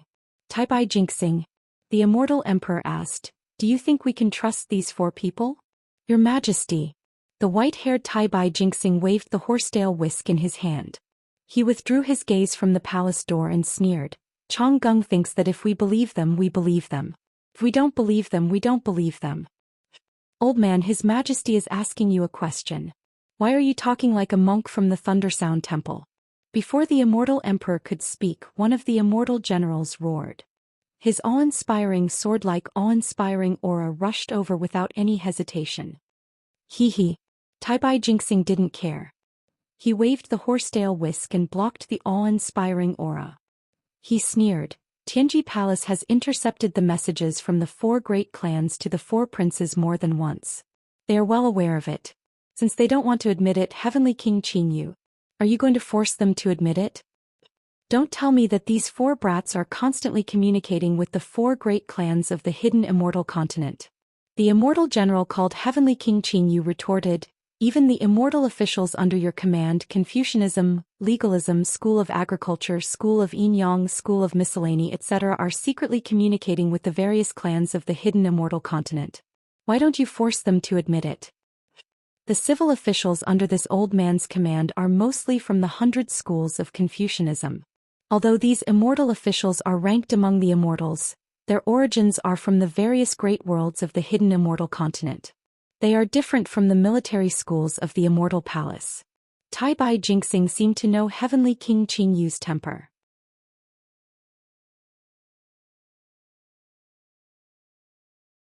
He didn't get angry and slowly replied, "This old man can win over some people's hearts, but I can't control everyone's will. Isn't that enough?" Heavenly King Qingyu's mouth twitched. He wanted to say something. The immortal emperor's voice sounded. Heavenly King Qingyu hurriedly lowered his head and stopped talking. What Tai-bai Jinxing said was naturally the current situation of the immortal palace. It was also the situation since ancient times. Although the immortal emperor occupied the immortal palace and was the leader of the schools of Confucianism, the power of the military schools couldn't completely control the immortal palace. When the disciples of the 100 schools of Confucianism, legalism, Moism, etc. reached a certain cultivation level, they would definitely choose some people to take up positions in the immortal palace. The positions of these immortal officials might not be very high. However, for many years, the immortal palace's various powers were intertwined. The conflicts and alliances between them were endless. This really gave the immortal emperor a headache. In order to make the immortal palace feel at ease and balance the conflicts between the immortal palace and the hidden immortal continent, the 4 great clans even specially sent the direct descendants of the 4 great clans to the immortal palace as hostages. These methods couldn't stop the conflicts between the various schools of Confucianism. On top of these conflicts, under the negligence of the immortal officials, the immortal emperor felt like he was a mere figurehead. How could Tai-bai Jinxing and the others not know the predicament of the immortal emperor?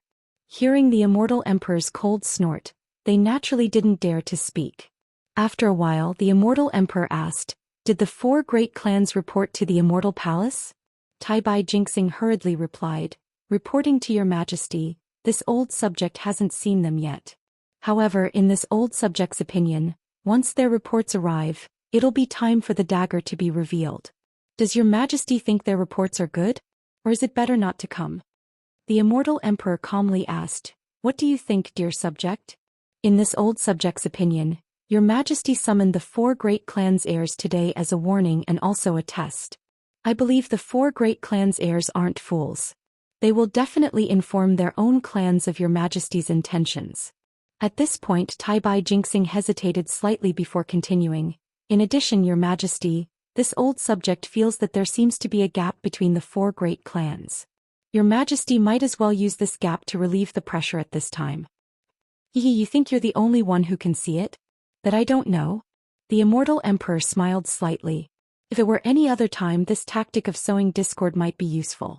However, at this moment, even if Dongfang Huayun passes this message to the Dongfang clan, he will only be reprimanded and make them wary. Yes, this old subject is slow-witted.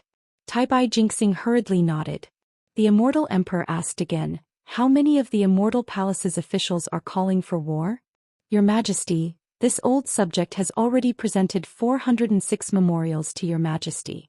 361 of them are calling for war. Only 65 of them are for peace. Tai Bai Jinxing methodically replied, as for the 521 memorials that have yet to be presented to Your Majesty, 410 are calling for war, and 111 are calling for peace.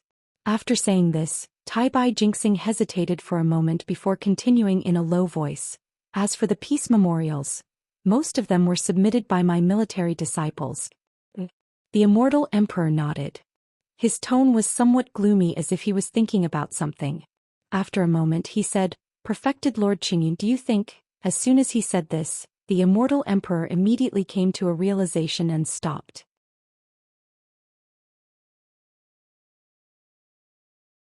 How could Tai Bai Jinxing not know what the Immortal Emperor was thinking? He hurriedly smiled and said, Your Majesty, Perfected Lord Qingyun has already been punished and has been banished to Black Ruins Mountain. He is currently not in the Immortal Palace. Actually, Your Majesty, Perfected Lord Qingyun is extremely loyal to Your Majesty. He is completely selfless. For the sake of the lives of his subordinates, the giant spirit immortal generals, he spared the Black Wind Ridge's wild path. This is a display of our Immortal Palace's benevolence. Furthermore, how can a wild path compare to a general of our Sun Palace? Your Majesty, there is truly no need to banish Perfected Lord Qingyun. That's right, Your Majesty. Heavenly King Qingyu hurriedly stepped forward and said, Perfected Lord Qingyun has acted magnanimously in this matter. He has also clearly stated his grudge with that wild path. If he wanted to play favoritism and commit irregularities, why would he go down to the lower realm? In fact, with just a bit of information, that wild path would have fled long ago. How could he possibly wait for the heavenly network to surround Black Wind Ridge?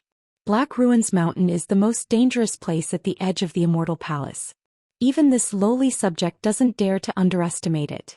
Perfected Lord Qingyuan's strength. Is it because I am willing to banish Sun Jian? The Immortal Emperor laughed coldly. Isn't this all because of their coercion? Don't they want to use this as a pretext to attack my prestige? If I don't banish Sun Jian, I will end up as an incapable ruler. But if I do banish Sun Jian, I will still be the one to suffer. If you want to blame someone, you can only blame Sun Jian for being too upright. He doesn't know how to be flexible. He has some illicit relations with that wild path. Why report it to me? Can't he just keep it to himself? If he speaks of it, won't others be able to use it against him?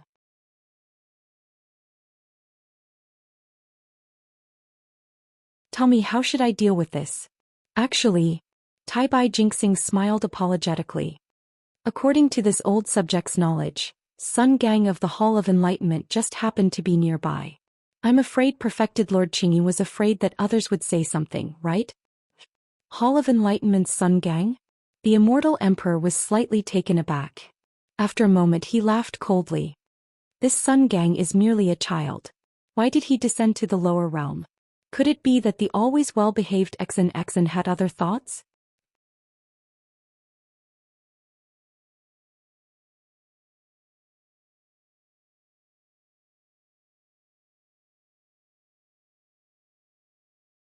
Chapter 3873. Hearing that the Celestial Emperor was angry, Tai Bai Jinxing hurriedly replied, Your Majesty, you're overthinking things. The ninth princess has always followed the rules. Sun Gang probably came to the lower realm to watch the show. It shouldn't have anything to do with the ninth princess. Yes, I hope it has nothing to do with her. The Celestial Emperor nodded. However, Sun Jian's matter. Let's leave it at that for now. Although the Black Ruins Mountain is dangerous, it's also full of opportunities. If Sun Jian is lucky, he might get something. When that happens, it'll be good for him, for me, and for the immortal palace. Sigh. Yes, Sun Jian is really unlucky. Heavenly King Qingyu sighed. If not for the Confucian officials forcing you to abdicate, how could your majesty be so heartless? Heavenly King Qingyu, if we were to fight the Buddhists, what do you think are our chances of winning? The celestial emperor changed the topic. Heavenly King Qingyu almost blurted out, naturally our chances of winning are higher. Although the Buddhists have many disciples, most of them are people who recite scriptures. Although the Buddhists have outstanding strength, there are few of them. Based on this alone, the Buddhists are at a disadvantage. Not to mention, our disciples are all well versed in military books and formations since young. All of them are talented generals. Not necessarily. Taibai Jingxing shook his head. If we were to fight this time, the hidden immortal continent would be the first to bear the brunt of the battle.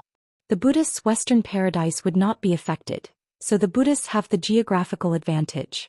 Although the Buddhist disciples are incompetent, there are many secular people on both the hidden immortal continent and Western paradise who are loyal to the Buddhists. The Buddhists also have the advantage. Also, the immortal palace is being forced by the hidden immortal continent's Confucian cultivators. Their people might not be united. Some want us to win while others want us to lose. Without the right time, place, and people, how can we win? Even if we win, they'll let the fruits of our victory flow like water, so as to highlight their importance. If we lose, they can get away with their tricks. The celestial emperor said coldly. Therefore we'll definitely lose this battle. The problem is... Heavenly King Qingyu smiled bitterly. The Buddhists have no choice but to fight. The Buddhist Guanyin Bodhisattva's golden body on the hidden immortal continent. Isn't that to provoke the agreement? Aren't you trying to test the bottom line of Confucian cultivators? If my immortal palace doesn't fight, it will cause the 100 schools of Confucian cultivators to be wary of this problem. His Majesty will be forced by them. The most important thing now should be to make Mahavairakana's ambition retreat from the hidden immortal continent and return to the Thunder Temple. Taibai Jingxing said thoughtfully. How is this possible? Heavenly King Qingyu sneered. Right now, Longevity Town's Confucian cultivators and the Buddhist sect are like fire and water. If the Buddhist sect were to withdraw from Longevity Town, not only would Mahavairakana not dare to do so, even the commoners of the secular world would be unwilling. Vairocana, who has 9th grade elemental energy, is being threatened by commoners without any cultivation. Now that I think about it, it's really funny. Taibai Jingxing said in a mocking tone. If it's not just Mahavairakana. The celestial emperor sneered. Didn't I also get roasted by a bunch of rascals? Could it be that we can only fight? Is there no other way? Taibai Jingxing said in a low voice. He turned around to look at the military immortal officials behind him. They all had their heads lowered and didn't say anything. Clearly they knew they couldn't change the situation.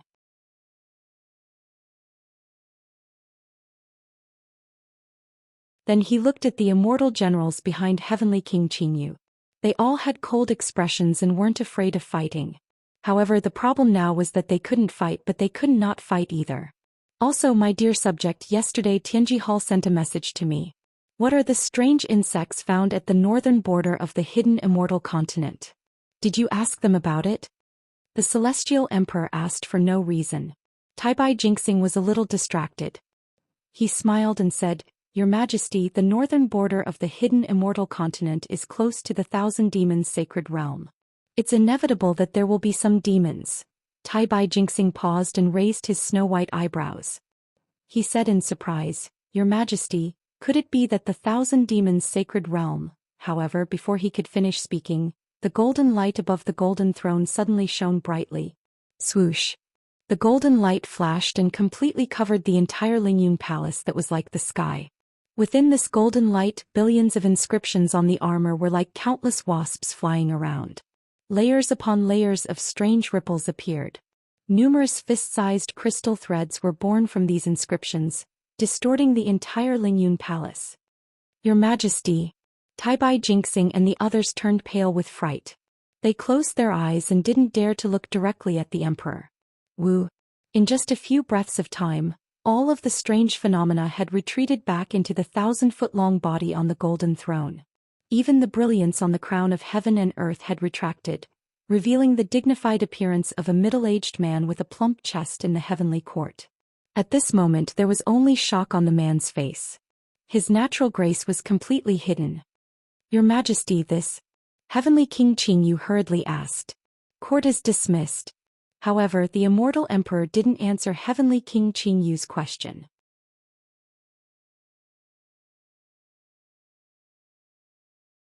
With a wave of his sun and moon imperial robe, countless images of the sun and moon flashed across the palace. The entire sky collapsed with a rumble. Xie Exen of the Heavenly Secrets Palace. Yes, the immortal generals and immortal officials didn't know what was going on, but they didn't dare to ask. They hurriedly bowed and flew out of the palace. Old Man T. After leaving the Lingyun Palace, Heavenly King Qingyu hurriedly transmitted his voice. "Your Majesty, what's going on? Did something happen on the hidden immortal continent?" "Yes, the Hall Master of the Heavenly Secrets Palace has already been summoned. Must be something big." Taibai Jinxing's face was also filled with confusion. "Perhaps it has something to do with that strange insect?" "Forget it, Heavenly King Qingyu. His Majesty will definitely tell us when he wants us to know. Since he hasn't said anything now, it must be because the time isn't right." In this old man's opinion, Heavenly King should quickly gather the troops and wait for His Majesty's decree. "Yes, this one understands." Heavenly King Qingyu nodded and left with the immortal generals. When they flew out of the Lingyun Palace, a young scholar in court attire flew over with a folding fan in his hand. "Greetings, lords." When the scholar saw Taibai Jinxing, Heavenly King Qingyu and the others, he hurriedly lowered his cloud and bowed. "Lords, you have just come out of the Lingyun Palace. Do you know why His Majesty has summoned this one?" Heavenly King Qingyu frowned when he saw this handsome scholar with a full face and slanted eyebrows. He said indifferently, "This old man doesn't know. Xie Exen, you should quickly go in and see His Majesty." "Yes, this one understands." This person was naturally the Hall Master of the Heavenly Secrets Palace, Xie Exen. He bowed slightly and cupped his hands towards Taibai Jinxing and the others before flying into the Lingyun Palace. "Damn it, this old man doesn't like this rabbit." Heavenly King Qingyu cursed. "I don't know what His Majesty sees in him." "Shoo." Taibai Jinxing shushed him. "Hall Master Xie is good at scheming and knows everything. He is a good choice to be in charge of the Heavenly Secrets Palace. You and I are both lacking in this aspect. If His Majesty wants to see the heavenly secrets of the world, he naturally has to rely on the Hall Master of the Heavenly Secrets Palace." This old man just doesn't like the look of him. So what?" Heavenly King Qingyu snorted and cupped his hands before flying away. Taibai Jinxing stopped in the air and looked in the direction of the Lingyun Palace. He seemed to be worried about something. After a while he sighed and slowly flew away. When the Hall Master of Heaven's secret hall, Xie Exen, flew into the Lingyun Treasure Palace, the Grand Hall no longer looked like a vault. Instead it looked more like an ordinary Grand Hall. The immortal emperor was sitting behind a jade table. His fingers were slightly moving and strands of vast crystal threads were revolving around his body. Circles of turtle-like wrinkles appeared in midair, and images were faintly discernible from these wrinkles. Xie Exen entered the palace and walked to the embroidered chair in front of the jade table. He slowly sat down and closed his eyes as if he was resting. After half a cup of tea's worth of time, the celestial emperor shook his hands, and all the veins and vast crystal threads disappeared. Then he sighed and looked at Xie Exen. "Minister Xie, you must have noticed it, right?" "Yes, Your Majesty." Xie Exen stood up and replied respectfully. "That is the aura of the Holy Light Realm's holy artifact." Previously this old man didn't understand and thought that this old man was mistaken. "Since you said so, then there is no mistake." The immortal emperor nodded.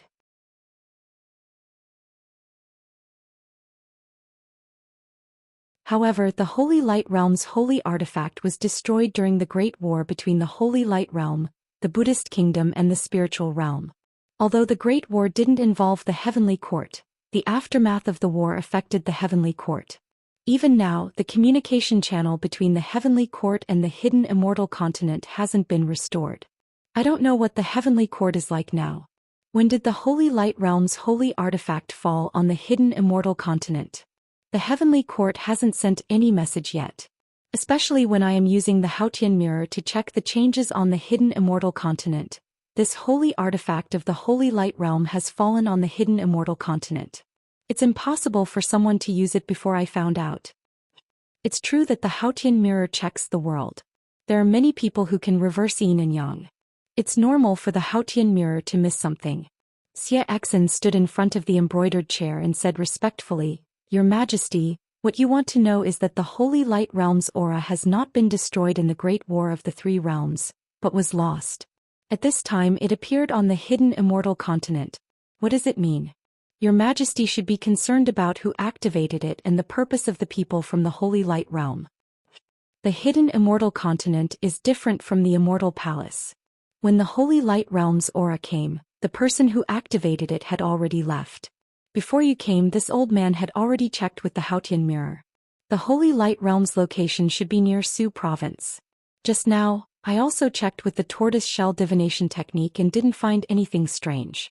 I think the people from the Holy Light Realm must have covered the yin and yang. I'm afraid it's very difficult to find this person in the hidden immortal continent. Su province is under the control of the military school. However, Su province is very big. We can't explain the Holy Light Realm's aura.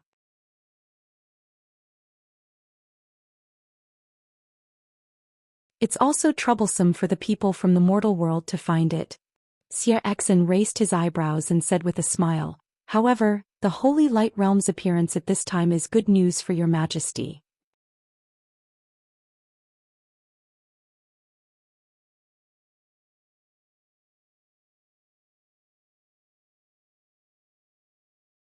Chapter 3874. Haha, that's right, you're right. The Celestial Emperor clapped his hands and laughed, His previous Majesty gone. I was just worried about the war between us and the Buddhists. Now I'm sure Mahavarakana knows about the story of the fisherman taking advantage of the sandpiper and the clam. I don't believe he dares to take the risk and fight me while the enemy of the Holy Light World is here. Indeed. Xie Exin smiled. I'm sure Mahavarakana can sense the aura of the Nirvana realm better than your Majesty.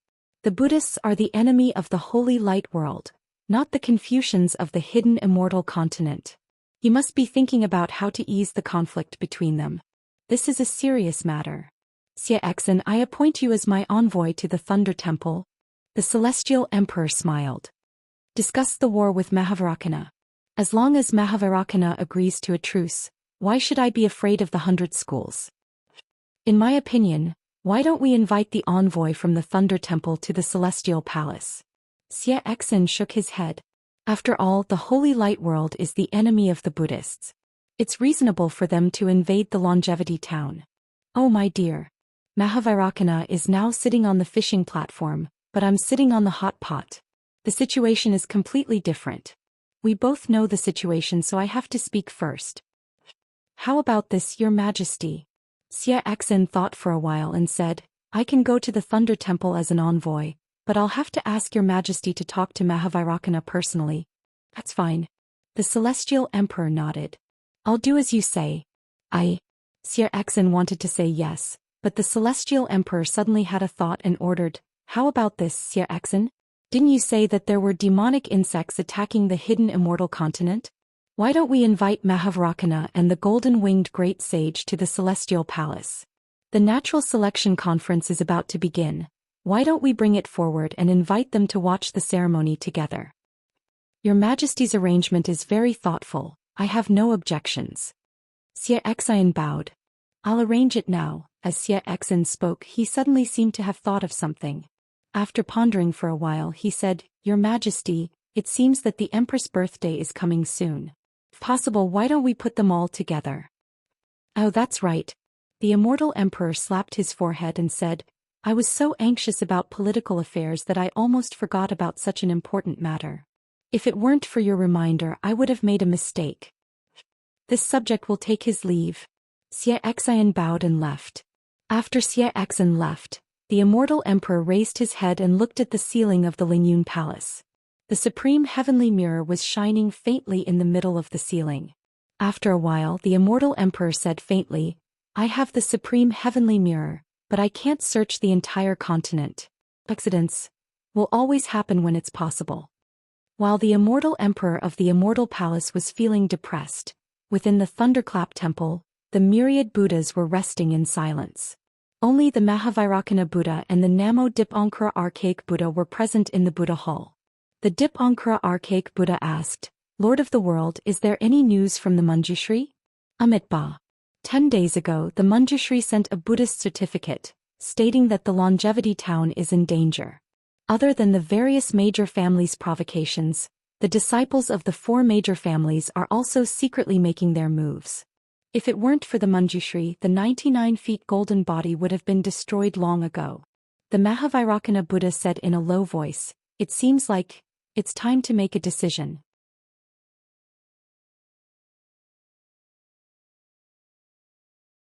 Then will the Lord of the world fight or not? The Dipankara Archaic Buddha pressed his palms together and said, "I'm sure the Lord of the world is still hesitating?" Amitabha. The Dipankara Archaic Buddha is right. The Mahavairakana Buddha Exalt also pressed his palms together and said, "In any war there will be a lot of casualties. The remnants of the Immortals and Buddha's war against the Taoism have yet to be eliminated. How can we fight again? If you're the main body of the Buddha kingdom, you'll definitely disagree. This war isn't decided by my Buddhism." The Dipankara Archaic Buddha shook his head and said, "Moreover, wherever the Buddha light reaches, if there aren't heavenly flowers and Buddhist chants, there will only be blood and slaughter." That's right. I'm sure the immortal emperor of the immortal palace is feeling worse than me. He can't decide whether to fight or not. The Mahavairakana Buddha Exalt smiled and said, "He's like an ant in a dilemma. Actually, the Lord of the world is wrong." The Dipankara Archaic Buddha smiled and said, "I'm asking about Ananda." Amitabha. Speaking of Ananda, the Mahavairakana Buddha Exalt's face revealed a rare look of worry. He said in a low voice, "The Manjushri hasn't found Ananda's reincarnation. However, I have some insights. If Ananda appeared in the buried immortal continent, the Manjushri wouldn't return empty-handed." The Lord of the world only has some insights? The Dipankara Archaic Buddha was shocked and asked in a low voice, "If that's the case, where's the Mahavairakana Buddha of Namo? The Lord of the world didn't even have any insights?" Indeed. The Mahavairakana Buddha Exalt smiled bitterly and said, "I can only sense the Mahavairakana Buddha's descent in our 3 continents. I can also sense Ananda's return. However, where they are and how they return to our Thundersound Temple, I have no idea."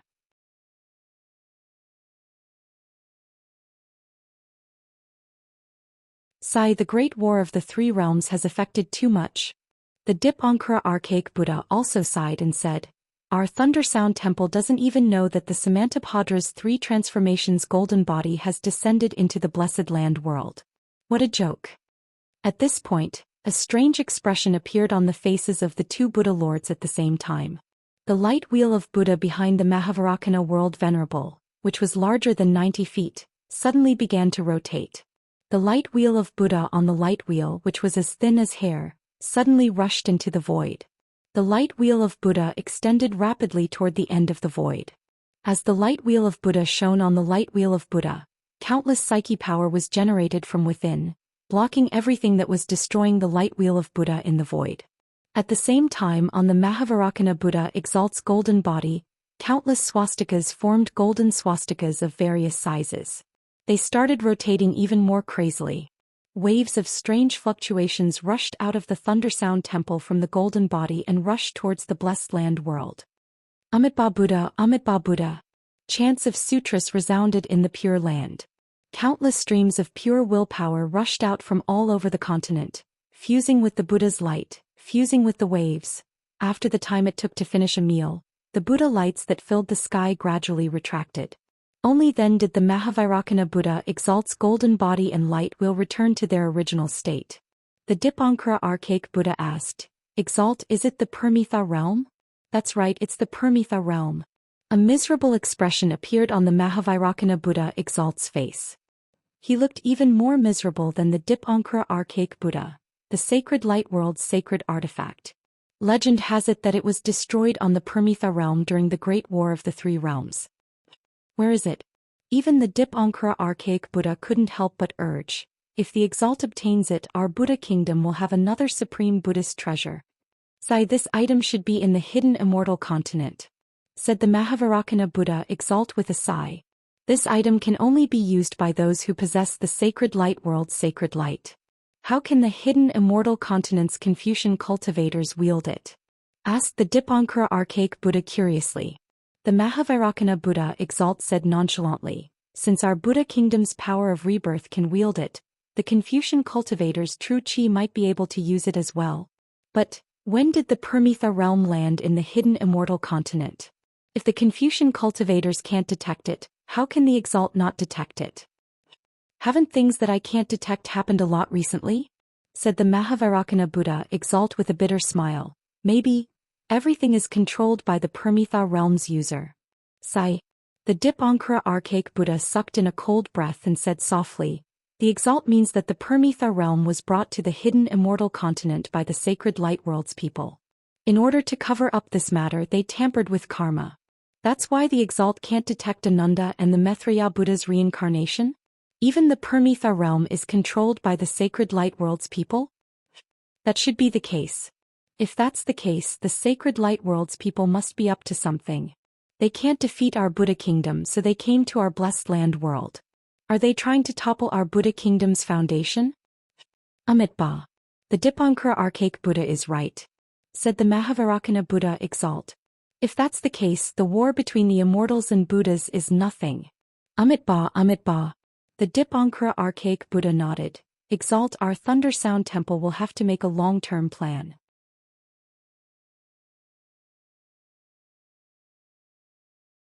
Amitabha. The Mahavairakana Buddha Exalt closed his eyes and pondered. The hidden immortal continent was filled with hostility. All the major families were preparing their troops and setting their sights on the Yu province's Longevity town. They raised their commanding hands high and waited for the Longevity town's bugle horn to sound. Then the flames of war would spread everywhere and slay the Buddhist sons of Buddhas. The Pure Land's morale was high. All the Buddhist kingdom's monk soldiers were rubbing their fists and rubbing their palms. They all set their sights on the Yu province's Longevity town. Similarly, they were waiting for the Guanyin Bodhisattva's golden body to collapse. Then the Thunder Sound Temple's Buddhist light would illuminate the world. The Buddhist kingdom's disciples were about to invade the hidden immortal continent to kill the Confucian cultivators and save the sons of Buddhas. However, no one would have thought that Xiao Hua, who was in Su province in the Fengxiang country and in Wuyuan county, would gently wave the willow branch and change the situation. Whether it was the immortal emperor of the immortal palace or the Mahavairakana Buddha Exalt of the Thundersound Temple, they all had to change their minds. Tens of millions of creatures were saved because of this wave of the willow branch.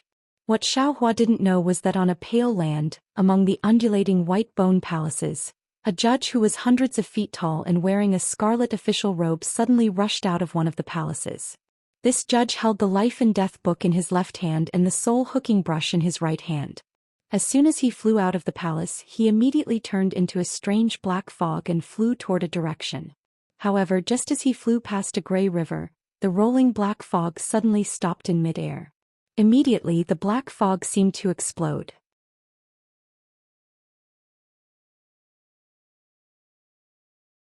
With a boom, it rushed high into the sky and condensed into a fierce ghost that was thousands of feet tall. Duanmu Liang Xing. You dare to kill this official's doppelganger. You really don't want to live anymore. Good, in that case this official will let you know how powerful this official is. You think this official's doppelganger is easy to kill? After killing this official's doppelganger, there will be a mark in your soul.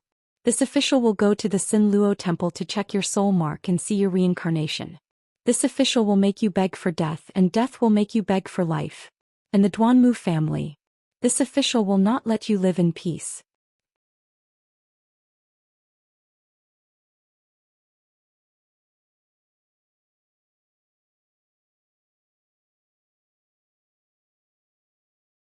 Chapter 3875. Wu.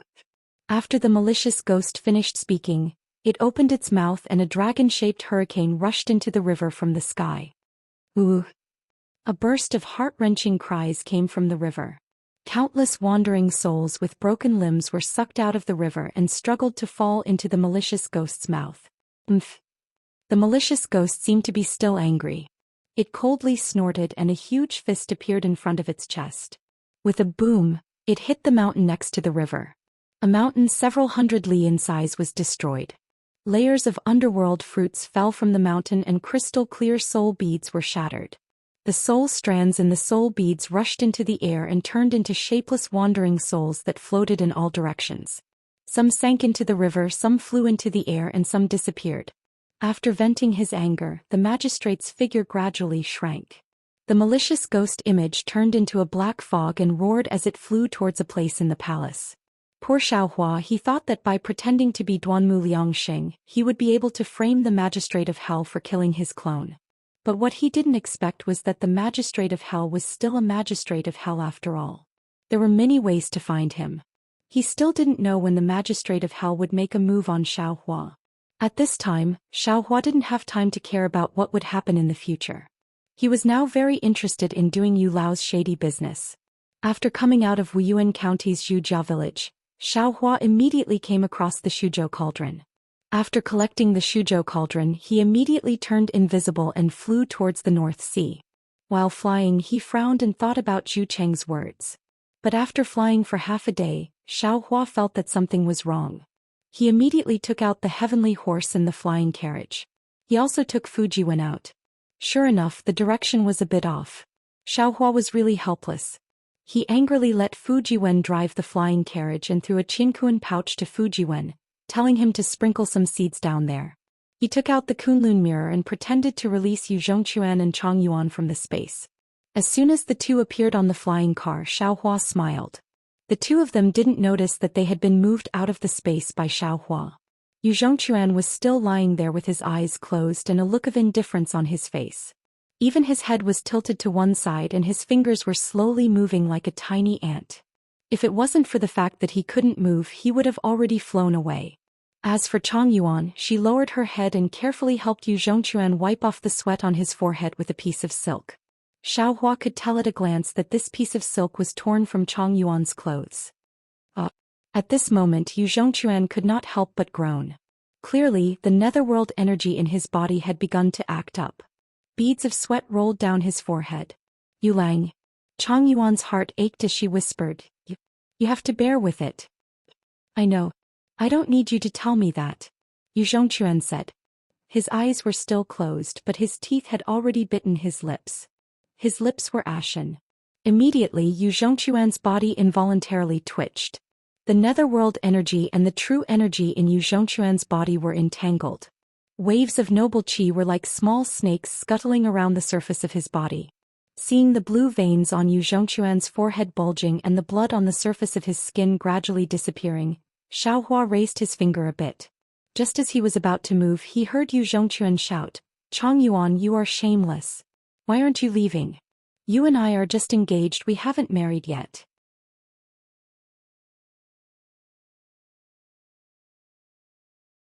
"How can we have skin contact? Do you know what it means to see no evil, to hear no evil, to speak no evil, and to move no evil?" What Yu Lang said, this concubine doesn't understand. Who would have thought that Chang Yuan was not moved at all and whispered, "This concubine only knows that a woman's virtue is to have no talent. If Yu Lang is alive, this concubine is Yu Lang's wife. If Yu Lang is gone, this concubine is Yu Lang's widow." "Your grandmother, are you crazy? I haven't died yet and you want to curse me?" Yu Zhongquan angrily cursed, but before he could finish, he screamed. His body suddenly stopped moving and another wave of sweat fell down. Chang Yuan bit her lips and wiped the sweat off Yu Zhongquan's face with a silk handkerchief. Then she wiped the sweat off Yu Zhongquan's body along his neck. Yu Zhongquan's lips moved and he said in a hoarse voice, Don't touch me. Damn Chang Yuan, don't you know?" However, no matter what he said, Chang Yuan's face still turned red. She closed her eyes and stretched her arm into Yu Zhongquan's clothes, trying her best to wipe. Perhaps it was an accident. She didn't know where she touched, but Yu Zhongquan suddenly moved. His face revealed an awkward expression as if he wanted to laugh but couldn't. His weak arm trembled slightly. Although the attentive Chang Yuan closed her eyes, she immediately felt it. She hurriedly opened her eyes and asked, "Yu Lang?" At this moment, the Pegasus flapped its wings and passed through a cloud. The sound of the wind stirring could be heard. Chang Yuan was slightly startled. She hurriedly raised her head and saw Xiaohua's smiling face. "Master." Chang Yuan felt a burst of shyness. She hurriedly tried to pull her arm out of Yu Zhongquan's clothes, but the more she was busy, the more she made mistakes. She didn't know where her arm was hanging, so she couldn't pull it out no matter what. Chang Yuan's face was as red as blood. The thick-skinned face she had when facing Yu Zhongquan earlier had long disappeared.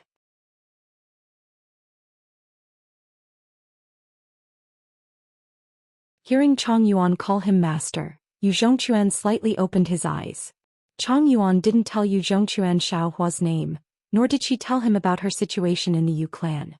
She only said that her master saved Yu Zhongquan, and she was here to serve him under her master's orders.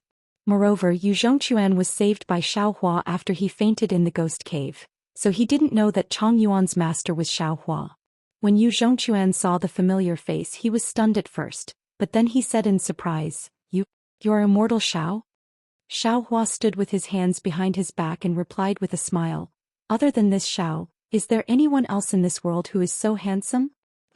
Not to mention Yu Zhongquan's reaction, Chang Yuan was first stupefied. She looked at Xiaohua in disbelief. She didn't understand why this master of hers, whose magical power reached the heavens, would say such frivolous words. Of course, such a handsome person like master is rarely seen in the world. Only the princess of the immortal palace is worthy of you. Fu Jiwen, who was driving the carriage at the front, chuckled and said, Of course, master's disciple is also as handsome as Jade, peerless in his generation. If others are blind, then there's no way. Senior martial brother. At this time, Chang Yuan noticed that in addition to her master, that cheap senior martial brother was also driving the carriage at the front, so her face became even redder. Xiaohua unhappily rolled his eyes at Fu Jiwen and said, You found yourself a female official of the immortal palace and wanted master to help you, so you wanted to find master a princess, right? Hehe, that's not it. Didn't disciple see junior martial sister so infatuated, so I thought of my wife in the immortal palace far away? Disciple is separated from immortal my humble wife, and it's not easy for us to even see each other. But when this guy looks at junior sister, he's not moved at all. Fu Jiwen said again, but unfortunately before he could finish, Xiaohua waved the Kunlun mirror and said, This is a matter between the two of them. It has nothing to do with you. Go back and rest first. Yes, master. Fu Jiwen knew that Xiaohua had something to say to Yu Zhongquan alone, so he smiled and entered the Kunlun wonderland. Yu Zhongquan, we meet again. Xiaohua turned his head and looked at the lying Yu Zhongquan. He didn't help him up and said with a smile, yes, immortal Xiao. Yu Zhongquan sighed and said, The last time we met, immortal Xiao saved my life, and this time you saved my life again. I don't know how to thank immortal Xiao. Speaking of this, Yu Zhongquan thought of something and hurriedly asked, By the way, immortal Xiao, how are Zhu Xiang and my other friends?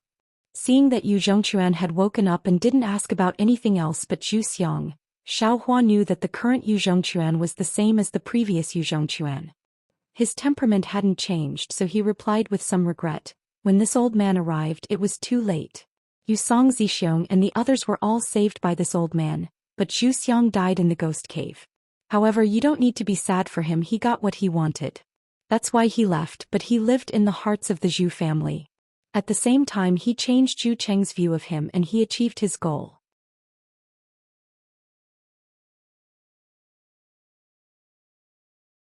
Yes. Yu Zhongquan sighed. Uncle Zhu was indeed too harsh on him. Even this you felt indignant for him. Being harsh has its benefits and being relaxed has its drawbacks. Xiaohua said with a double meaning, Some people are so relaxed that they don't even go home, and they only cause trouble for their family. Who caused trouble? Yu Zhongquan stiffened his neck and said, This Yu upholds justice on behalf of the heavens, and gets rid of all the evildoers in the world. Your wish is good, your action is also good, but the consequences are not good.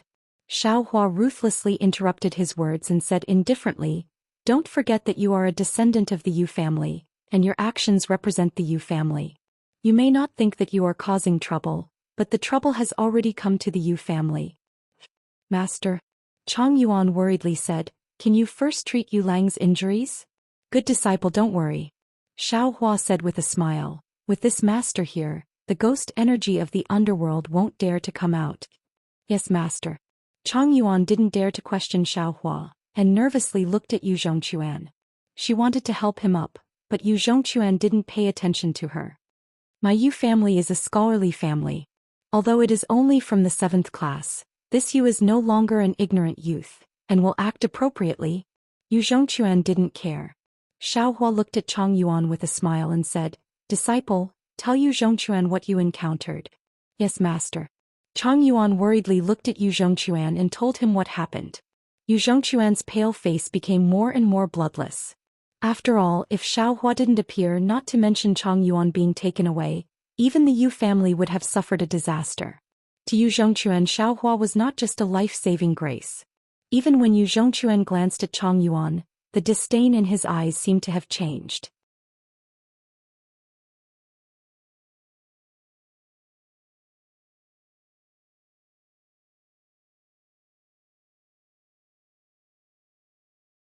Chapter 3876.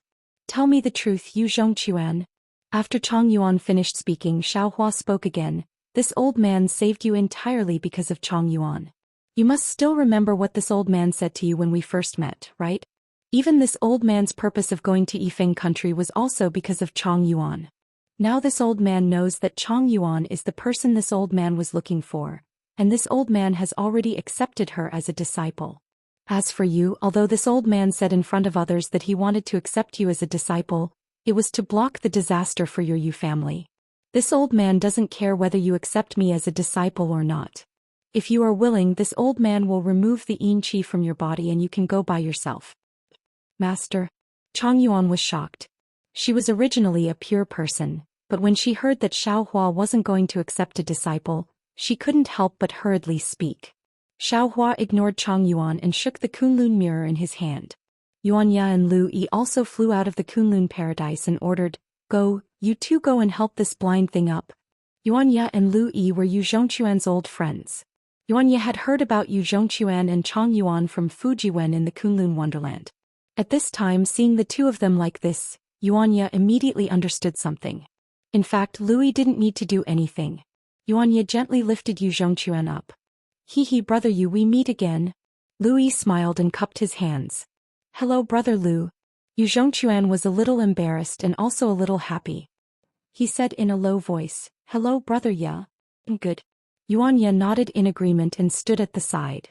Xiaohua didn't hesitate. He released his consciousness and swept it around Yu Zhongquan's body. Yu Zhongquan felt his body lighten. The netherworld qi that was like maggots in the bones immediately turned into yin qi and rushed out of Yu Zhongquan's body. Xiaohua once again reached out and grabbed. Several crystal threads flashed and the netherworld qi was caught by Xiaohua. He slightly urged his magic power and a bead smaller than a finger appeared out of thin air.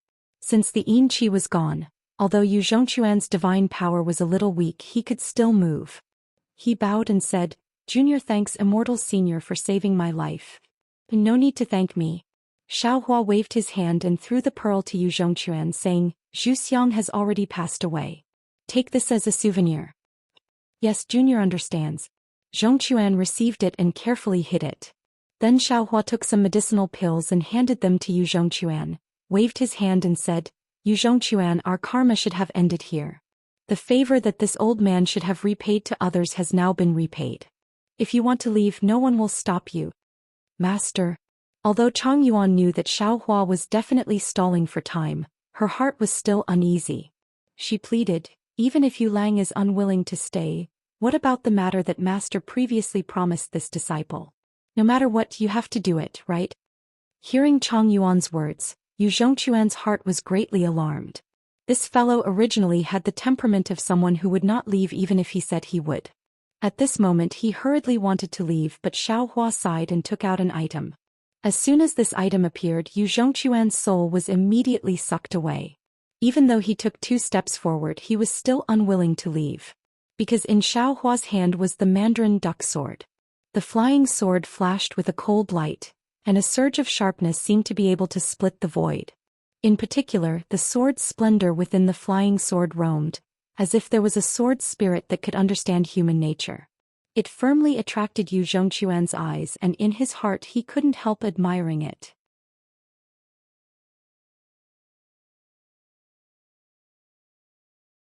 Xiaohua waved his hand and the flying sword landed in front of Yu Zhongquan. The sword qi pierced Yu Zhongquan's skin, giving rise to a tearing feeling. Xiaohua sighed and said, "Forget it. Since this old man promised my disciple, I can't go back on my words. Yu Zhongquan, this is a flying sword that this old man obtained in his early years. Take it. Perhaps at this time you still don't know how powerful this sword is. After you refine it you will know. This old man isn't bragging, but even the spiritual weapons of the Tao sect may not be comparable to this sword." Xiaohua boasted twice, but it didn't break the two bulls' skin. Instead it aroused Yu Zhongquan's curiosity.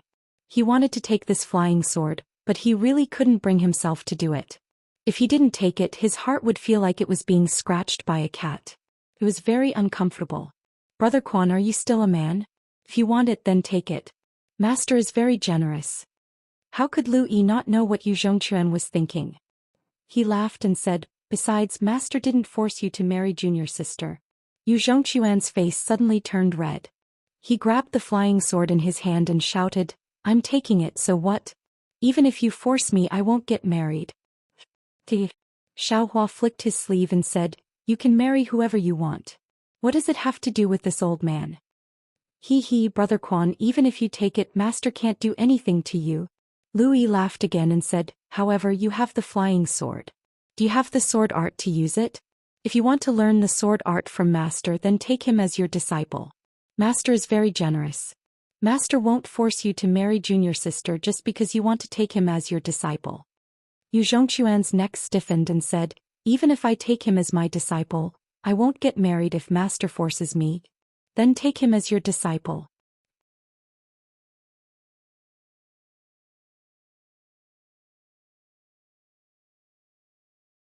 Of course, Lu Yi knew that Yu Zhongquan had wanted to become his disciple a long time ago. However, back then seventh uncle Yu had stopped him and Yu Zhongquan couldn't become his disciple. Today, if it wasn't for Chang Yuan, Yu Zhongquan would have already become his disciple. Therefore, Lu Yi wanted to fulfill Yu Zhongquan's wish. Yu Zhongquan was not a fool. Lu Yi gave him a way out. How could he not know how to step down? Humph, so be it. Saying this, Yu Zhongquan knelt down and kowtowed. This disciple wants to take Senior Immortal as his master. I wonder if Senior Immortal can teach this disciple the flying sword art? Humph, if it weren't for Chang Yuan's face, this old man wouldn't care about you. Xiaohua lifted his foot and kicked Yu Zhongquan, saying, "Get up and take out a drop of blood essence." What does Master want to do? Yu Zhongquan hadn't gotten up yet. He had heard a lot of legends about blood essence. His face slightly changed and he hurriedly asked. Lu Yi was very anxious and hurriedly transmitted his voice. "You idiot, haven't you heard of the blood essence of a spirit weapon?" "Ah, yes. Yu Zhongquan, as if awakened from a dream, hurriedly urged a drop of blood essence and respectfully handed it to Xiaohua. Xiaohua faintly glanced at Yu Zhongquan, then he raised his hand and grabbed. The essence blood rushed into the air. As he cast several seals, the essence blood surged like boiling water. When the essence blood produced layers of blood vessels, Xiaohua raised his hand again, and a faint tiger shape flew out from his fingertips. This tiger shape shook twice in the air and turned into a deer shape. This deer shape fell into the essence blood at the same time as when it fell into Chang Yuan's flying sword. When the deer shape let out a clear cry, it fell into the essence blood. Quick! Xiaohua waved his hands and several crystal lights fell. The blood essence rapidly rotated, and obscure textures and talismans gradually appeared on the surface of the blood essence. A blood-colored deer was gradually born. Go! Xiaohua made a grabbing motion, and the deer-shaped sword intent fell into the flying sword. Clang! A sword cry soared into the sky, and the flying sword almost slipped out of Yu Zhongquan's hand. Yu Zhongquan, you have already practiced the flying sword technique. Master will seal this sword intent into the flying sword. In the process of refining the flying sword, comprehend this sword intent well, and it will make you twice the result with half the effort. Xiaohua said earnestly, take out your previous flying sword. Yes, master. Yu Zhongquan opened his mouth and the previous flying sword flew out. Xiaohua raised his hand and grabbed, and the flying sword immediately melted into a massive juice and floated in the air. Xiaohua swept it with his divine sense and said coldly, your flying sword technique has already deviated. If you practice it for more than 30 years, you will definitely die from the backlash of sword qi. Yu Zhongquan's mind hurt. He knew that Xiaohua had erased the spirit imprint he left in the flying sword. Hearing Xiaohua's words, his face became even paler. Your divine sense technique has not reached the Deshang level and you still want to plant a sword heart. You are really eager for quick success.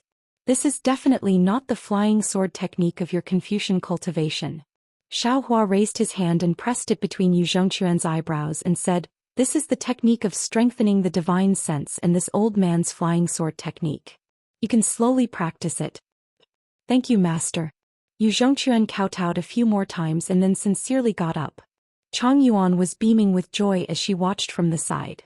She could almost feel the aura of the sword intent on Yu Zhongquan's flying sword.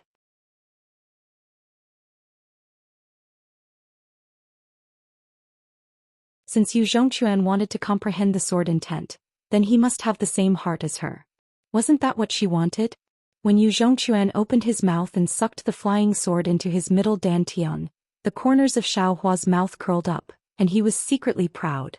No matter how rebellious Yu Zhongquan was in the end, didn't he still fall into Xiaohua's trap? No need to thank master. Xiaohua looked at Yu Zhongquan's appearance and he was both angry and amused. He thought for a moment and said, "Master will first let you read a story." With that, Xiaohua raised his hand slightly, and a finger pointed between Yu Zhongquan's eyebrows. This finger looked very similar to the finger on Chang Yuan's forehead before, but it was completely different from before. Now that Xiaohua's soul cultivation was almost complete and he could control the origin power of the underworld, this soul technique was really easy to use. There was no need to use any soul silk and there was no need to consume too much soul power. Yu Zhongquan saw that everything in the world fell into Xiaohua's finger, and all of this turned into a stream of light and rushed into his mind. Tianmen Mountain, Little Cabbage, Yu Zhongquan, Wanderer, Indecent Assault, and so on appeared scene after scene. Sure enough, in a moment 2 streams of tears flowed from Yu Zhongquan's eyes and slowly fell. Before the tears dripped to his chin, Yu Zhongquan opened his eyes. His eyes were full of regret, attachment, and expectation. However, when Yu Zhongquan looked at Chang Yuan, he found that Chang Yuan didn't move as if she didn't see him. Even Lu Yi and Yuanya were the same. "Do you understand?" Xiaohua looked at Yu Zhongquan and asked softly. "Disciple understands." Yu Zhongquan looked at Chang Yuan and said warmly, "If Chang Yuan is Little Cabbage and disciple is Yu Zhongquan, then disciple owes her too much. Disciple also thanks master for his painstaking efforts."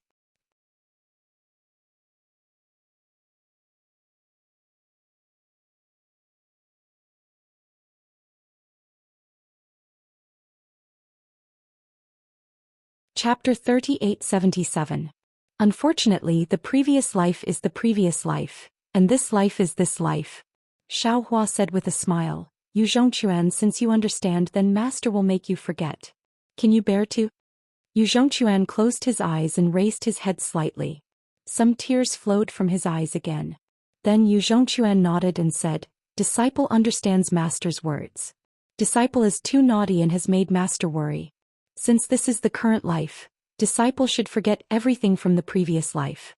Disciple is willing to start from this life, willing to start from this moment." "Good." Xiaohua reached out and touched Yu Zhongquan's forehead again. Yu Zhongquan closed his eyes and opened them again. He touched his face in surprise and said, "Io master, what happened to disciple? You feel honored to be the disciple of a handsome Taoist cultivator like master. You can't help but be moved to tears." Xiaohua replied indifferently, "Lu Yi, ride the flying carriage to Gun Province. Master is tired and wants to rest for a while." "Yes, master." Lu Yi didn't dare to delay and hurriedly rode the Pegasus to Gun Province. Yuanya also sat beside the Pegasus and accompanied Lu Yi. Chang Yuan looked at the two's back and thought for a while. Then she smiled and said, "Junior brother Yu, the heart has a sword and the sword's soul is born. What does this mean?" "What? Junior brother?" Yu Zhongquan jumped up like a cat whose tail was stepped on. "How did I become a junior brother?" "Not only are you a junior brother but you are also the youngest." Lu Yi replied with a smile. Yu Zhongquan was dumbfounded. No one forced you to get married. Your senior sister from the same sect is asking you a question. Can you not answer?" Yuanya looked at the ambiguous relationship between the two and said with envy in his heart. Yu Zhongquan hesitated for a moment. Then, like a defeated rooster, he lowered his head and answered Chang Yuan's question. Yes, the previous life is the previous life and the current life is the current life. Why bother with it? Xiao Hua sat cross-legged in the flying carriage with his eyes closed in meditation. Although there were no fluctuations around him, his Dao heart and Dao realm were improving rapidly. The karma technique was also gradually becoming clearer. It wasn't just a single day. Dark clouds covered the sky in front of him, lightning flashed and rain poured down like a heavenly river. Lu Yi hesitated for a moment. At this moment, two telepathic thoughts scanned the area from the left. Once they discovered the flying car, they immediately retracted it. Oh. Xiaohua opened his eyes and instructed, Lu Yi, stop for a moment. How far is this place from the fiend god blood pool? All right, father understands. Lu Yi stopped the flying chariot and said respectfully, we are already in Gun province. According to the information I gathered, we are about 5,000 kilometers away from the god-fiend blood pool. It looks like someone is coming over. You should return to the Kunlun immortal realm to cultivate. Master will call Fujiwen out. Xiaohua raised his eyes to look at the place where the dark clouds were gradually spreading and said with narrowed eyes, Yes, master. Lu Yi bowed respectfully. Xiaohua took out the Kunlun mirror and put Lu Yi away before letting Fujiwen out. Master, you've decided to go to the godfiend blood pool? Fujiwen looked around and asked when he saw the flying carriage stopped in midair. Xiaohua nodded, that's right. These days, Master has carefully pondered over Zhu Cheng's words. They do make some sense. Previously, Master didn't know that there were so many conflicts within the 100 schools of Confucian cultivators. So Master blindly hid my strength, afraid of being noticed by them. But after hiding for a long time, I was still attacked by the Immortal Palace.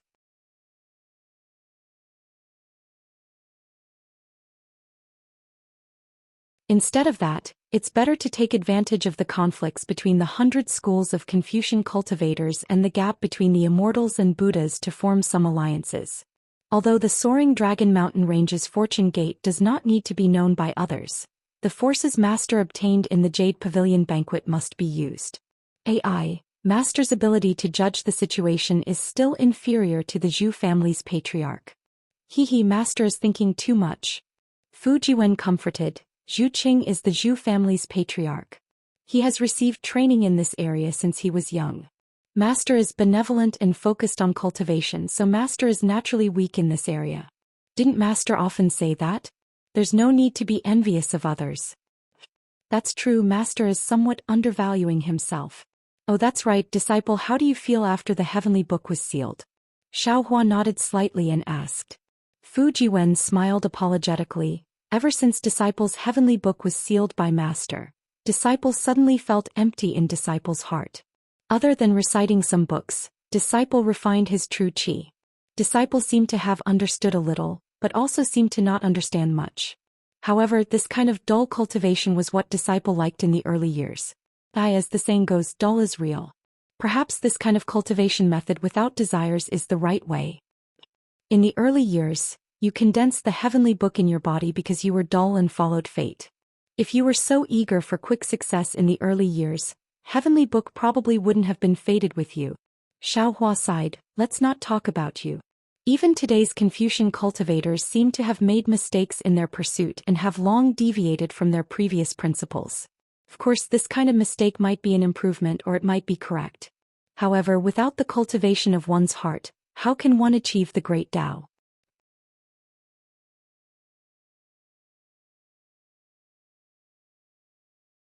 Yes, Disciple understands.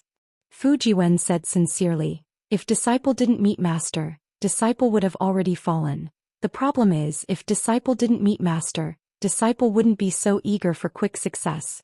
Xiaohua said with a smile. He raised his hand and a three-colored flame appeared between his middle finger. Inside the flame there were 4 colors flowing. Xiaohua looked at the fire spot and his eyes lit up. These are some wonderful things that Master has just obtained. Although they are not complete, they are enough for you to comprehend. If you can comprehend 30% of them, you will be able to control the heavenly book. Fujiwen hurriedly knelt on the ground and said, Thank you, Master, for your help. Xiaohua waved his hand and the flame fell from the top of Fujiwen's head and entered his middle dantian. The true qi in Fujiwen's chest immediately became lively as if it had a life of its own. Get up. Xiaohua helped Fujiwen up and said, whether it's cultivation or doing things, remember that haste makes waste. Don't be too radical in the future. Yes, master. Disciple doesn't dare anymore. Fujiwen replied respectfully. At this point, Fujiwen raised his head in surprise and asked, Master, someone is coming? Yes, it should be Dao sect cultivators. I wonder if they're heading to the fiend god blood pool? Or do they have ulterior motives? Xiaohua replied indifferently, we'll wait here. Not long after, two cultivators in Daoist robes flew over together. The two of them were only in the gold core stage. When they flew close, their gazes fell on Xiaohua and they were both stunned. Then the two of them sped up and arrived in front of the flying car. They respectfully saluted and said, Juniors Su Chuanping and Qinzhua greet Senior Xiao. Xiaohua was surprised to see the two of them recognize him, but there was nothing unusual on his face. He raised his hand and said, Get up, let's talk on the flying car. Thank you, Senior. As the two of them spoke, they did not dare to be negligent and boarded the flying car. They smiled and nodded at Fujiwen, who was driving the car, and sat cross-legged in front of Xiaohua. Su Chuanping glanced at Qinzhua and said, Senior Xiao, Junior heard that in front of the Black Wind Ridge, Senior displayed his divine might and defeated the immortal general of the Immortal Palace. This has greatly increased the prestige of our Dao sect cultivators. After Junior heard this, I really wanted to fly to the Black Wind Ridge to witness Senior's might. How could it be as exaggerated as the legends say? Xiaohua waved his hand and laughed. The real situation is far from what you think. Although I was able to escape unscathed, the Black Wind Ridge and the Jiang country were both destroyed by the Immortal Palace. I have been on tenterhooks for the past few days, afraid that the Immortal Palace will attack again. Senior is too modest. Qinzhua laughed and said, Since Senior has defeated that true Lord Qingyun, how could the Immortal Palace send any other immortal generals over? Wouldn't bullying the weak be laughed at by others? They flattened the Jiang country and the Black Wind Ridge, and barely had a fig leaf to cover their shame, so they could explain it to the Confucian cultivators. Yes, perhaps. Xiaohua nodded, but I am indeed. Sai, forget it, let's not talk about the Black Wind Ridge anymore. Where are the two of you heading to? Su Chuanping blinked his eyes and laughed. Is there even a need to say? Naturally, we have the same goal as Senior Xiao. Xiaohua asked with interest, Could it be that the two of you know where I am going? Su Chuanping laughed. We heard that the Chu family of the Jing state had sent out a hero's invitation, wanting to find a demon god's chest in the blood god's pool of gods and devils.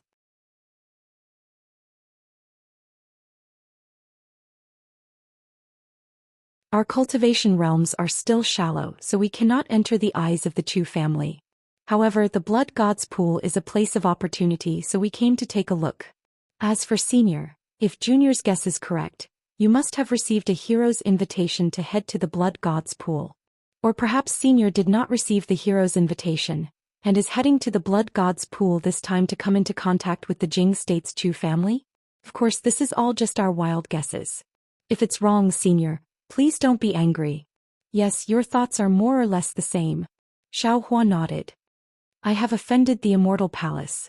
Although the Immortal Palace might not have the time to take care of me right now, once they have the opportunity, they will definitely use thunderous methods to deal with me. I have no choice but to make preparations in advance. Senior is right. Since Senior was able to defeat true monarch Qingyuan, your cultivation has already surpassed the Immortal Palace's bottom line. Aristocratic families of the 3rd class and above might look down on Senior's strength, and aristocratic families of the 5th class and below would not dare to go against the Immortal Palace's orders. Since Senior does not want to be arrested by the Immortal Palace, it is appropriate for you to come into contact with the 4th class Chu family, Qinzhua said with a smile. Xiaohua smiled. He understood that Su Chuanping and Qinzhua had misunderstood that he wanted to rely on the Chu family. However, he did not explain and asked again, During this time I have been hiding from the Immortal Palace's pursuit, so information is somewhat blocked. I have a question to ask the two of you. Senior, please speak. Qinzhua hurriedly said. Actually, I am a bit curious. Although Xiaohua already had a plan in mind and knew that the matter of the blood god's pool was not as simple as Song Zixiong had said, He still wanted to hear Su Chuanping and Qinzhua's opinions.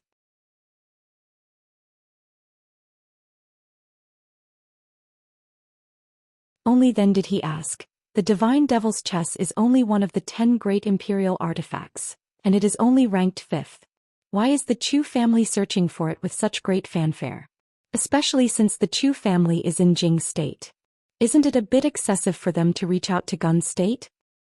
You're tuning in to the Romantic Tales YouTube channel. Don't forget to subscribe and join us on this journey to catch the most captivating stories.